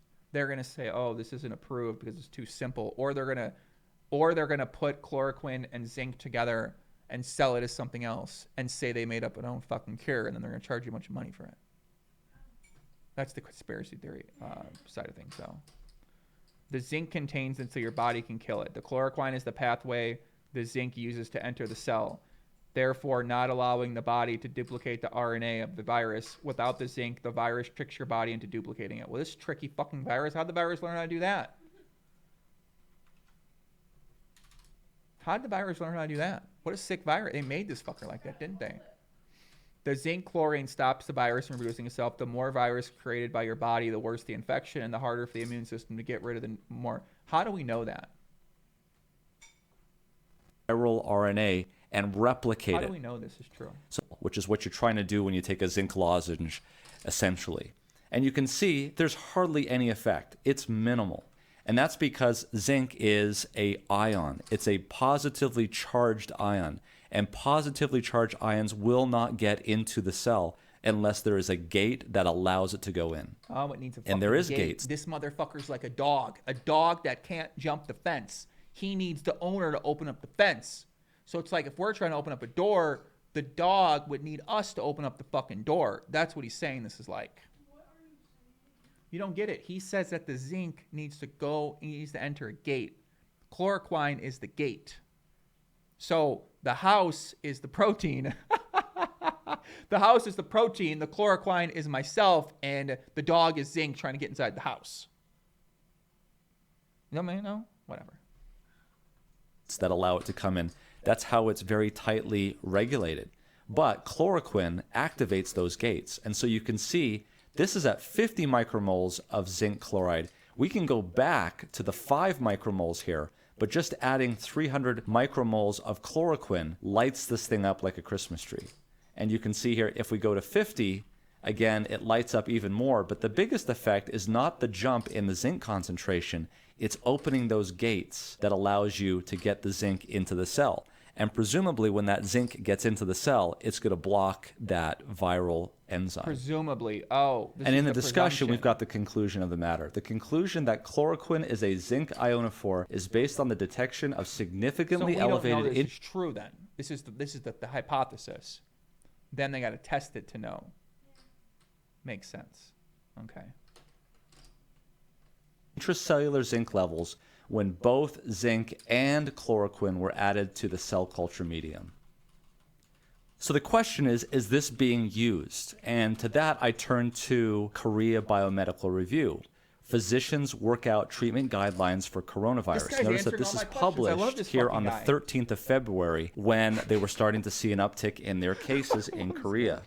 And the article goes on to say, Korean physicians treating the patients infected with the new coronavirus, COVID-19, have established the treatment guidelines for the unpreceded coronavirus. The key guidelines are the following. If patients are young and healthy, then they will be observed. If more than 10 days have passed since the onset of the illness, they'll continue to watch them. But notice what happens if the patients are old, have underlying conditions, or sick and have symptoms. They say here for antiviral treatment, the doctors recommend lopinavir and ritonavir. This is basically the medication Kaletra, which is an HIV medication, and they recommend 2 tablets twice a day. Or they can use chloroquine, 500 milligrams per day orally. In Korea, chloroquine is not available, so they use a very close relative of chloroquine, which is hydroxychloroquine, and that's at 400 milligrams orally per day. Now, the reason why you would not want to use both is because they interact with each other in a negative way in terms of prolonging the QT interval. For those of you who don't know what the QT interval is, this is a measurement of electrical conduction in the myocardium, in the heart, and if the QT becomes too prolonged, you can get fatal cardiac arrhythmias. In this article, they do talk about the antiviral treatment lasting about 7 to 10 days, but it could be shortened or extended. And here is one of the keys that I want to mention. This is all being used empirically. We don't have randomized controlled trials looking at chloroquine in patients with COVID-19. That being said, there has been some publications, interestingly, coming out of China, which do tout the efficacy of chloroquine. Now, I have to say at this point that it's a little bit interesting that that's happening from my standpoint and from the standpoint of somebody who understands what a randomized controlled trial that's blinded says. Because if you are truly doing a blinded study, you will not be able to tell if an intervention is working or not. That's the whole point of a blinded study, and that is to avoid bias. For instance, if you know that someone's getting the intervening choice, you might be doing a better job of taking care of that patient without even knowing it. So it's a little interesting to hear that there may be some efficacy, some improvement in some of these patients, unless it was an unblinded study. And if it's an unblinded study, then it has to be taken with a grain of salt, and that's why we really need a randomized, placebo-controlled, double-blinded, ideally, type of study. Anyway, What's here a is... blinded study? What does that mean? Blinded study. What the fuck does that mean? A blinded experiment. What does that mean? You don't look? A study done in such a way that the patients or the subjects do not know what treatment they are receiving to ensure that the results are not affected by a placebo effect. What does a double-blinded study mean then? Double-blinded study. Double-blinded study is one... A double-blinded study is one in which neither the participants nor the experimenter, how the fuck do you do that, know who is... How do you even do that? The procedure is utilized to prevent bias in research results. Well, how? Be damned. Okay, double-blind, nobody knows. Okay, cool, all right. I want to get a little double-blinded thing here going on, okay. Is an article that is indexed, Expert Consensus on Chloroquine Phosphate for the Treatment of Novel Coronavirus Pneumonia. This was published in February 2020. It says here, previous studies have shown that chloroquine phosphate, or chloroquine, had a wide range of antiviral effects, including anti-coronavirus. Here we found that treating the patients diagnosed as novel coronavirus pneumonia with chloroquine might improve the success rate of treatment and improve patient outcome. In order to guide and regulate the use of chloroquine in patients with novel coronavirus pneumonia, the multi-center collaboration group developed this expert consensus. It is recommended chloroquine phosphate 500 milligrams twice per day for 10 days for patients diagnosed as mild, moderate, and severe cases of coronavirus pneumonia and without contraindications to chloroquine. So interestingly, the Koreans are using, according to the literature, once a day, and the Chinese were using it twice a day. Now, that is all to say, if we look at South Korean numbers, and of course we know that they have extensively tested, and this is my hypothesis, if you extensively go out and try to find as many cases as you possibly can, and then you set up a standardized treatment regimen, and get people on that regimen early. You can see here that even though Italy and South Korea have very similar total cases, the number of deaths is an order of magnitude different. The number of serious and critical is more than an order of magnitude different between them. And one has to wonder, either the tip of the iceberg is much, much smaller on a very, very large iceberg in terms of Italy, or there is some sort of systematic treatment difference between what is going on in Italy and what is going on in South Korea. Fascinating. At this point, I don't know how widespread chloroquine use is in Italy, but it'd be interesting to find out. We'll end on this, where they talk about the trials of coronavirus. Data from the drug study showed certain curative effect with fairly good efficacy. Chinese National Center for Biotechnology Development Deputy Head Sun Yenrong said that chloroquine, an anti-malarial medication, was selected after several screening rounds of thousands of existing drugs. According to Sun, patients treated with chloroquine demonstrated a better drop in fever, improvement of lung CT images, and required a shorter time to recover compared to parallel groups. You're telling me this is all it takes, a little bit of fucking chloroquine and zinc? How, if this was that easy, how can this not already be done? So is this commonly accepted as the cure? So you're telling me, right, that this might be the cure and we know what it is right now, potentially? Right. We have like the fucking most genius people of all time working on this video, basically. Right. How are they not going to find the cure for this? The geniuses out there. You're telling me the version of me that's in fucking the lab, like with his battle of Adderall, and fucking he's on fucking 60 milligrams of XR and he's taking 3 edibles, like, and on his LSD. You're telling me that guy's not going to find the fucking answer to this? There's someone out there that's going to find the cure for this damn thing. That's why there's cures for all these fucking things that are out there, man.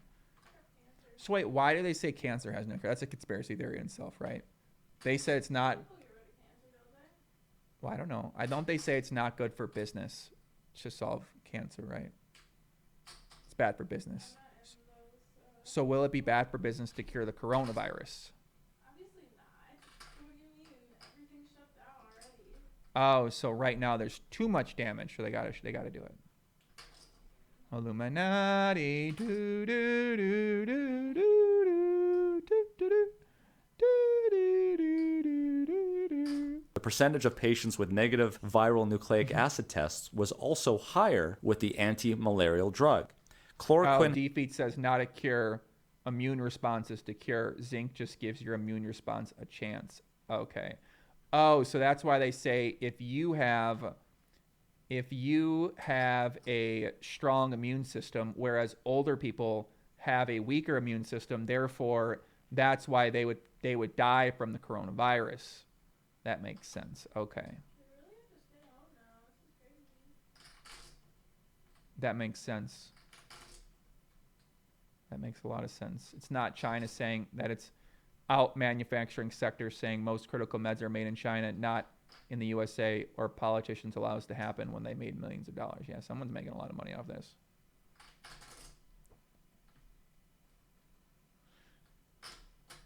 Shout out to Tony Mess, 222 donation. Thank you for talking about this, Poppy. Godspeed. Amen. Listen, man, I don't know. One person might enjoy this. I don't know. Alan says viruses are so hard to treat because they trick the cells into replicating the virus and making more viruses in your own body. Isn't that what a virus and like a computer virus does too?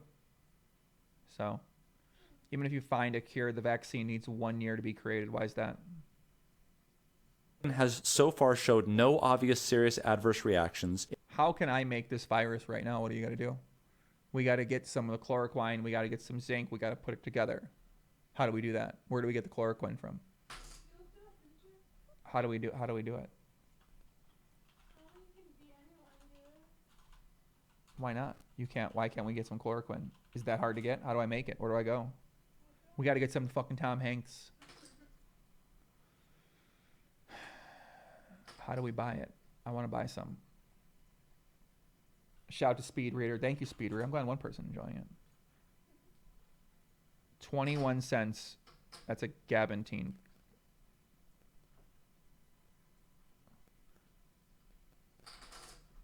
We can create a vaccine which will take over a year. Holy fuck.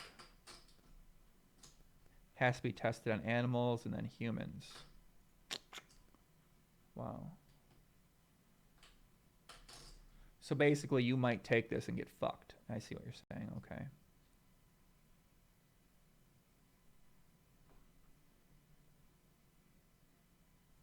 Looks like we can buy it from Health hydroxychloroquine 200 milligrams tablets.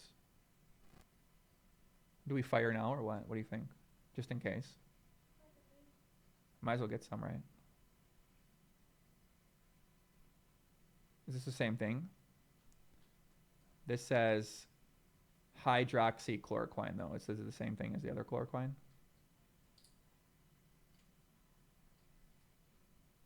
People take it for lupus and other autoimmune issue. Okay, so people do take it. Okay, that makes sense. All right. Well, it doesn't seem that. I mean, in more than 100 participants in the trials.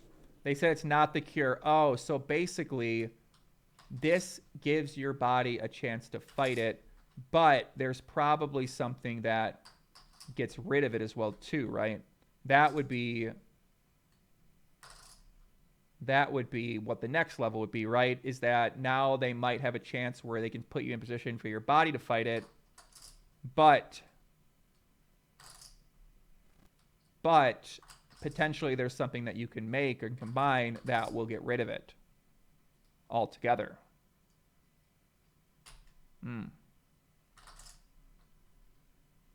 There's no cure for any virus once you get it, only prevention like a vaccine. Okay. Oh, I see where this is going. Oh, shit. That's crazy. They want to make... Oh, my God. That's crazy. So there could be... Oh, shit. So there could be side effects with the vaccine. And we know how people feel about vaccines right now. So the conspiracy would be is that they're... Makes sense. Okay. Fascinating stuff. My God. I mean, this is crazy stuff. Can't believe I was playing poker for so long not learning this shit. Holy moly. Guacamole. My God. No. Oh, fuck. Oh, my God. That's crazy. Oh my God. Now I see where this is going. Holy moly. Wow.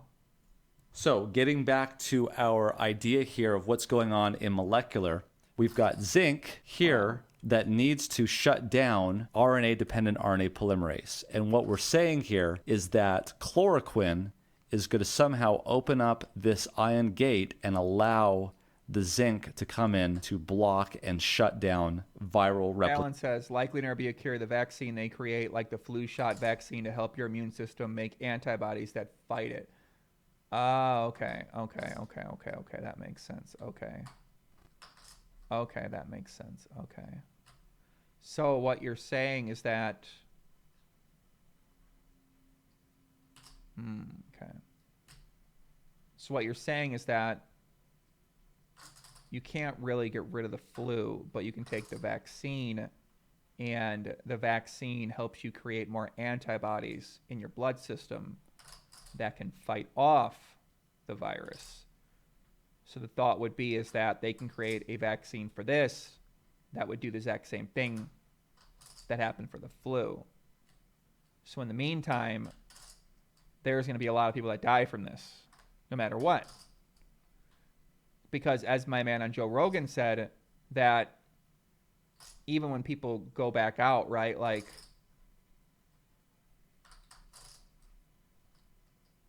So that's why people need to be quarantined so hard. Holy shit, that makes sense. So basically they really need to be quarantined, because then it starts to cycle all over again. So the hope would be is that we quarantine people till no one has it. Oh my God. How do they do that? The D6, 10 days, yeah. But you can't get it again, or you can get it again? So the hope it just runs through everybody.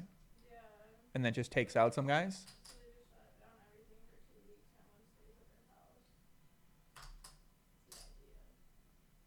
Right. So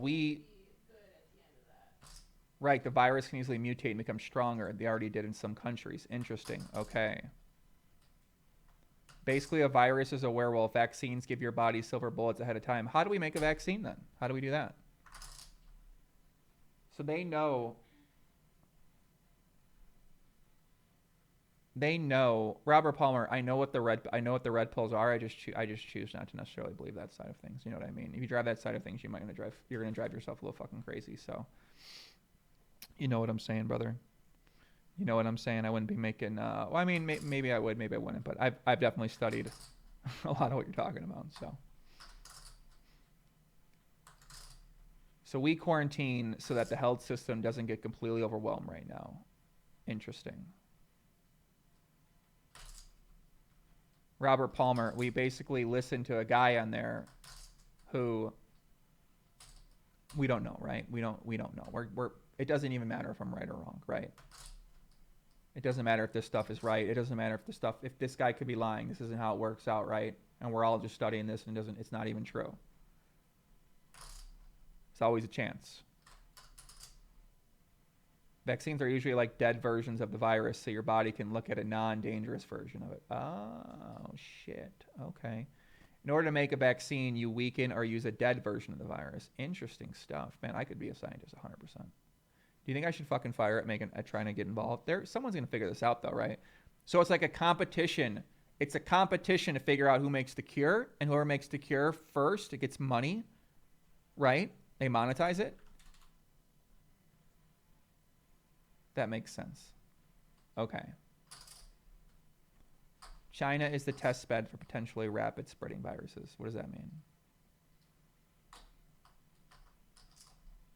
When the real version shows up in your body, it's seen it before. Okay, that makes sense. All right. Bam. Wow. Interesting. Fascinating stuff. We are all scientists. Application inside of the cells. This is big money. Oh, shit. Oh, that makes sense. Okay. Someone's going to make a lot of money off this. So like the Doug Polk of the medicine world, right? Well, yeah, wouldn't you expect to get paid off if you solve this shit? Oh, shit. This is like if someone made up Pile Solver and just fucking was like $1 million to have it, right? It would be like you created a solver, you solve this game, right? They say the game, let's rearrange it, right? The game is this fucking coronavirus, right? And if you want to solve the coronavirus in some way, if you came up with a solve for the coronavirus, that'd be worth a lot of money, right? But then it wouldn't be ethical necessarily to maybe do that. Well, you shouldn't charge $1 billion for it, but they should get compensated justly for doing something so. Oh. That's why testing of vaccine usually takes years, because they're pushing this one through. That makes sense. Okay. Imagine how hard it is to make an inactive virus perfectly with no side effects. It would have to not cause the disease, just activate the immune system. Whoa. That's why vaccines take so long. Oh, damn, that sucks. Wow. Whew. That sucks. Okay. Well then. Wow. Will Gilded Sciences. Wow. Okay. This is, I mean, I don't know if I feel better or worse now. I mean, is what it is, but.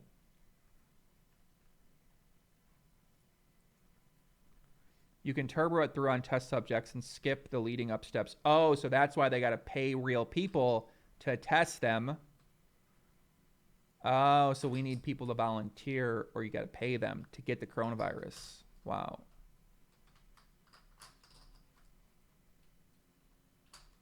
Right. Dynalin says, I live in Japan and still work every day and ride the train every day. It seems the problem in the U.S. is that they're not testing enough and therefore are behind in quarantines and prevention. There is also a rumor that it started in Wuhan lab as they have a level 5 biocontainment, and they're saying there was working with the virus. Yeah, I actually read a lot about that, Mike Churchill. Let's read this from the Department of Justice. Harvard University professor and 2 Chinese nationals charged in 3 separate China-related cases. What the fuck?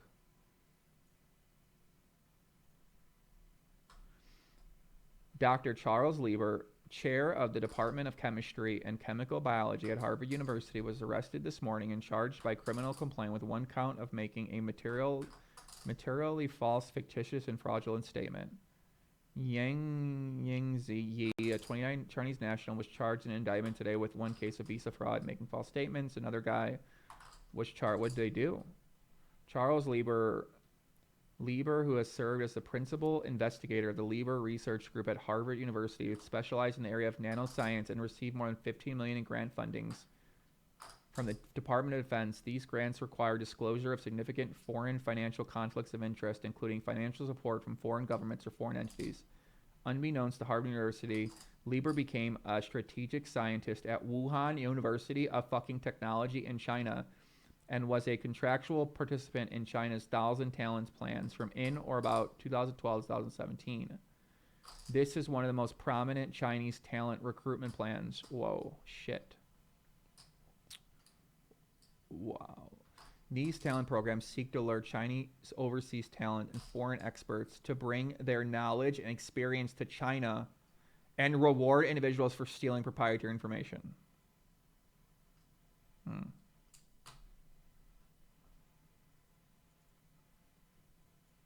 Wow. Fascinating stuff. So what they're saying is that my man Lieber right here, he is being accused of being a spy for the Chinese. And he took with him proprietary information that would be considered against the law, because he gave them to China. Wow. Under the terms, Lieber's 3-year Thousand Talents contract, they paid him $50,000 per month. Holy fuck. Living expenses up to $1 million. So this guy got $600,000 plus $158K USD and awarded more than $1.5 million to establish a research lab in oh, wow. Seemed like they got that pretty cheap.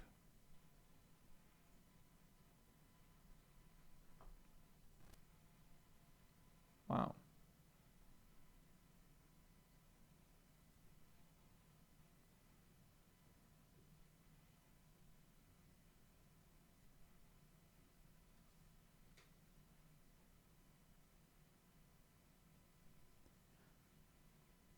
I'll be damned. This is crazy.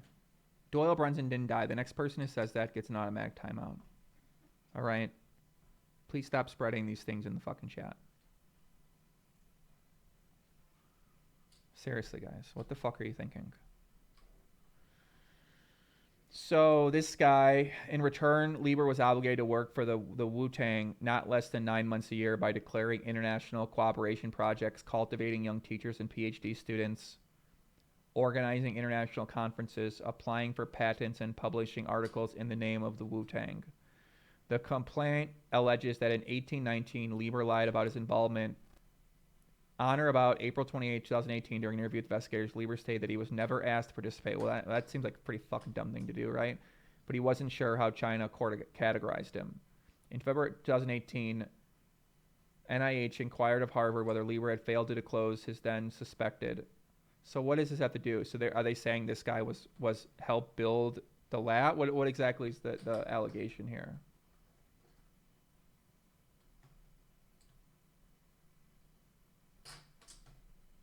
This is a chick right here. Okay. So Yang Yin Yi was a chick. She lied about herself being a student. She lied about her ongoing military service at the National University of Defense Technology, a top military academy directed by the CCP. Yo, I can't be studying this shit. I'm going to fucking go crazy. This shit's nuts. You reading this stuff? This stuff's crazy stuff, man. This is fucking madness. What the fuck? So what are they saying? These people had something to do with it? I better read my Bible, honest to God. So this guy was using resources to feed information to China.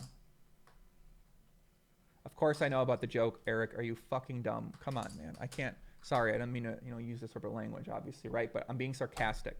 I'm sorry. You're not dumb. You just don't understand my sarcasm. I apologize. Sounds familiar. What? Just kidding. Sorry. All right, so these people, let's see what they did. While studying at Boston University of Physics, Chemistry, and Biomedical Engineering, Yi continued to work as a PLA lieutenant, completing numerous assignments from PLA officers to conducting research, accessing U.S. military websites, and sending U.S. documents and information to China. Well, shit. Okay. Okay. Well, damn. So there's no connection, some people are just saying. What up, Anderson Urbano? What's happening? What's happening? What's going on, man? Okay, well. All right, we got that. Now we take it in, right? Let's worry about this cure. How do we get this cure? How do we, how do we get the chloroquine plus the vaccine thing to people, right? How do we do that? I do not have any stock market advice, my friend. I do not know much about the stock market, but I'll do some research and we'll see what we can find out there. So,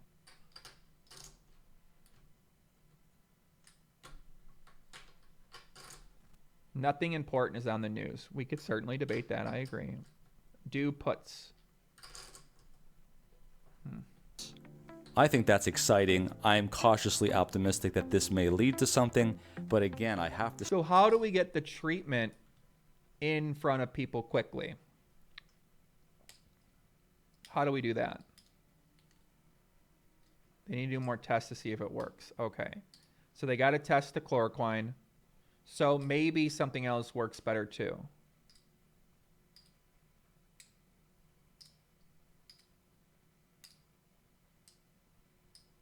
So I think what we're realizing right now is that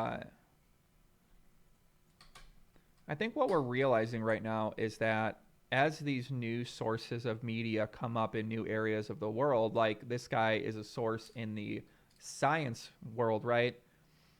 So what we're seeing is that you're a lot better off finding your news from these type of people, right? Versus the mainstream, because the mainstream is so skewed one way or the other, right? Between the deals that they have and stuff like that. Makes sense.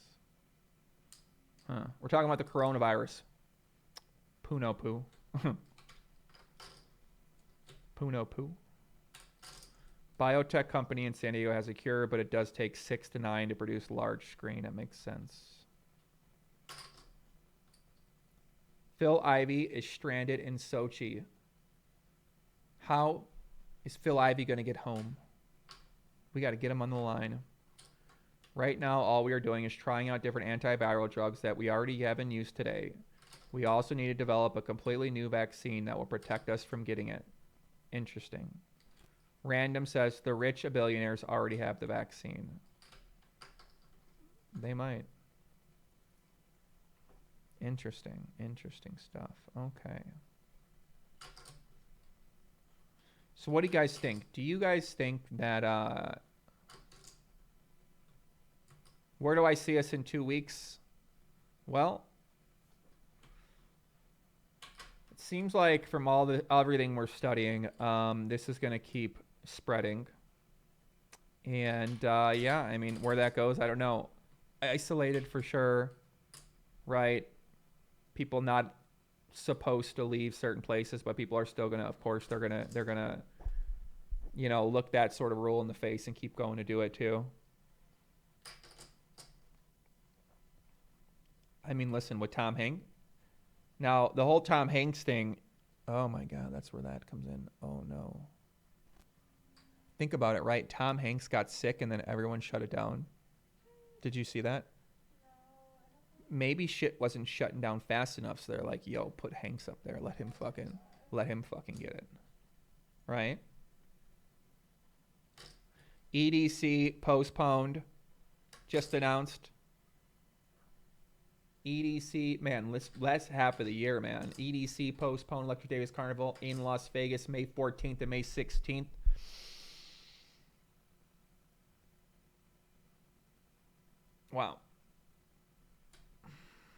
Okay. Pitt Bright Institute in the UK patented coronavirus 2015. Yeah, I studied that too. On the scale of rich and elite, Tom Hanks is pretty low on the list. Well, how the fuck do you know that, Greg? Fuck's this guy? You matter-of-factly say it like that, Greg, huh? How do you know? EDC done.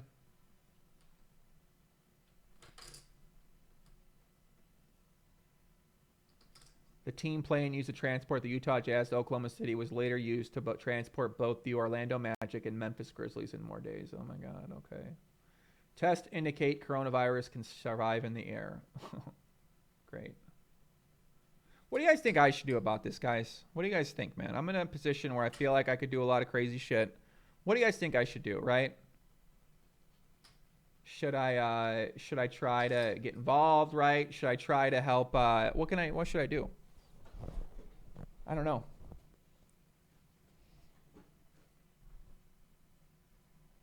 What can I do? Right? Hang out at home, chill here. I am definitely not going to Las Vegas poker rooms anymore, for sure. For sure. No more Vegas poker rooms, yeah. Yeah, this will definitely be bigger than Postlegate. I don't know what to do, man. Stay home, ride it out, not do anything, right? I can make some content. So should you completely abandon your daily life for this? You know what I mean? Should you just say, fuck it, like, let's wait till this rides out and not do anything in the meantime? Greg Noble. I can't talk to this guy. He doesn't know how, this guy knows what the fuck he's talking about. Calm down, Greg. Check out the World Military Games that were held in Wuhan a month before the outbreak. Also, the event 201 held by WHO and a bunch of other sick freaks about a planned pandemic. Okay.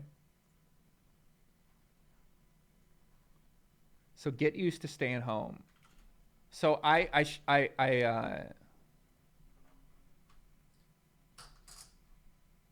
think everything's gonna be fucking fine. Honestly, though, man, you know what I'm saying? Like, I do think that people are going to be infected, but overall people are going to be fine. So then would you say, how would you describe that, right? Like, selfishly, you describe it as, okay, well, I was fine. The people I know are fine. The people I love are fine. But I don't know. Right. The virus should spread slowly, not to overwhelm the health systems. Therefore,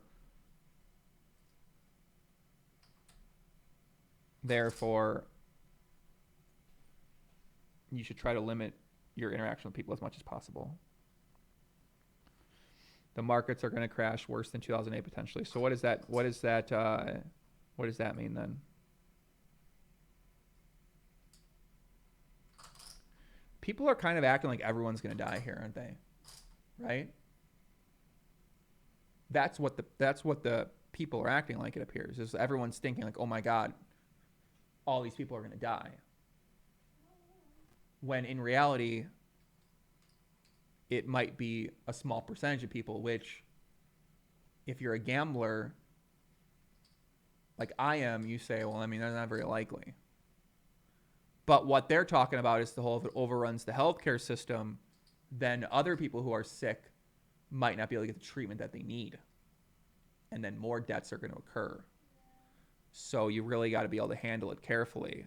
Makes sense. Okay. It's a psyop to achieve multiple agendas, but that doesn't mean it isn't real, Robert Palmer says. So Robert Palmer thinks everything happens for a reason. And it's all man-made. Robert Palmer, that is the direction. Maybe they want you to think how you think, Robert Palmer. What do you think about that? Maybe they want you to think how you think, right? Maybe you've got it backwards. What do you think about that? I bet Robert Palmer could not grasp the concept that he is not right.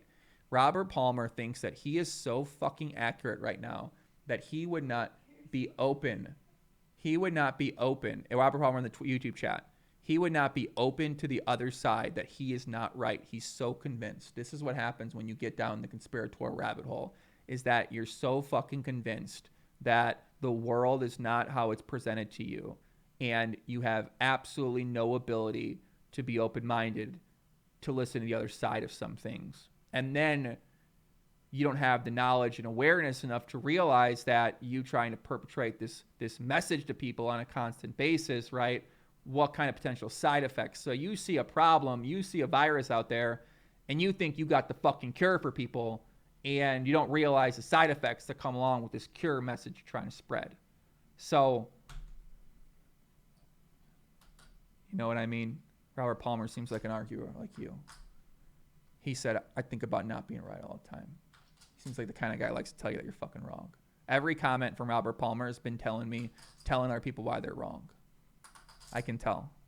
I like this guy. I can tell. Interesting. Poppy Van Winkle, I just got back. What level will we achieve? We're getting close. Look at this whack emo. Who is this fucking guy?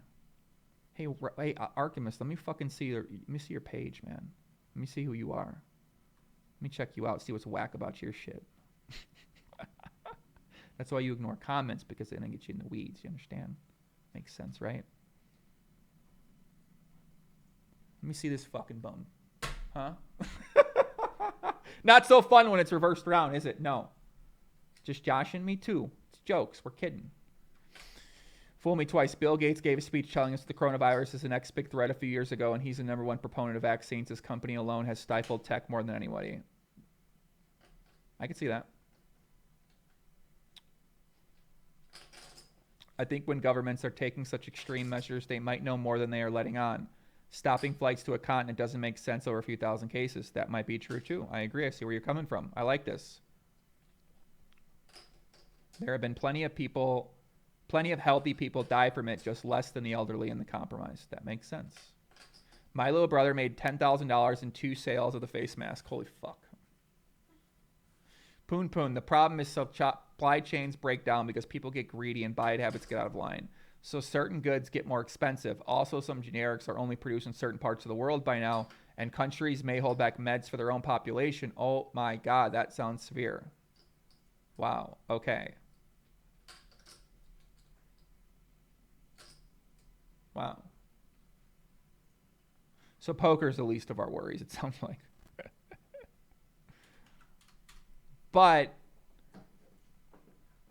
so the thinking would be is that you need, right? So let's say there's all these threats out there in the world, right? So why sports exist is that sports and entertainment help to take your mind off of constantly worrying about these type of things. So let's say the reality was that this was how life was all the time. Then it would just be people panicked constantly, right? Well, if people were panicked constantly, there would probably be an uprising amongst the people. So therefore, there have to be activities that are promoted to people that allow them to not panic all the time. Huh. Who knows? I don't know. There will be an online poker room. Now listen, this would be a good time. If you had an online poker site, this would be a good time to really jack it up, wouldn't it?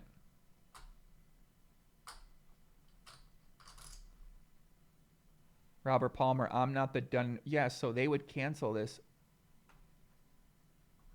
A cognitive bias, which people assess their cognitive ability as greater than it is related to the cognitive bias of illusory superiority and comes from the inability of people to recognize their lack of ability. Yeah, man, this is a lot of people for sure. For sure.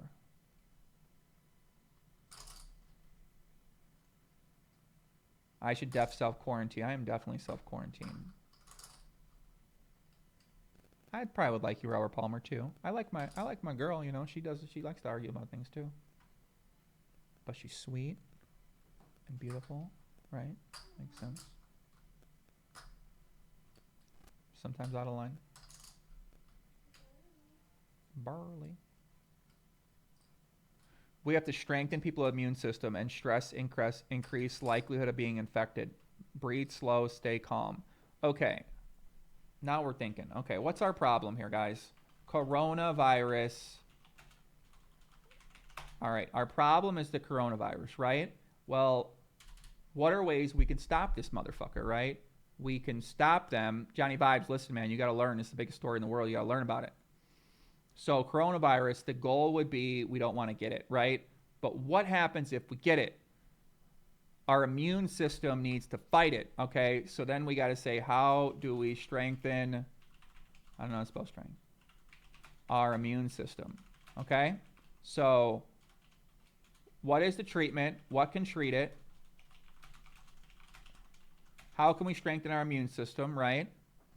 So maybe you say, okay, so maybe you say, what can treat it, right? What can treat the virus? How do we strengthen our immune system? What are other possible, so how do we strengthen our immune system then?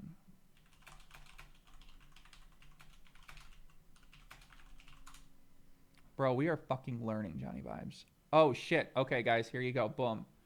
Don't smoke. Eat a diet in high fruits and vegetables. Exercise regularly. Maintain a healthy weight. Oh, man. I ain't getting no coronavirus. I don't do any of this stuff. Oh, I smoke weed. Shit. Fuck. Damn it. The pen. Oh, my God. Okay.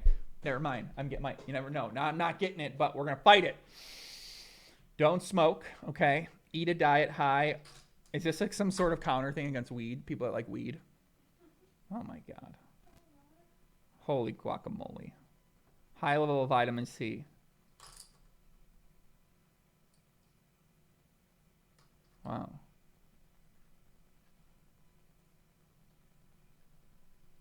Eat high in fruits and vegetables. Exercise regularly. Maintain a healthy weight. If you drink alcohol, drink it on moderation. Get adequate sleep. Take steps to avoid infections, such as washing your hands frequently and cooking meats thorough. Okay.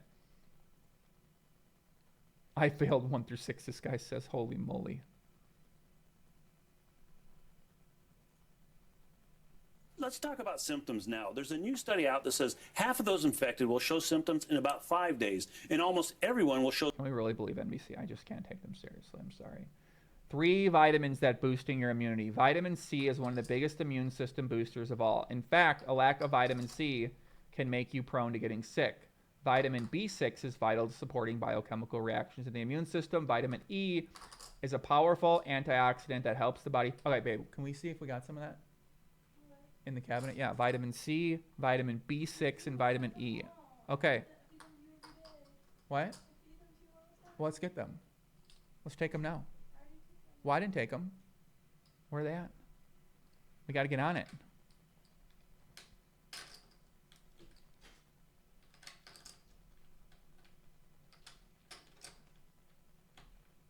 Bump, bump, bump, bump, bump, bump. We got to get on our vitamins, guys. We got to get on our vitamins. Oh my God, man. OC says, I work in a local swap meet selling widgets, socks, and replace Supreme BOGO hoodies. I'm fucked. Yeah, you are, buddy. Oh, you do feed these to me all the time. Oh my God. Inject it into my veins. Give me the B6 injection in my veins. Please. Okay, we got some vitamin C here. We got our gummies. Put this shit in my ass. Let's do it. Put the vein in me. What's this one, babe?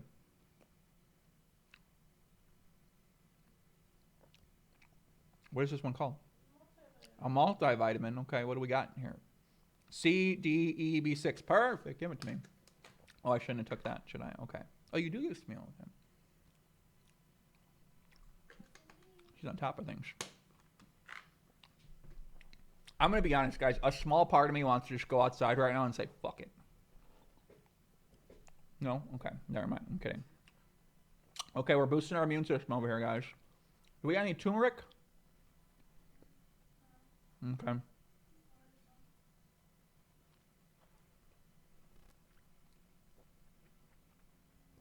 Fruits that boost immune system. Garlic, yogurt, spinach, broccoli. All the same stuff.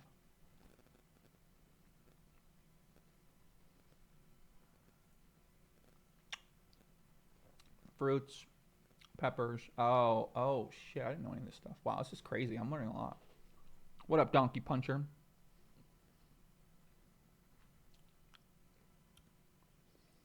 Take it easy, defeat you. Much love, brother. BAM's dope. Okay, we're learning here.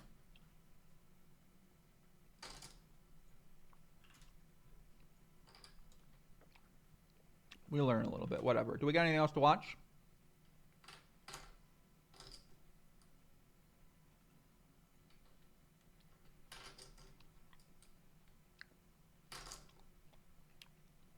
I think that's all we got to watch. What else do we got?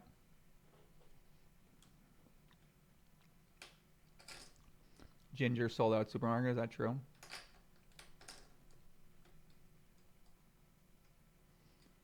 Those are only useful for people with no access to real food. That's true. Robert Palmer, you're far more likely to be killed by a foot or a hand than a coronavirus. Makes sense. Robert, do you have any facts to back that up? Would you ride the coronavirus Good evening, guys, express? from Baku here in Azerbaijan. I've come back to the region because we've got ourselves a little bit of unfinished business. There's one more former Soviet republic. Watch the Bill Gates TED Talk from 2015. Let's do it. Man, I love these investigations. These are so fucking sick. The next outbreak, we're not ready. Yo, Bill Gates was on this shit, wasn't he? Bill Gates is a fucking god.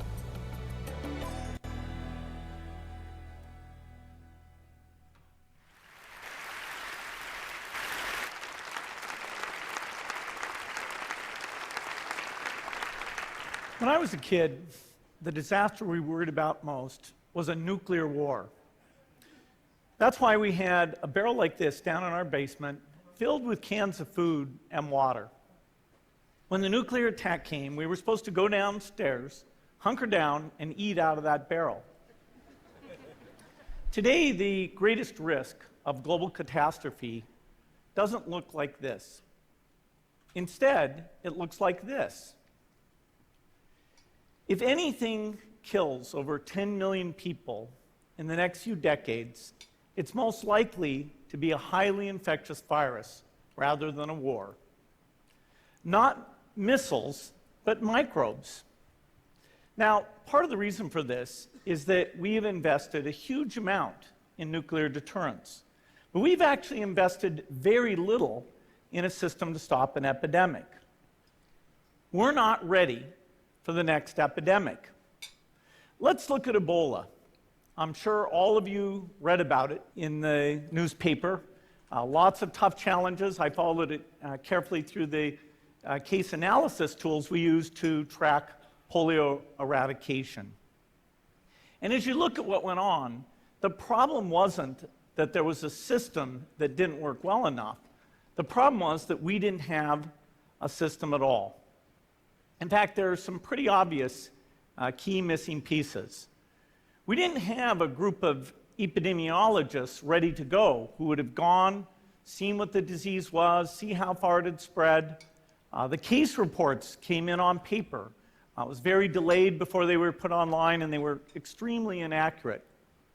We didn't have a medical team ready to go. We didn't have a way of preparing people.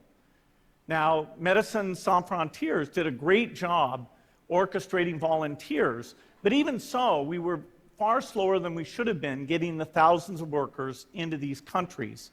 And a large epidemic would require us to have hundreds of thousands of workers. There was no one there to look at treatment approaches, no one to look at the diagnostics, no one to figure out what tools should be used. As an example, we could have taken the blood of survivors, processed it, and put that plasma back in people to protect them. But that was never tried. So there was a lot that was missing, and these things are really a global failure. The WHO is funded to monitor epidemics, but not to do these things I talked about. Now in the movies, it's quite different. There's a group of handsome epidemiologists ready to go. They move in, they save the day, but that's just pure Hollywood. The failure to prepare could allow the next epidemic to be dramatically more devastating than Ebola. Let's look at the progression of Ebola over this year. About 10,000 people died, and nearly all were in the 3 West African countries. There's 3 reasons why it didn't spread more. The first is there was a lot of heroic work by the health workers. They found the people and they prevented more infections. The second is the nature of the virus. Ebola does not spread through the air. And by the time you're contagious, most people are so sick that they're bedridden. Third, it didn't get into many urban areas, and that was just luck. If it had gotten into a lot more urban areas, the case numbers would have been much larger. So next time, we might not be so lucky. You can have a virus where people feel well enough while they're infectious that they get on a plane or they go to a market. This guy predicted the future. The source of the virus could be a natural epidemic like Ebola, or it could be bioterrorism. And so there are things that would literally make things 1,000 times worse. In fact, let's look at a model of a virus spread through the air like the Spanish flu back in 1918. So here's what would happen. It would spread throughout the world very, very quickly. And you can see there's over 30 million people die from that epidemic. So this is a serious problem. We should be concerned. But in fact, we can build a really good response system. We have the benefits of all the science and technology that we talk about here. We've got cell phones to get information from the public and get information out to them. We have satellite maps where we can see where people are and where they're moving. We have advances in biology that should dramatically change the turnaround time to look at a pathogen and be able to make drugs and vaccines that fit for that pathogen. So we can have tools, but those tools need to be put into an overall global health system, and we need preparedness. The best lessons, I think, on how to get prepared are, again, what we do for war. For soldiers, we have full-time waiting to go. We have reserves that can scale us up to large numbers. NATO has a mobile unit that can deploy very rapidly. NATO does a lot of war games to check, are people well-trained? Do they understand about fuel and logistics and the same radio frequencies? So they are absolutely ready to go. So those are the kinds of things we need to deal with an epidemic. What are the key pieces? First is we need strong health systems in poor countries. That's where mothers can give birth safely, kids can get all their vaccines, but also where we'll see the outbreak very early on. We need a medical reserve corps, lots of people who've got the training and background who are ready to go with the expertise. And then we need to pair those medical people with the military, taking advantage of the military's ability to move fast, do logistics, and secure areas. We need to do simulations, germ games, not war games, so that we see where the holes are. The last time a germ game was done in the United States was back in 2001, and it didn't go so well. So far, the score is germs 1, people 0. Finally, we need lots of advanced R&D in areas of vaccines and diagnostics. There are some big breakthroughs, like adeno-associated virus, that could work very, very quickly. Now, I don't have an exact budget for what this would cost, but I'm quite sure it's very modest compared to the potential harm. The World Bank estimates that if we have a worldwide flu epidemic, global wealth will go down by over $3 trillion. Holy fuck. And we'd have millions and millions of deaths. These investments offer significant benefits beyond just being ready for the epidemic. The primary health care, the R&D, those things would reduce global health equity and make the world more just as well as more safe. So I think this should absolutely be a priority.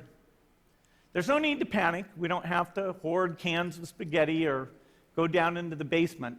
But we need to get going because time is not on our side. How the fuck do you know this? Well, he's Bill Gates. It makes sense. He's like...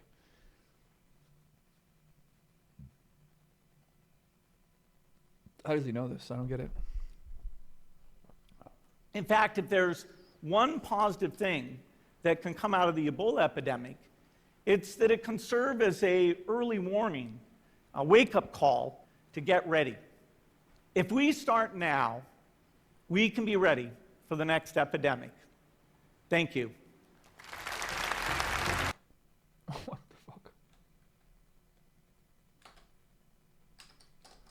Huh. How do they know that? I don't get it. How does he know what that is?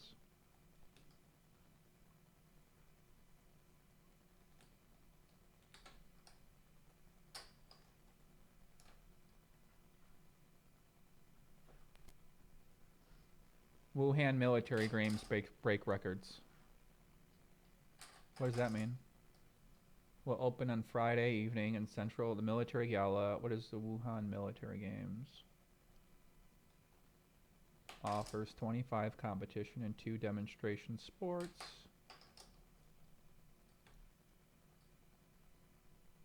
Military personnel organized by the... So 1 month before that happened. Okay.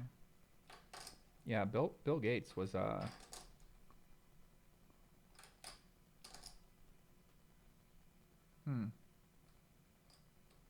did Bill Gates know that? Like, why would he have said that? Right? What's he basing the information off of?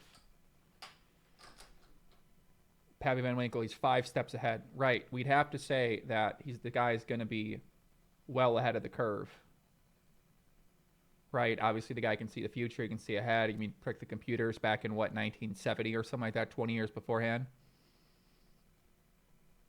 So, where are those? What do people say to watch? The War Games plus something else, right? It was something else that someone else said earlier. Can't remember what it is. I don't know.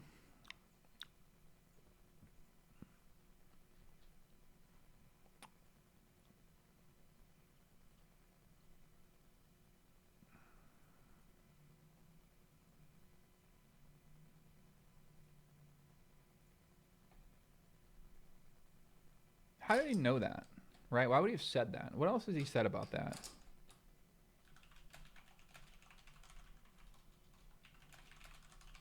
Why would he say that for? Hi, I'm Rex Moore with the Motley Fool in front of BMW's self-driving. Why don't you describe for me, as vividly as you can, what it is you're worried about, what it is that the nightmare scenario looks like? Fortunately, there's very few things, and most of them are very low probability. Some big volcanic explosion, gigantic earthquake, asteroid. But at least in the nuclear case, you've got to say we take it quite seriously. We budget a lot of money, have a lot of people who think about nuclear deterrence, and I'm very glad that work's being done, and I rate the chance of a nuclear war in my lifetime as being fairly low. I rate the chance of a widespread epidemic far worse than Ebola in my lifetime is well over 50%. If we look at the 20th century and we look at the death chart of the 20th century, I think everybody would say, oh yeah, there must be a spike for World War I. Sure enough, there it is, like 25 million. And there must be a big spike for World War II, and there it is, it's like 65 million. But then you'll see this other spike that is as large as World War II right after World War I. And most people, a lot of people would say, well, what? What was that? There's 2 kinds of flus. There's flus that spread between humans very effectively, and there's flus that kill lots of people. And those 2 properties have only been combined into a widespread flu once in history. Well, that is Spanish flu. We have no idea where it came from. It's called the Spanish flu because the Spanish press was the freest. They were the first to talk openly about it. And so in the annals of epidemic history, that's the big event. I funded a disease modeling group that uses computer simulation, and that work has been phenomenal in helping us target our polio eradication resources and which parts of Nigeria should we work harder on. And it's very natural, if you have a group like that, to say, hey, look at something like the Spanish flu in the modern day. Health systems are far better. And so you think, hey, that wouldn't be very bad. Well, we tried it, and there are some assumptions we had to make. But what we showed is that the force of infection because of modern transport, which compared to 1918 is over 50 times as great. And so if you get something like the flu, and you look at that map of how within days it's basically an all urban. Do people understand what he's saying? I mean, I think it's pretty basic to understand what he's saying. Do you guys understand what he's saying? Right. So what he's saying, from what I'm understanding from these past two things, is that he's saying that according to the patterns and what's happened over time and probabilities, as he said, right, 50%, he wouldn't say it's very likely for something to happen. But what he's saying is that there's been two kind of diseases, ones that kills people fast and ones that kills people slower and spreads, or that is capable of spreading farther away. And the ones that kill people fast, we can detect pretty easily. But the ones that spread slow, and it takes a while for them to come out, and they don't always kill people. In fact, they don't kill most people, but they only kill a very small percentile of people. Those will be a lot harder to stop. And he's saying that it's a likelihood that that's going to happen at some point in time. And he's basically encouraging the countries to have better preparation in place in case that does happen. And he thinks that it's likely to happen. And then that's where we are right now. Makes sense? Centers of the entire globe, that is very eye-opening. That didn't happen with Spanish flu in the past.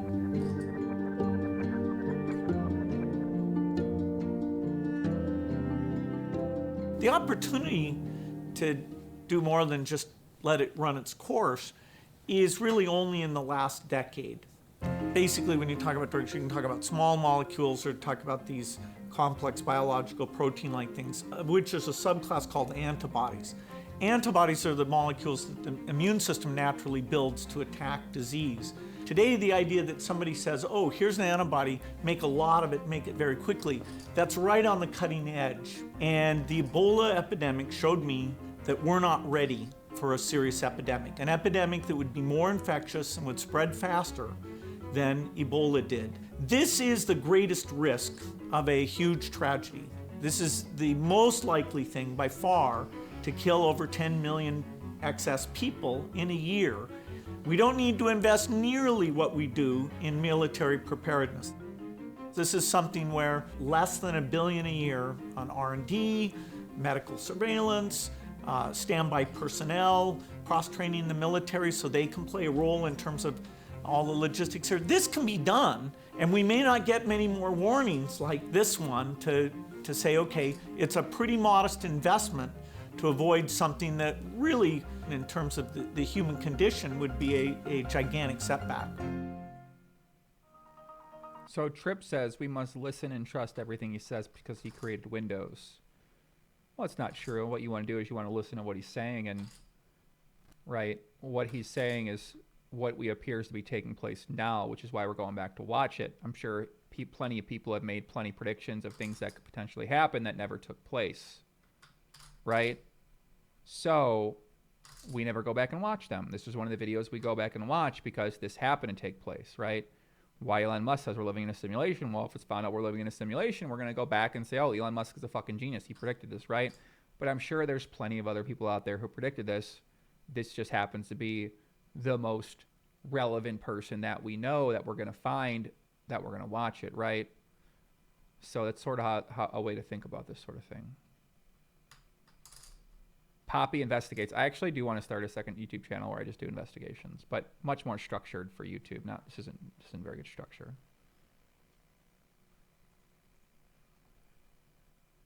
He says, I believe the answer is yes.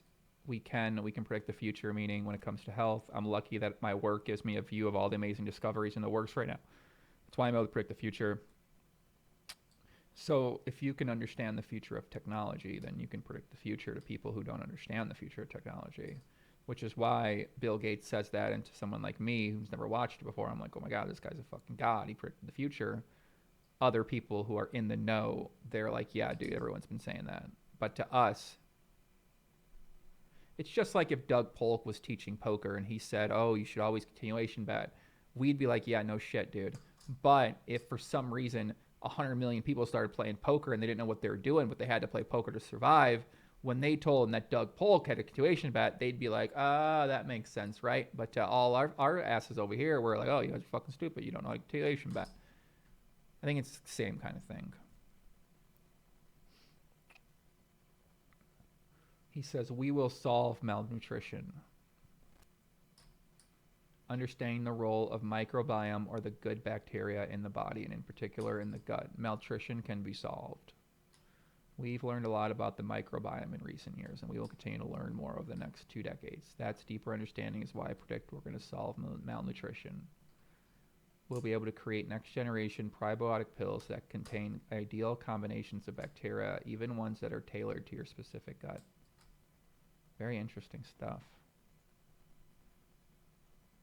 In addition, he also predicts the creation of microbiota-directed complementary foods, which should be consumed to help digest food, protect from infection, help the microbiome. Oh, he said, if this dude is predicting the future about infectious diseases 10 years ahead of time, what sort of crazy next level GTO Sims do you think Bill is running for Monday Night Football? Yeah. I don't think he's wasting his time with fucking betting on sports when the guy's operating at $1 trillion level here, right? Why would he need to bet on sports for money? It appears the guy has a pretty good understanding of how to make some fucking money. Malaria will be virtually eliminated by 2040, according to him.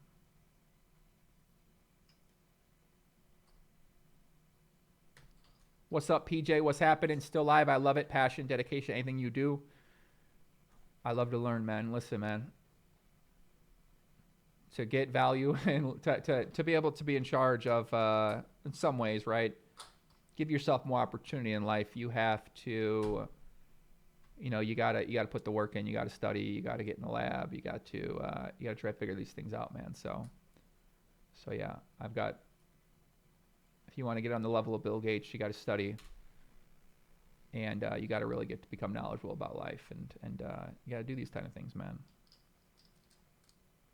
Healthcare will focus on not just saving lives, but improve them. Gates said the focus of healthcare will shift over the next 20 years to improving lives rather than just saving lives. It seems like a subtle difference, but has a huge impact on how you approach healthcare. Within 2 decades, I believe every country on earth will be able to focus on not just keeping you alive, but healthy and well. The shift from longevity to wellness doesn't just change how we approach healthcare. It unlocks all sort of mating opportunities for people and societies to thrive. Interesting. I wonder what the downsides would be, is that then there would be so many people on Earth because right, we'd run out of space. That's, people might argue with this one, right? We can't have that many people because there's nowhere for the people to stay. So then you have to start building. But I mean, it seems like they're figuring out solves for a lot of these different things in terms of food, or in terms of health, or in terms of where people can stay, how they can live, stuff like that. But then people talk about global warming, and there's too many people using too much of the resources, then it'll keep getting warm, and then it'll be too warm, and then the planet will explode or some shit like that, right? That would be sort of what those people say. Okay. Makes sense.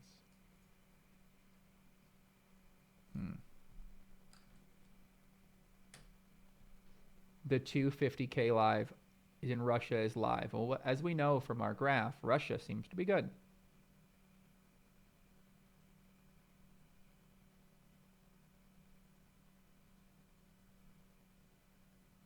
I wonder if this construction show is going to be closed down. That's crazy. They've been setting this thing up for like 3 weeks. 42% of my supporters said they would not support the Democratic nominee in the general, in large part because when I ran for the problems that predated Trump. Like, Donald Trump would never be our president today if things were going well for a lot of people around the country. Bernie Sanders would not have almost been the nominee last time if things were going well for people around the country. So even as Joe Biden's saying, hey, we need to defeat Donald Trump, he also has to say, look, things have not been working for millions of Americans. And after we defeat Donald Trump, we need to get deep into these problems, get our hands dirty, and solve them. And so doesn't this guy just make a lot of sense? I mean, I don't know, man. This guy Yang makes a lot of fucking sense. This can't be like a, hey, I'm better than Trump race. It has to be, hey, I understand how Trump became our president. And you think he's not done that in the primaries? You know, I think he's been talking in a lot of moral language about restoring a culture and tone in the soul of the country. I was talking about trying to put money into Americans' hands because I saw that we've decimated entire ways of life in Michigan, Ohio, Pennsylvania, Wisconsin.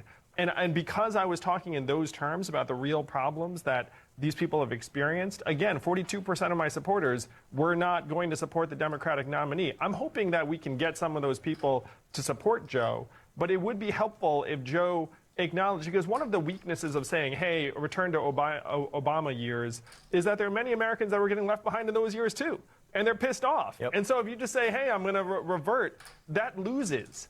To at least among that group of people. I agree with there are so many Americans who just don't think that our institutions are working for them at all. And Joe Biden's big weakness is that he represents those institutions. You know, I'm endorsing Joe. Like, we need Joe to beat Trump, but we'll have a much better chance of that if.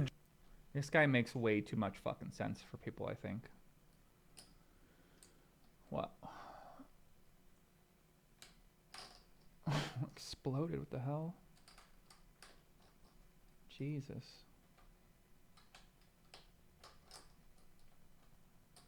Shit is crazy. Crazy, crazy, crazy stuff. Yeah, I want to play Plague Inc. on stream. I mean, this is like a historic moment. You guys remember Mike Posso? Like, this is pretty fucking historic, guys. If he was pro Bernie, they wouldn't let him on the show. No, I don't really follow politics or anything like that, so I don't really know exactly how it works out. So my bad. No, I don't know. I don't really know what major network. I don't know how the networks. I don't. You know, I'm not that interested. I suppose right now. I'll get there. I'll get to be that interested at some point in time. But I'm trying to stay on track right now before I get myself obsessed with anything to do with that.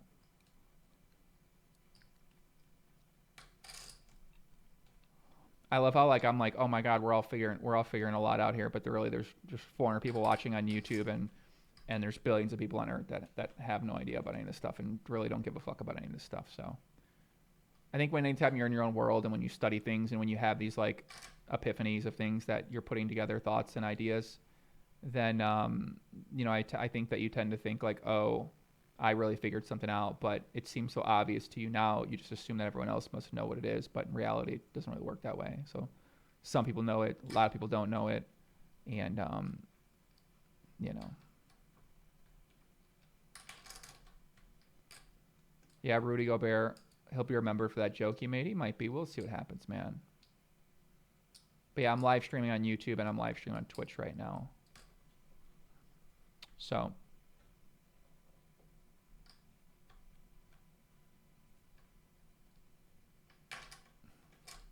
We'll see what happens. Now I see why people want to become president, because people like Andrew Yang, like they feel like they've learned in the new age, right? Now there's more material out there to learn, more things to get better at, easier to get better at things, more things have been solved in a lot of ways that Andrew Yang sees these problems and says, why should they be that way? Whereas other people aren't as knowledgeable about a lot of these things and they're so used to doing things their own way that I think Andrew Yang's problem is just marketing, right? He's got to get his message out there to people who are competing for a very long time. Joe Biden's been around for many, many years. So Andrew Yang has to get in touch, get in connection, and relate to the older demographic. And obviously, you know, it's hard to fucking do that. So even if he has a movement on Twitter, it doesn't really matter. There's still hundreds of millions of people in the United States he has to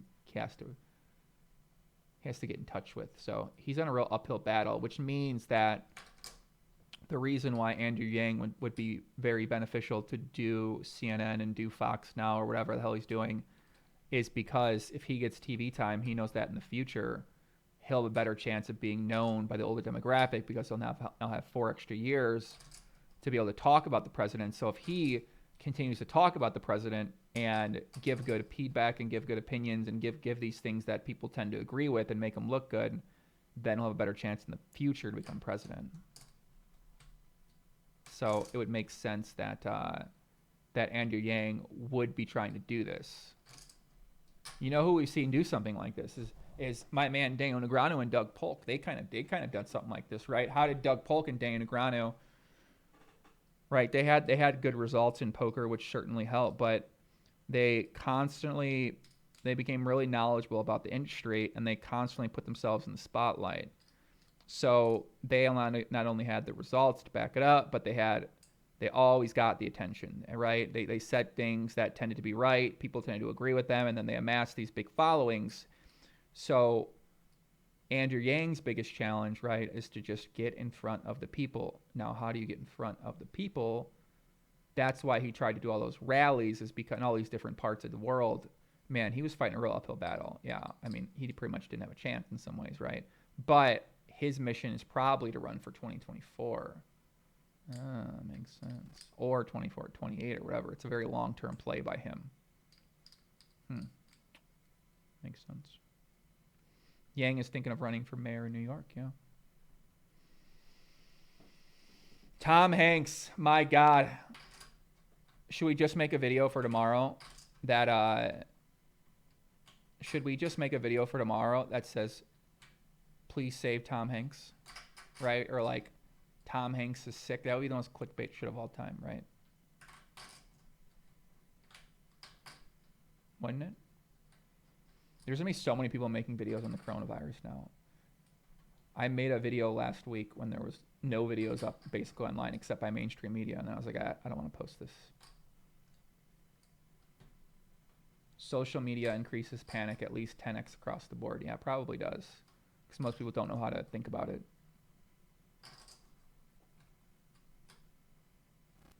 Everyone going for the president is exactly the person who the virus causes big problems in.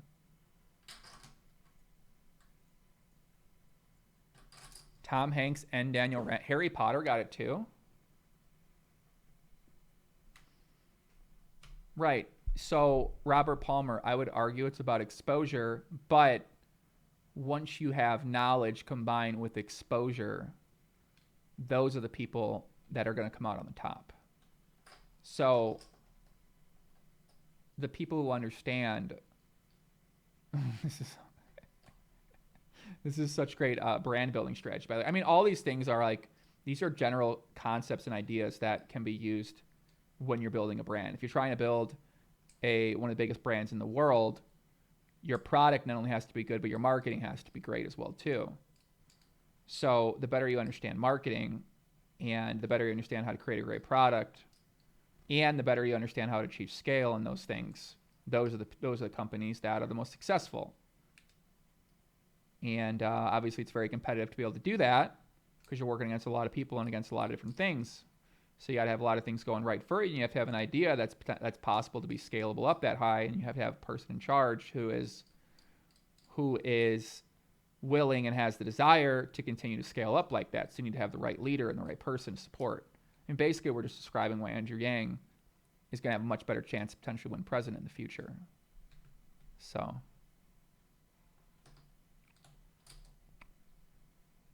Harry Potter isn't really got fake news. Is that true? Interesting. I challenge you to play Plague Inc. and create your own coronavirus plus help out community to find a cure. I don't think you can do that right now. I don't think you can do that. Can we play Plague Inc.? We have to download Steam, right? I'd play it right now. I played it a lot. Do we have anything else to watch? I don't think so. Potter didn't get it? Okay, Potter didn't get it. Potter's good. He gave it away. How do we play Plague Inc. on the App Store? So if I have my phone, how do I access my phone? Oh, I could share screen on there. Okay. The biggest problem is the U.S. is doing no testing. Yeah, they need to do testing. Why wouldn't they get the test kits from... Why wouldn't they get test kits from the other countries that are doing it well? Right?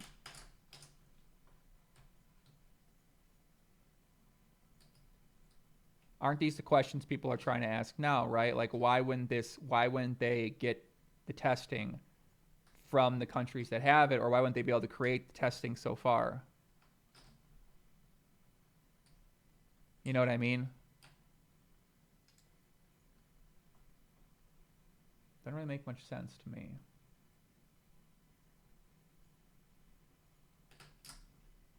That's the part we got to think more about.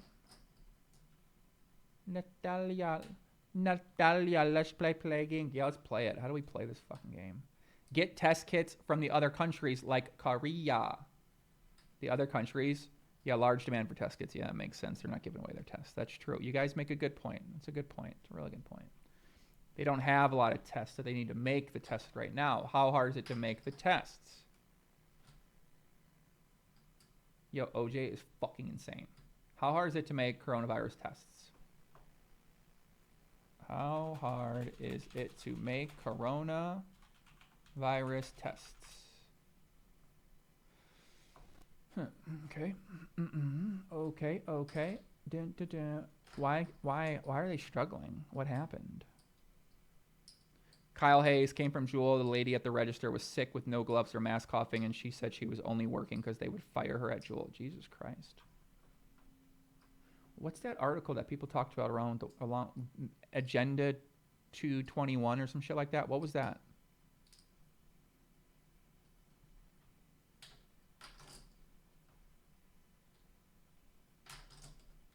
Only 4 tests have been done. How do we, what the fuck's happening here?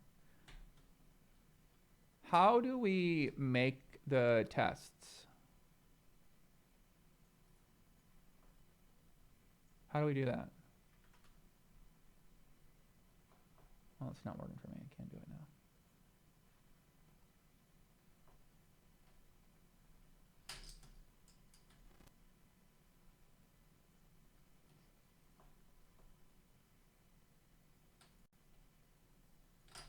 Don't know.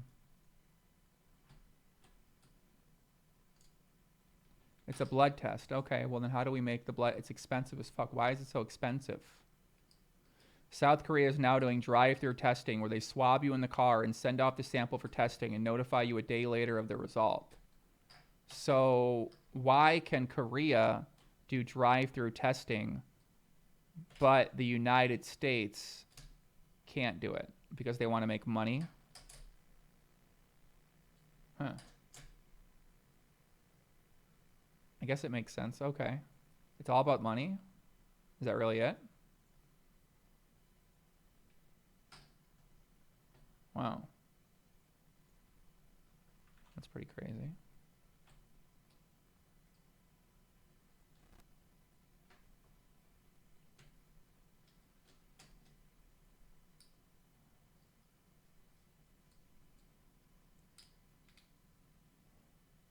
Greg Noble, Jewel was only bought by Atria to shut it down. They immediately wrote off $9 billion. Interesting. I mean, I'm all about the business conspiracy. Those are fun. Any other video to watch, guys? I feel like we got it. I feel like we got it. I feel like we're caught up. I feel like if you watch this full 4 hours, that you are infinitely more knowledgeable about this right now than you were 4 hours ago. That's what it takes sometimes, right? You guys got to put in the work. You got to put in the time. If you want to learn these things, it's all about studying, man. Studying, being focused. That's what it comes down to, man. Do I mind watching Trump's address to the nation? I've actually never watched a Donald Trump speech before in my life, I don't think.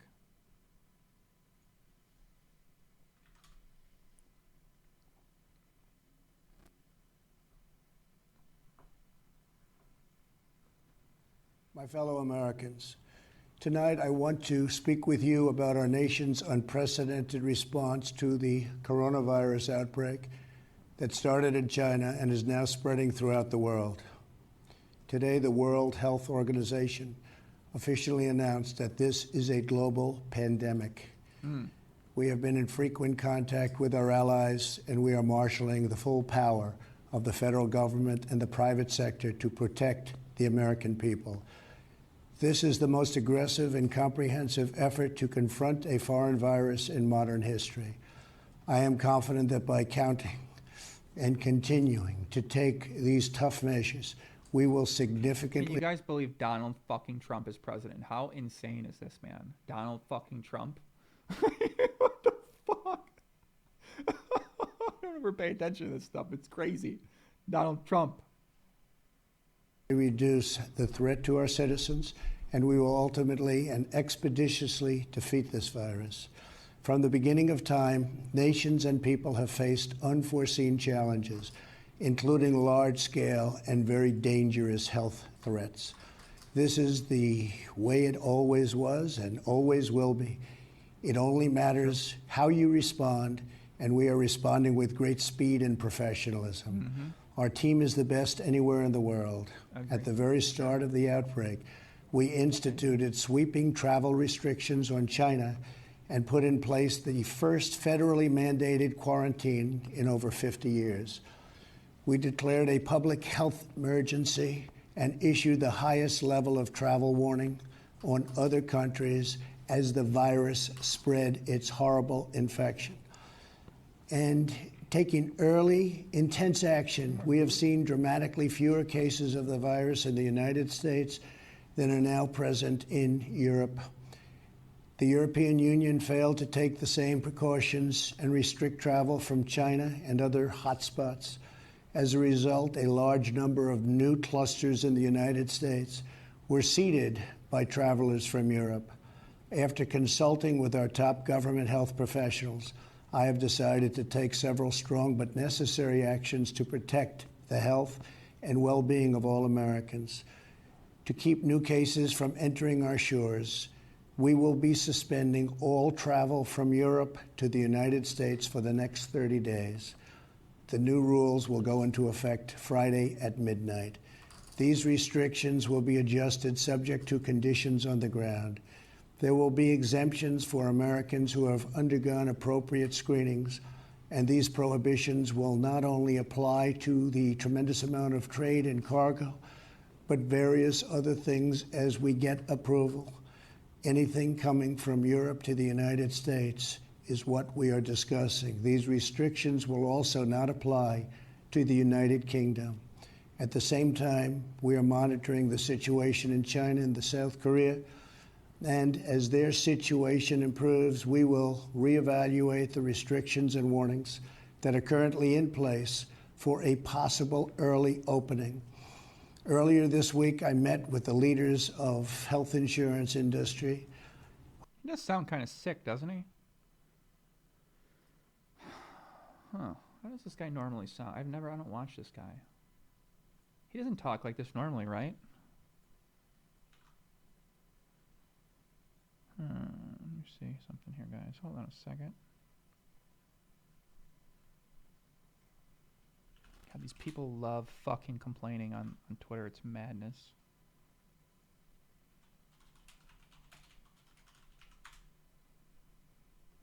I'm leaving Europe. The airports are crazy right now.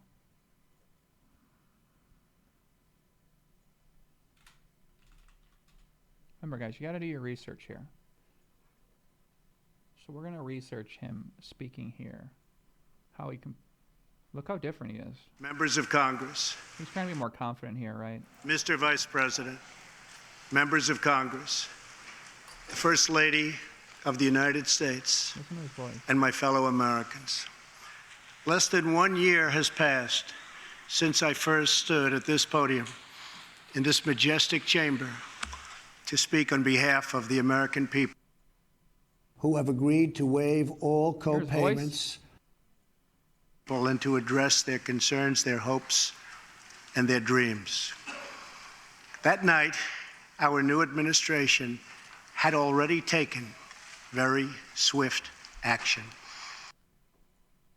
For coronavirus treatments, extend insurance coverage to these treatments and to prevent surprise medical billing. Oh, he's trying to read. We are cutting massive amounts of red tape to make antiviral therapies available in record time.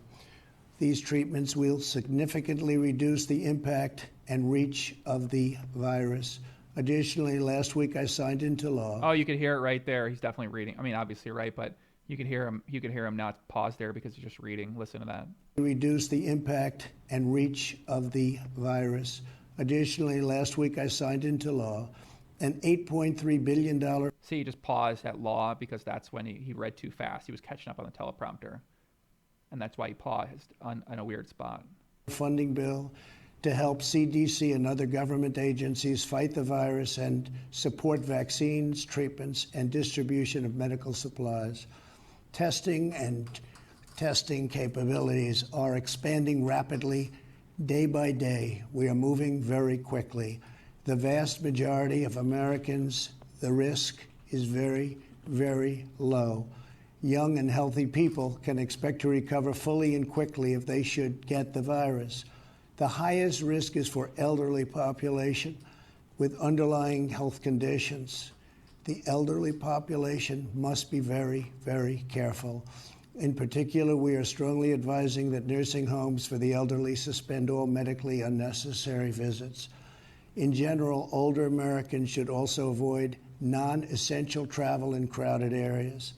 My administration is coordinating directly with communities with largest outbreaks, and we have issued guidance on school closures, social distancing, and reducing large gatherings.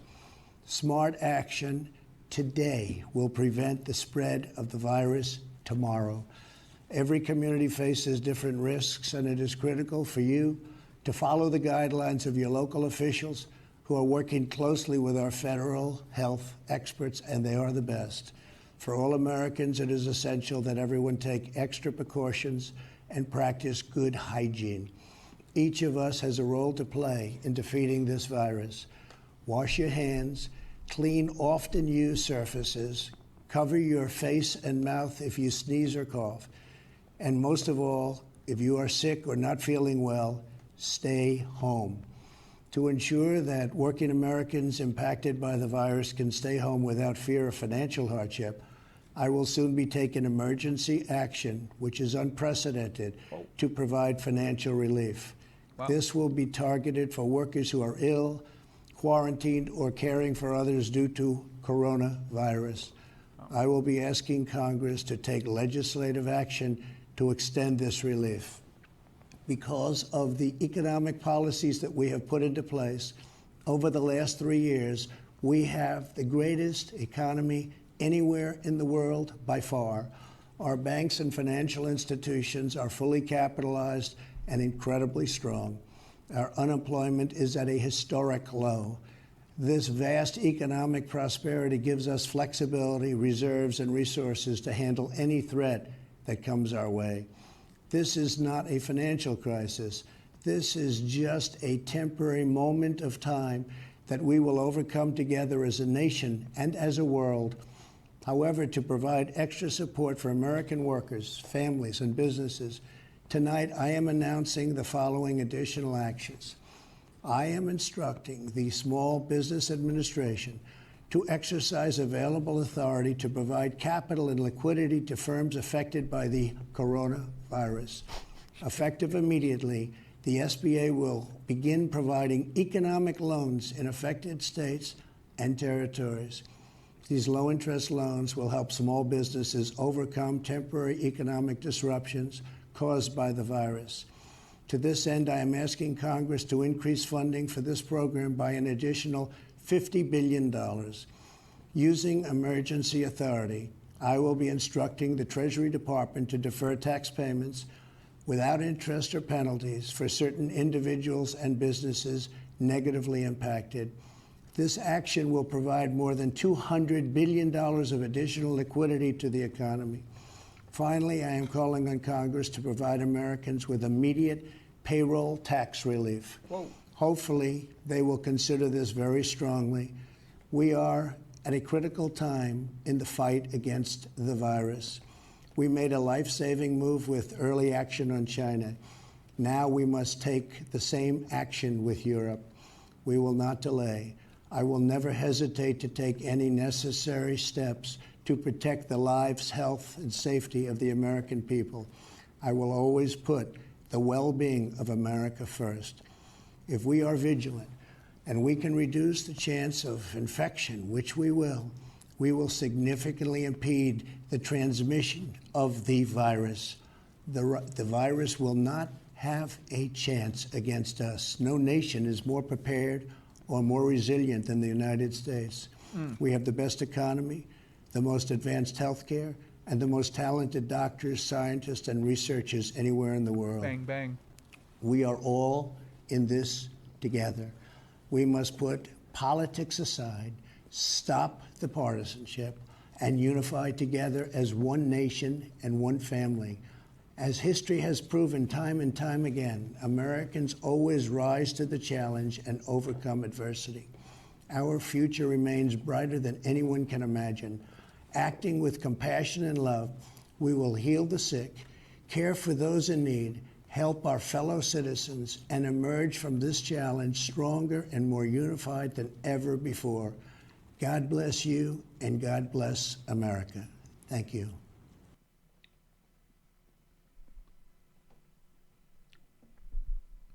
What you guys think? Let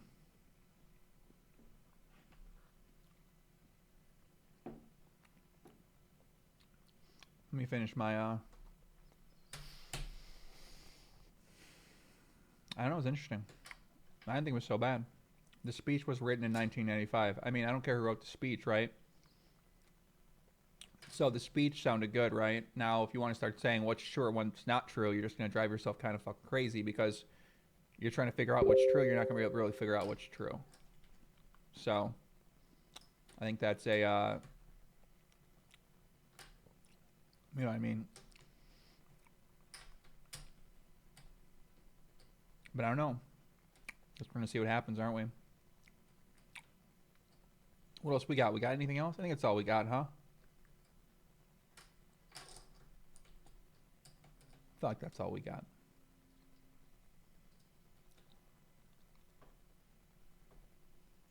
The NBA season being postponed indefinitely is a major blow. A lot of parking attendants, security guards, concession stand workers. Wow, that's a good point, right? That's true. All the people that work at the NBA games, right?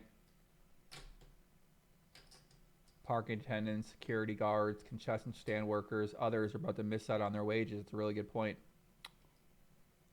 Damn. I think if you study this stuff too much, it can be kind of depressing in some ways because it's a lot to take in, it's a lot to deal with.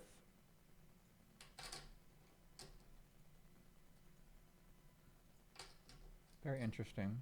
I don't no pills, Steve, right? No pills. We only eat fruit around here, man. You don't need the Adderall. It's just there if you need it. I don't think we need it though. Chris Kelly, I've seen that one about Kobe.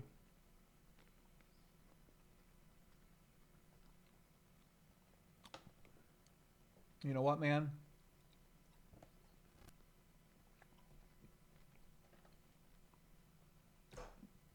We'll see what fucking happens, guys. You know what I'm saying?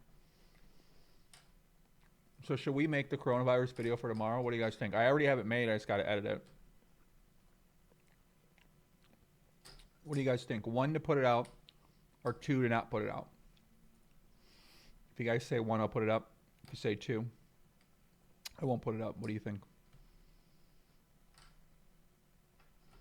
Wait, 1 to put it up, 2 not to put it up, right?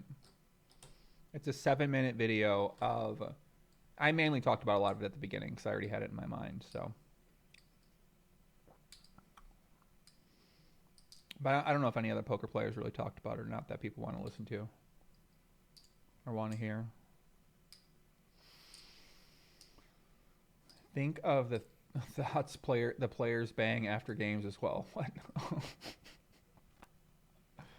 Ay. Yeah, black pills. I mean, yeah, I try to be pretty self-aware of this kind of stuff. I try to take it in balance versus consuming this stuff for 10 hours a day every day. I've done that before. What about Mike Postle? It's the latest news. Listen, we don't know what the fuck's happening with Mike Postle. Look at the coronavirus we're worried about now, kid.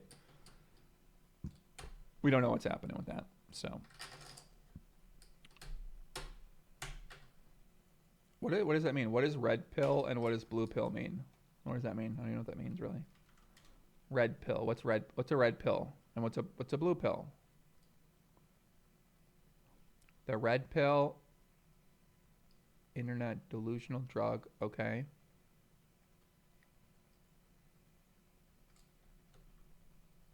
Red pill is the woke pill. What's the black pill then? Isn't there a blue pill? What's the black one? Why do they call it that? Makes sense. Blue pill is to go back to the fake Matrix world. Okay, I see. What's the black one do? Red pill is alt-right. Is that right?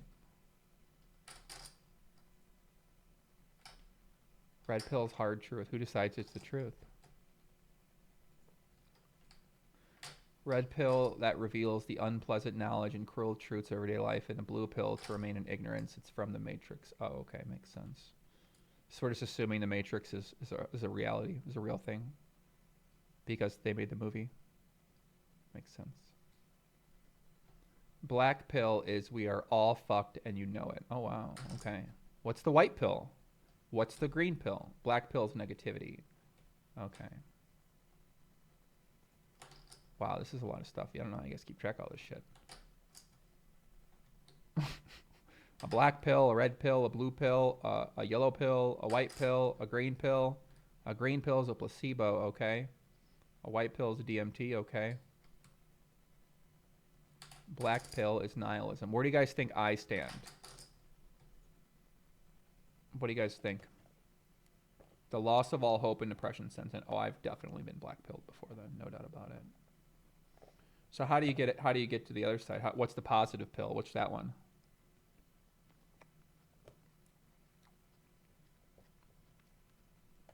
White pill is hope and positivity. I'm a big white pill kind of guy. But I'm aware of the blue and the black and the red, and I could tell you what those sides think, but I choose white.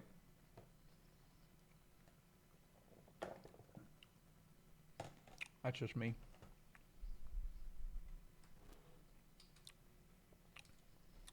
Yellow pill is Chinese flu remedy. The pink pill, what's the pink pill? Blue pill is Viagra. Duh, obviously. Yeah, makes sense. The B pill. I'm my own fucking pill. That's true. Joey, you've been dropping scary pills all night. What's that mean? What are scary pills?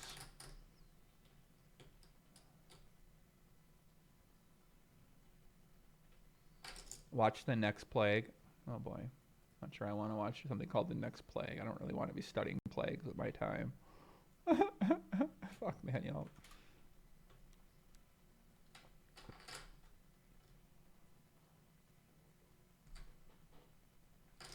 Yeah, I tried out all the pills, man. I like trying them all out.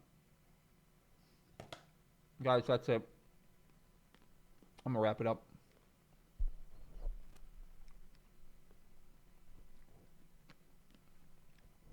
I am going to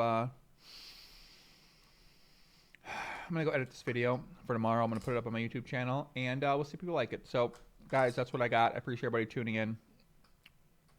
You guys are awesome. It's been a lot of fun. Oh, is the blue pill Advil? So if you take pain medicine, you want to be ignorant? What is he trying to say? That's a sign. What's weed? What pill is weed supposed to be? Can you do a World War II investigation? Oh, I've done digging in World War II. I love World War II. It's a lot of fun. But I like talking poker. Yeah, we gotta sleep. We need our 8 hours here.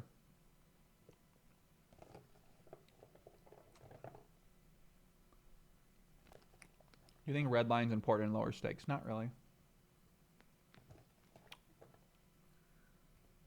Thank you, Nikel. Yeah, I need researchers for future videos, though.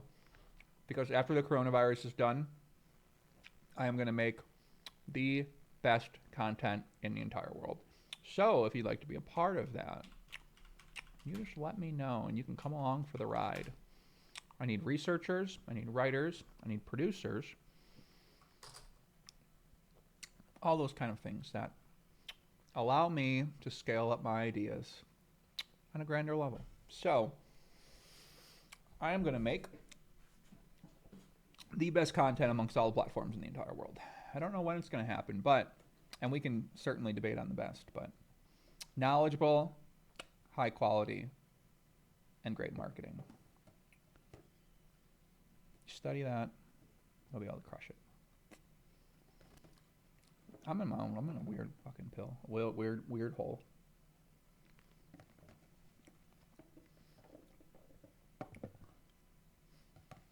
Weed won't help in a pandemic, but food will. Yeah, I don't believe you. I can help. I'm a microbiology major. I need some smart motherfuckers on the crew. Do I need dancers? I don't know what the content will be. It'll be more mainstream. It'll be more mainstream stuff. So, thank you, Jidim. No, you always make very good content. I appreciate it. That's true. So, it's not about the content. It's about the marketing at some point. So, you got to be able to market yourself. If you want to get to scale. If you don't care about scale, which I would debate most people should not care about because it's fucking hard, then that's too much strategy. I'm not going to go there. Guys, that's it. I'm out of here. Peace out. If you want to find me on Twitter at JoeIngram1, on Instagram at Poppy, GTO. Poker Chef Jeff, if you're moving to Vegas in 2 weeks, I don't think you're going to be moving to Vegas in 2 weeks. So we'll see what happens. Take it easy, guys.